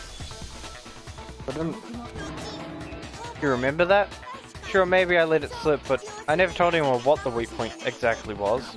But if the handbook is supposed to be never break and two of them have been broken in quick succession, then we can only assume that someone figured out its weakness. You know what the weakness is, right, Monokuma? So what is it? You're asking me? I think it's a necessary piece of information if you want this to be a fair trial. But if I tell you and someone else decides to copy it, then it would not be very good. Wouldn't be very good. Very not good. Just how's already, why would we want to break our own handbooks? Oh well, I have a weakness for pushy demands, but you sure you won't follow our example? Then allow me to make a special announcement. This weak point on the cutting edge ebook handbook is when it is exposed to high temperature for too long. It will suffer a meltdown and totally break. I flipping knew it. Knew it? Yeah, because I found this handbook lying on the floor of the sauna. When the temperature of the sauna can reach over 200 degrees, strange how you don't get burnt, huh? It's because as you sweat evaporates and creates a cooling layer around the air around your skin. If the hot air of the sauna where someone pushed directly onto your skin, you definitely get fried. A layer of air, yeah. I don't give a fuck about what. Well, interesting, I learned a new fact today. I don't give a fuck about the sauna fact. The spare trifling speck of knowledge. Anyway, if you found the victim's handbook in the sauna, then the killer must have purposely tried to raise the temperature in it in order to break it, meaning the culprit somehow knew its weakness.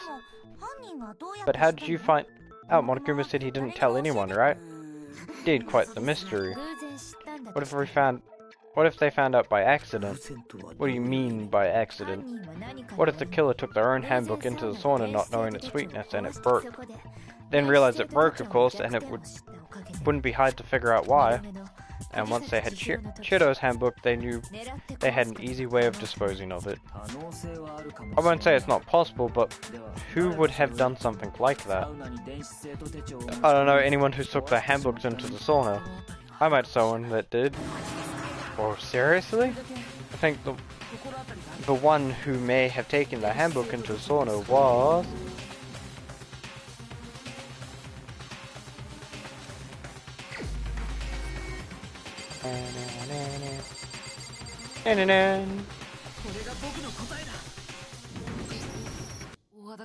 Bueno, your handbook got broken in sauna, didn't it? What? Why do you keep accusing him? Mondo and Taka had an endurance contest in the sauna not too long ago, remember? And for the contest, Mondo just so happened to keep his school uniform on. But little did he realize he also left his handbook in one of his uniform pockets. And when it was all over, Mondo discovered that taking your handbook into the sauna could easily destroy it. No wait, hold on, you've got it all wrong. He could never kill. I don't accept this. Show me the proof that's actually solid proof. I mean, I don't want to believe it either, but I found something that proves it beyond a shadow of a doubt.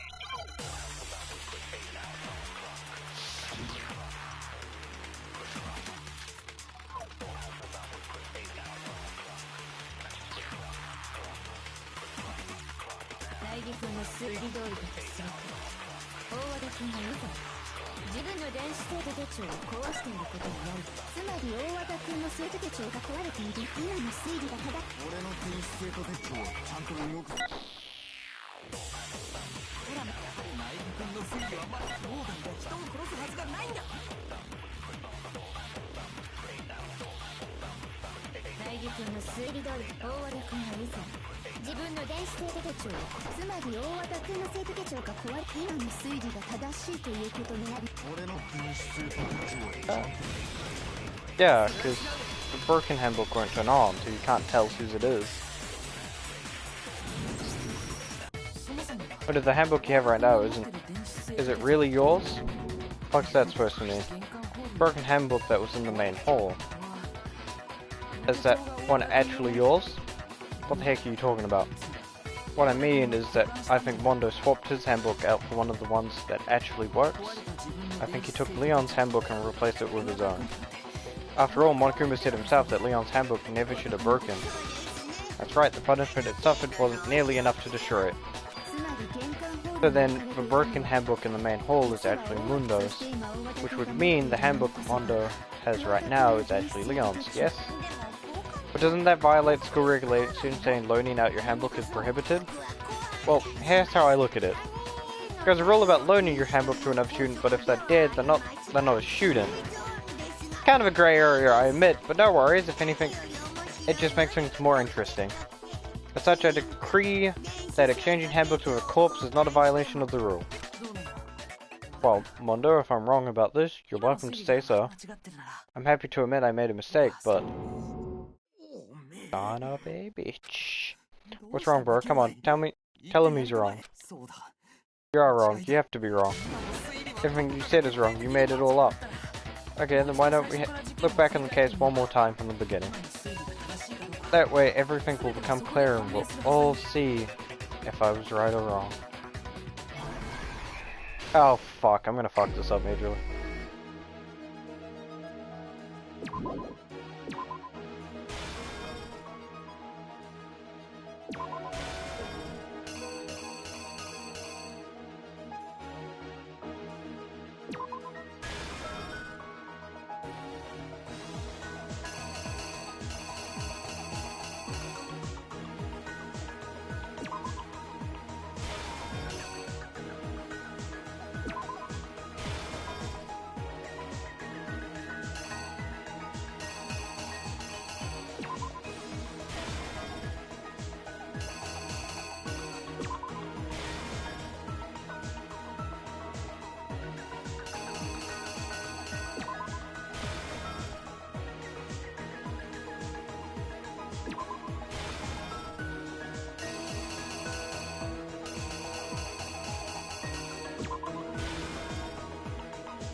I'd probably fuck that up. Boom. Yep, duffel bag.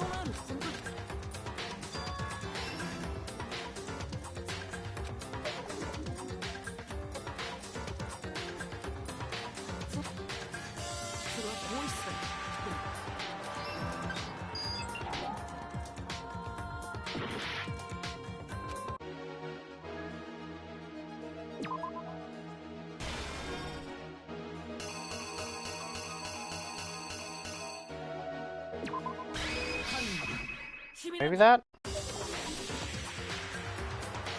feel like if I fuck this up, it's only gonna put me... Okay, we know that's right.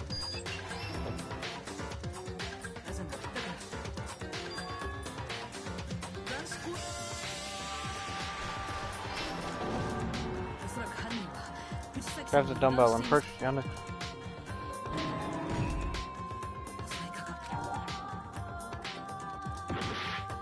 Ah shit, that was my last half.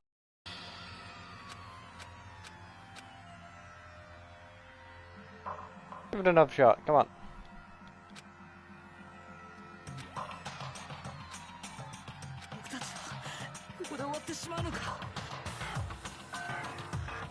Man, if I get this late, I'll give it enough shot. Yes.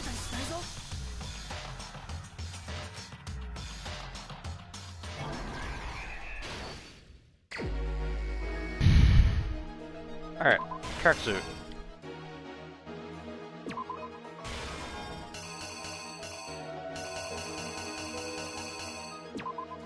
Cool.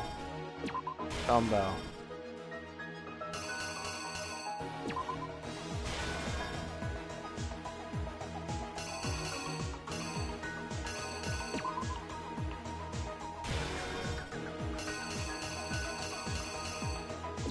Okay, no, get that one.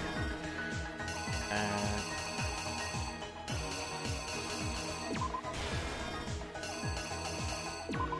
girls' bathroom.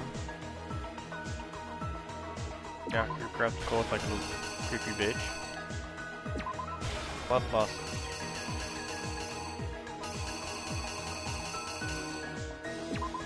Boom. Boom. This is where I fucked this up like 4 times.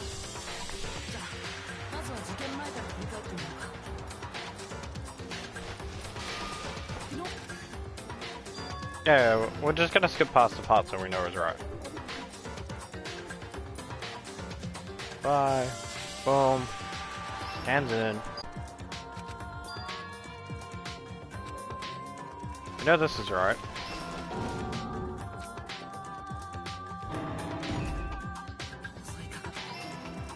Yeah, cool. We know that's right now.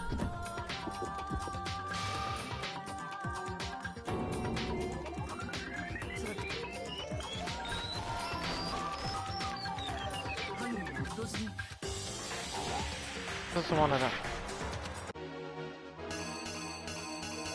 Maybe dumbbell man?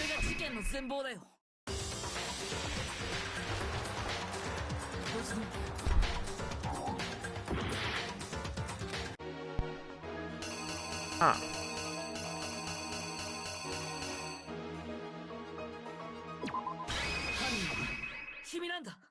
I cannot remember the order.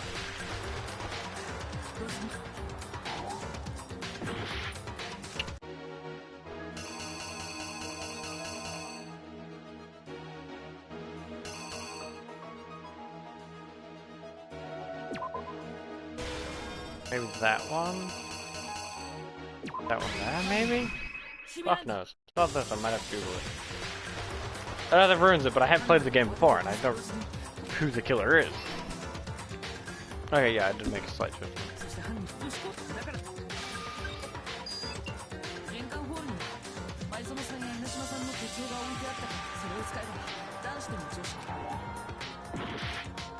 E.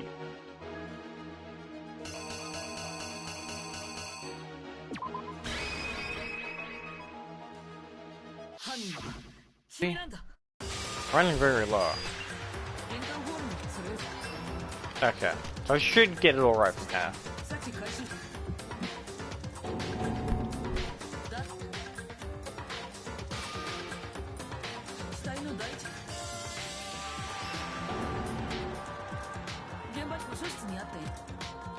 Grab the extension cord. そうなんだ。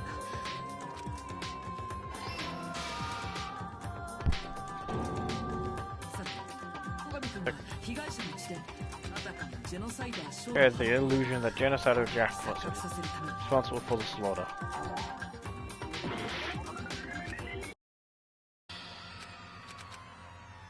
God damn it.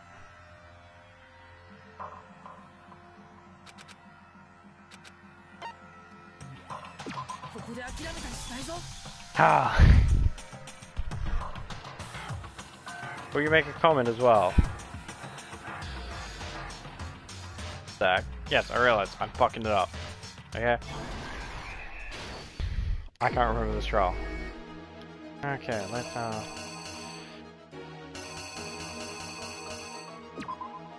oh,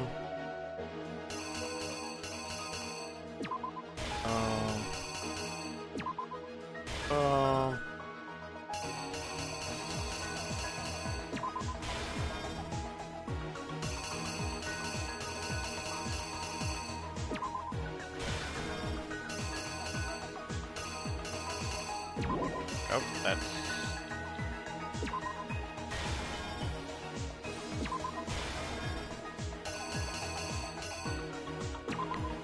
put the poster off. And it's support. Bianca was creepy bitch. Made it look like it was so and so.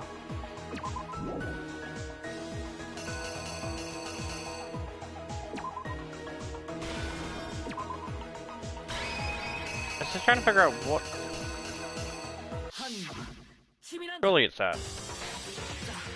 まずは事件前から Yeah.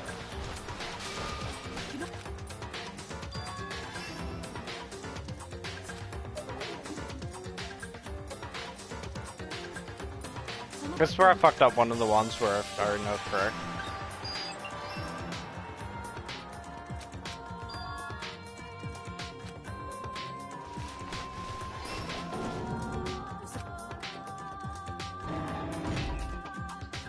Could run through some of this stuff. I'm just double checking I have no one to raid as well real quick, because I do want to raid, because I do like raiding if I have someone to raid. I don't have anyone on my friends list to raid. そして犯人は死体を女子更衣室に運んだんだ。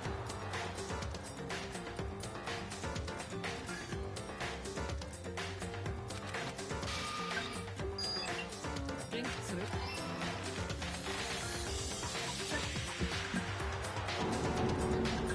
男子更衣室と女子更衣室。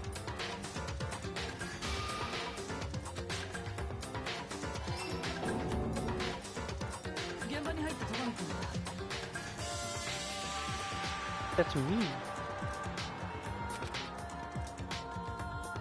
そうなんだ。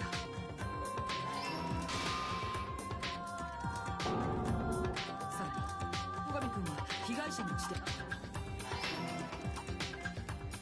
そして Hey, I got it right. Alright, good. And I found someone to raid, because 犯人の思惑通りその電子生徒犯人は知っていたんだ。なぜならこれが and they're equally as weird. 大和田門太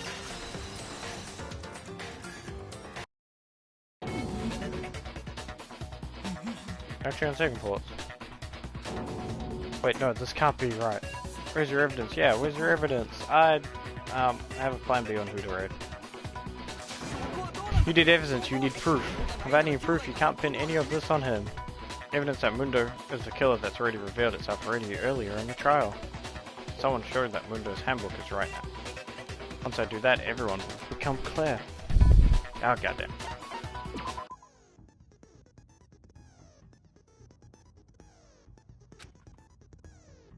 And during the truth bullet, if you push R1 button, Fever Time will activate a tempo that will force its max. At this point, even if you push the button randomly, you won't miss. X triangle, however you want, throw the opponent's verbal assault. But this also only lasts until your focus gauge runs out, so make the best possible use of your time. Of course, it wouldn't be fair if only you got access to special time, right? I've also prepared something called Nega Time. that your opponent can use. Your opponent activates during the bullet time battle. Your tempo markers disappear, making it quite a bit tougher to hit. Yeah, basically, he can be a dish.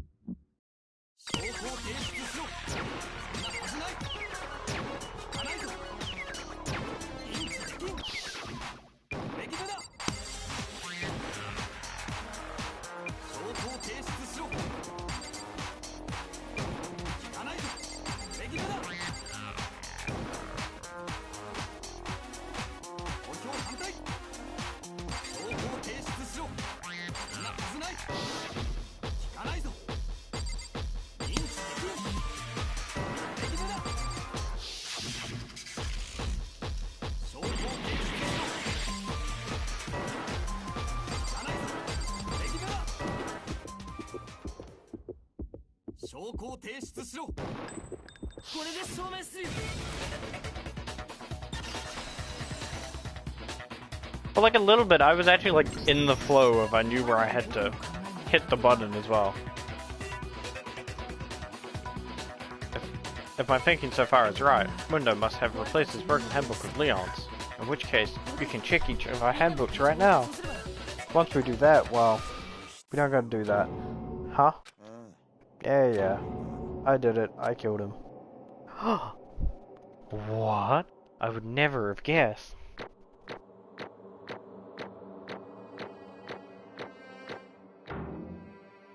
Total A. Heck. 23 medals, I'll take it. What are you saying? I got no choice, man. After hearing all that, I gotta just give up. Go ahead, Monokuma, get it over with. That's for the goddamn verdict. Roger that. Wait. Hold on. No waiting, no holding on. Time for momentum we've all been waiting for. Grab your lever and give it a yank. Who will you elect at the Blacken this time round? Will make the right choice or the dreadful wrong one? What's it gonna be? What's it gonna be?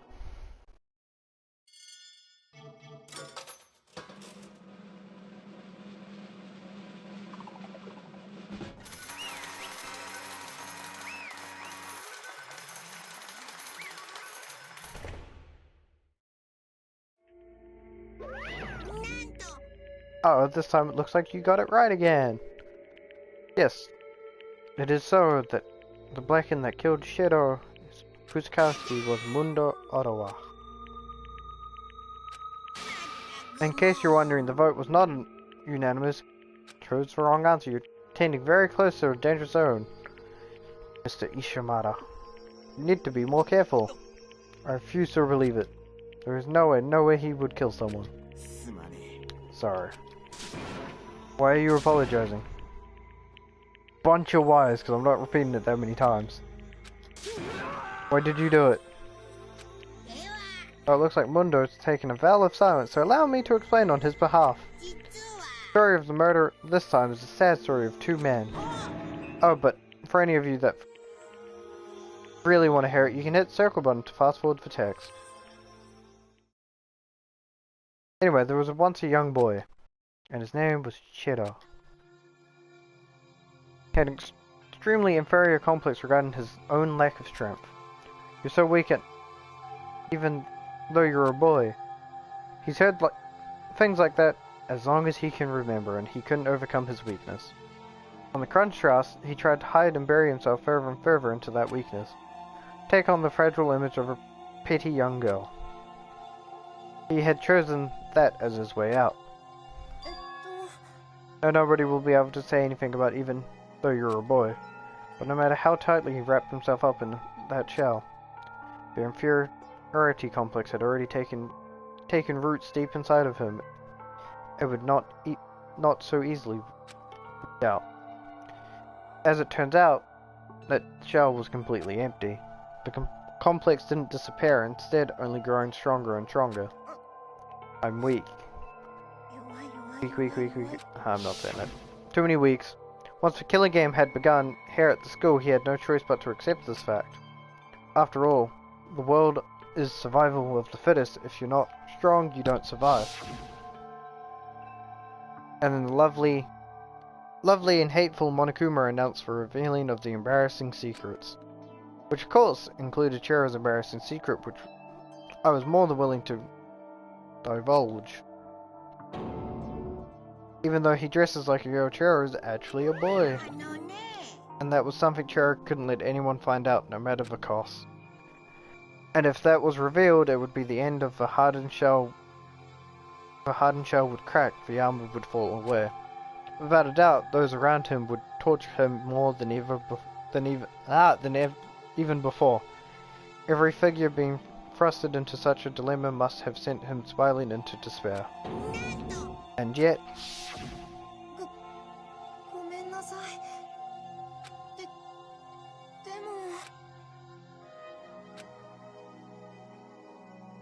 annoyingly, he used the thread of discovery to motivate himself to become stronger. Now's my chance. I'm gonna get strong and accept who I am. Strong enough so that when someone says, even though you're a boy, I'll be okay, I'll get better. With that at the front of his mind, he resolved to take immediate action. And so, today he made the commitment to begin exercising. He was prepared to retain his mind and body. But sadly, that would be the first and only chance he would get at it. And when he decided to start exercising, he thought it would be good to ask someone for help.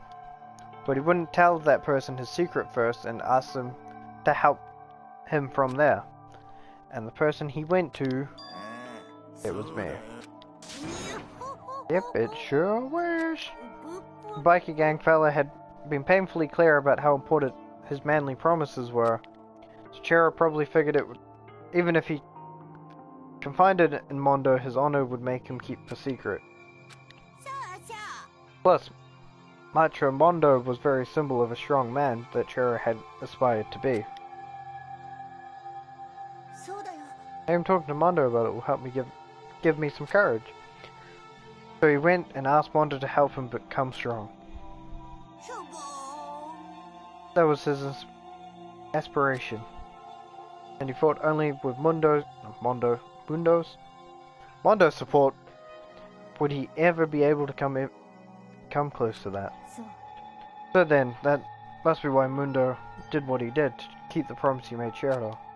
Huh, did what? You mean that's why Mundo carried Chiro from the boys' locker room into the girls' locker room?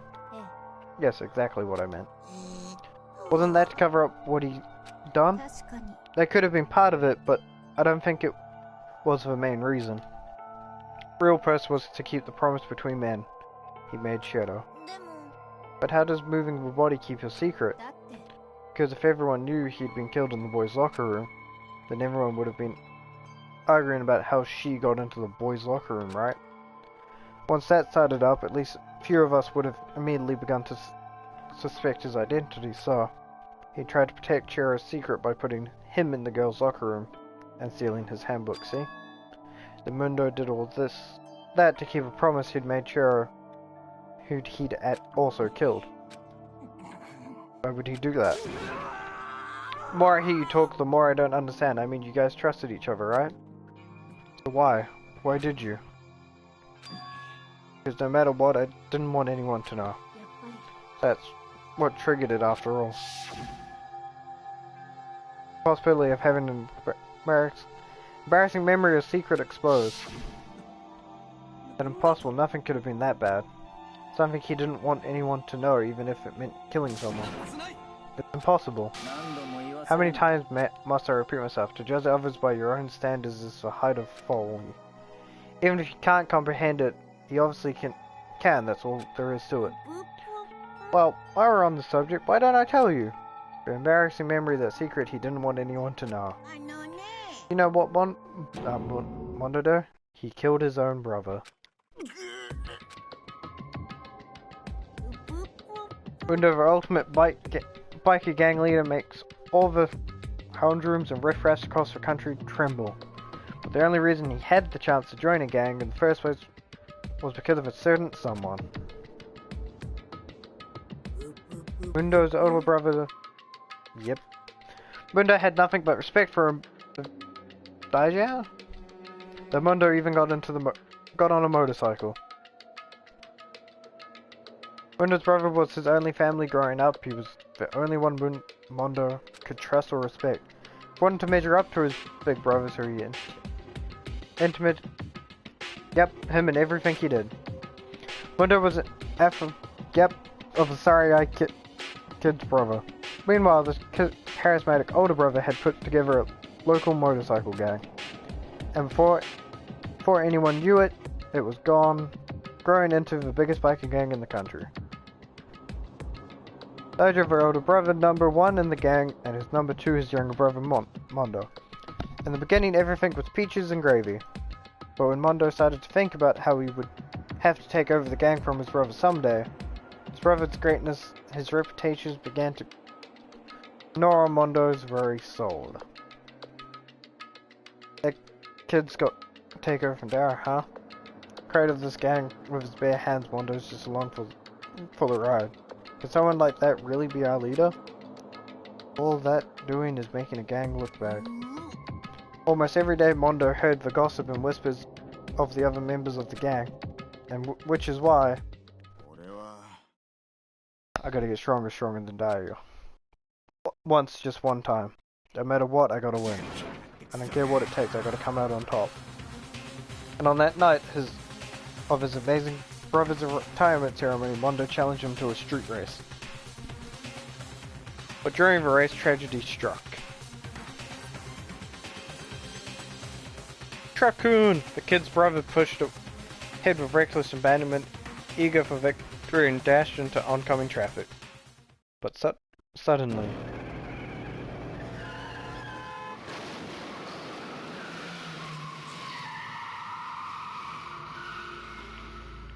And in his kid brother's arms, the older brother delivered his final words.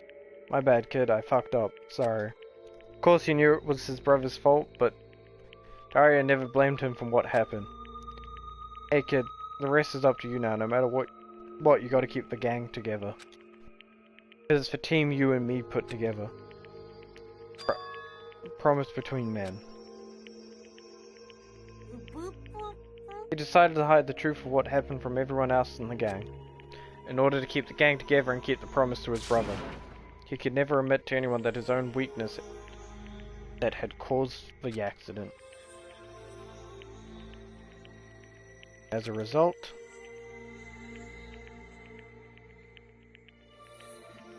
the team was made even stronger under the banner of the kid who bested his big brother.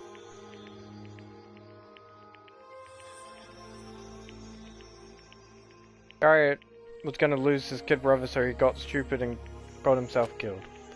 That became explanation for what happened. Mundo's lie became the truth. Mundo's lie became the truth. Fucking hell.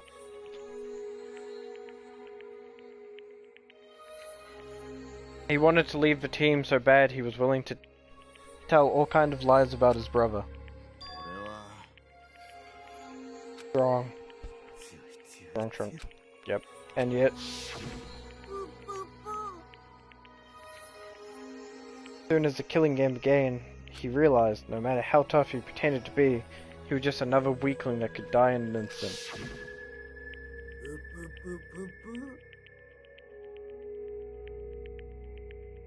And the lovely and the hateful Monokuma announcement revealing the embarrassing secret.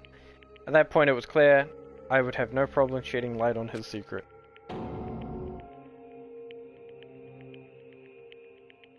Mundo killed his own older brother. No matter what, I couldn't let the other gang members find out. If that happened, everything would have been ruined. Everything me and my brother had worked to create would have been destroyed. Death, all the guilt I've been carrying around, it all would have been for nothing. So that's why, Mundo, after I saw what Monokuma had on me, my head filled up with a kind of fuzziness, uneasiness, and just started swirling around. I never felt anything like it before. I didn't know what to do about it. I wasn't sure what to think or say, but after a while the fuzziness, uneasiness, turned into a rock-hard lump of anxiety way down in my stomach. And it was right around then that Chiro asked me to start working out with him. And right there, he told me a secret. Seriously? Jesus. Yeah, I'm sorry I lied to you. But why? Why now? Why are you telling me this all of a sudden? Huh? Because I mean, you kept the secret all this time, right? If anyone found out, you would... You're right, but I want to change. I wrote myself in lies, I'm weak, I want to destroy the version of me forever. His words were like a knife in my gut. I felt like he was exposing the lie I've been living myself. I have to change it, I don't want to be weak anymore. You're so strong, it can't hurt you, right? Whatever secret Monokuma might tell us. What you're saying, I should just say it. You're saying, if I really am, I should just be able to tell everyone my secret. I was jealous. I was jealous of Chiro's strength. He had the strength to face his own weakness to try and overcome it. It was kind of strange, I've never had strength I can't had, so I was jealous of him. And the jealousy broke me. Making fun of me? I'm strong. Are you fucking with me right now? I'm not making fun of you, really. You really are strong, Mundo. Felt like I couldn't hear something starting to creep. Something inside my head. What did he want me to do? What was I supposed to do? Was I supposed to sit back and let my secret get revealed and ruin everything? What's wrong? Why did you have to tell me all that? Are you trying to rub my failure in my face? Oh, I just really admire you. I admire your strength. Strong. Beating it like 8 times. Make it stronger than you. Stronger than Daria. I don't remember anything after that. When I woke up again, he was lying at my feet covered in blood. I had the dumbbell in my hand and I was just staring at him down on the ground.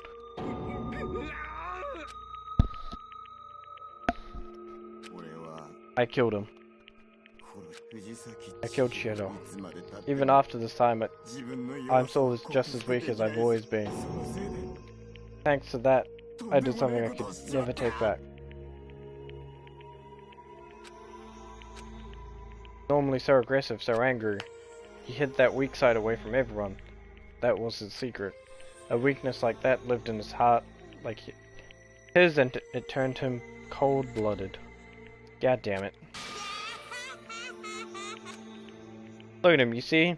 You're all just like him. For a secret from the past, for a memory, for that he killed another living human in cold blood. He couldn't cut free of his regrets from the outside world, he doesn't know what true strength is. Do you see hope anywhere in there? 'Cause I still don't. You bastard. Just shut up, you son of a bitch, go ahead. Say that again, I dare you. Okay, I'll say it as many times as what I want to say, but unfortunately I cannot do that right now because it's time for the punishment is fast approaching. Punishing? You mean execution. That's what I promised you, right? The Blacken that disturbed the peace will be punished. Hold on. Now then, I've prepared a very special punishment for the Mundo Ottawa, the ultimate biker gang leader. No, wait. Let's give it everything we've got. It's punishment time. Sorry, man. I couldn't keep the promise we made from one man to another.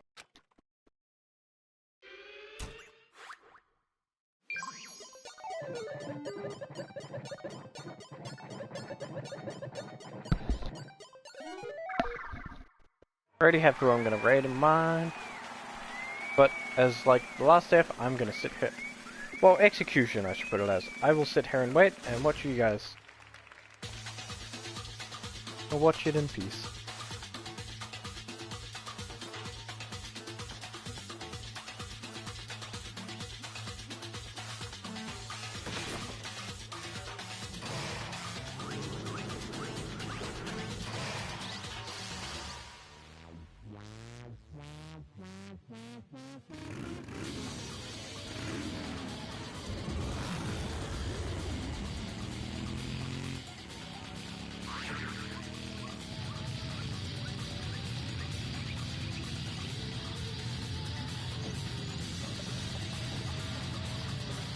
Look at him go.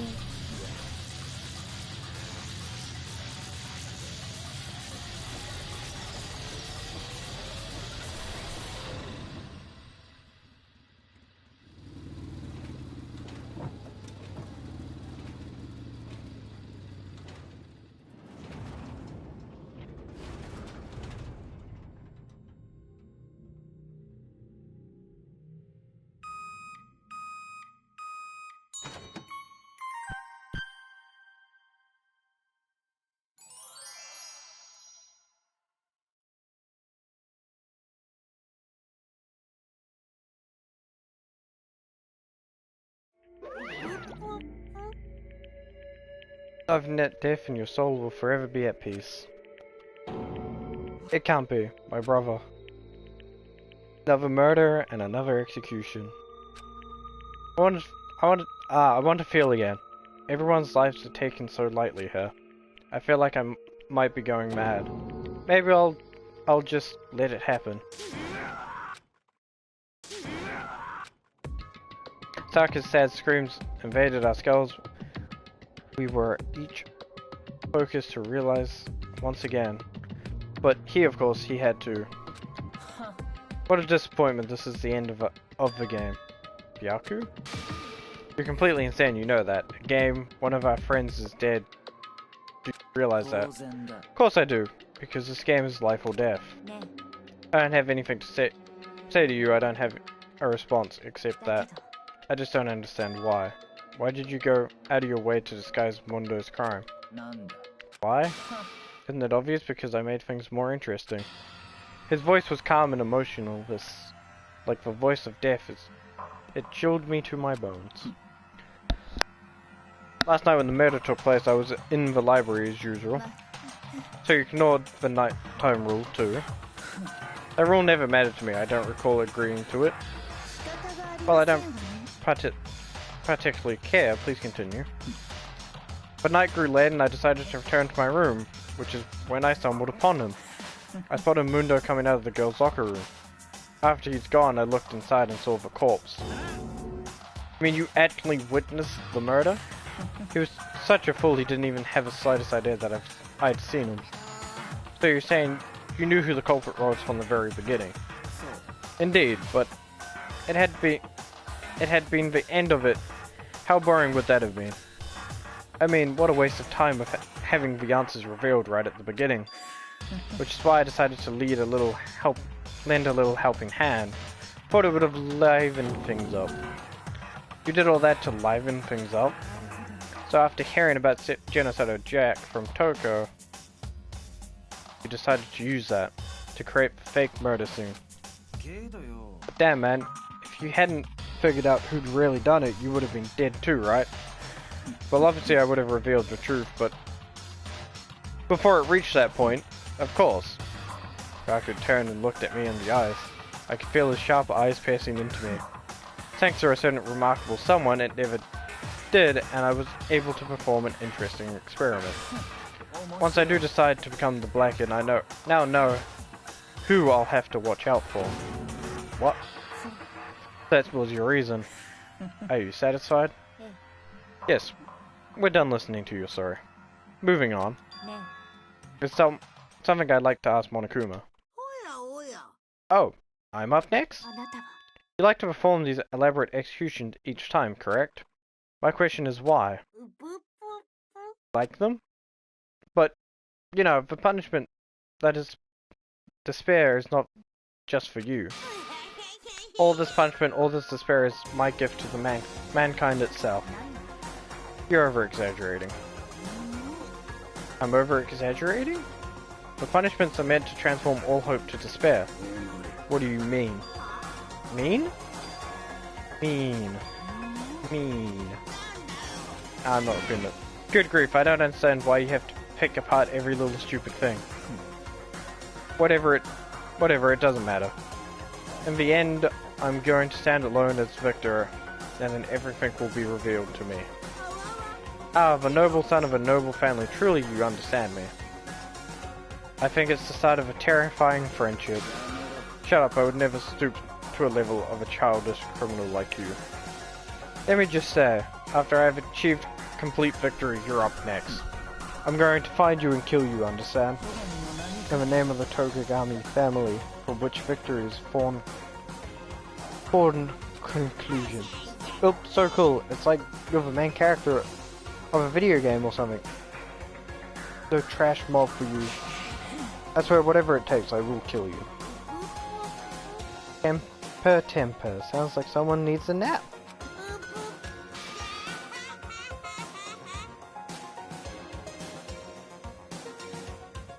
When the Kuma's laugh peeled across the courtroom and the curtains closed on the case of Chera and Mundo. But I knew that wasn't the end. The killing game would still continue, because the mastermind wouldn't let it end. Those of us who were still alive, our worst fears and despair kept on multiplying. It was kind of despair that felt like a blind puppy in hell had more of a future than us. All of our courage, our effort, our friendship, it felt like it amounted to nothing at all. It was the worst kind of despair. Well, anyways, like I was saying, it's a pretty good spot, yeah? Really good spot. Anyway, isn't it amazing how this girl went and killed someone before things even had a chance to get boring? One thing really gets moving, that'd be like a roller coaster, that wouldn't be any stopping it. Fear and despair change forth and spreading nothing can hope to match. But I must admit, I'm disappointed. Went through all this pain and effort of making you part of a group and you couldn't play your part. You do remember you were supposed to make the first move, right? Well, no biggie. Nothing we can do about it now, so just do your best to make things more exciting from now on, okay? After all, that's what everyone wants to see. There's one thing I'd like to ask you. As long as you don't want to know my measurements, fire away. Who is it? The 16th high school student, I mean. My, you really took me by surprise there. I know I said you could ask anything, but... Super denied, ultra denied, demonic denied, because you see, that's my ace in the hole. And nobody'd be dumb enough to reveal that, right? No matter how close they were to their friends.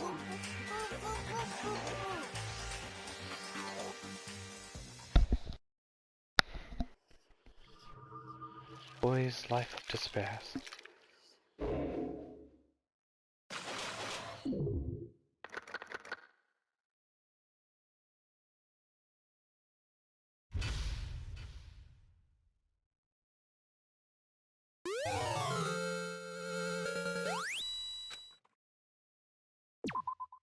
Alright, so this is where I'm going to end this stream off. I'm probably going to do what I did last time, save and then go for sniff. No, I shouldn't cry, but I've had enough. I can't take it anymore. Getting out of here anytime soon. It's impossible. I can't let myself think about how much I want to get out of here. If I keep thinking like that, I might decide to. Donuts. I need to eat some donuts. That'll cheer me up.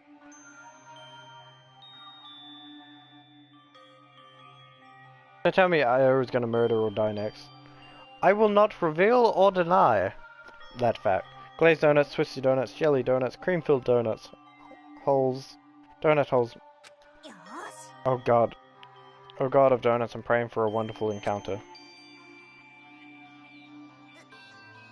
I'm sorry. Please forgive me for breaking the nighttime rule. Right now, for me, donuts are absolutely necessary. Huh? It would ruin the fun. What's that sound?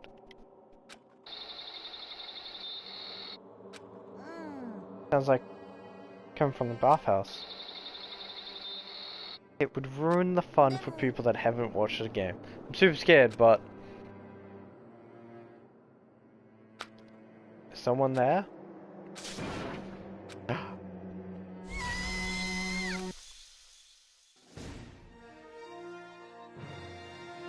Lecture religion, sound told, galactic error.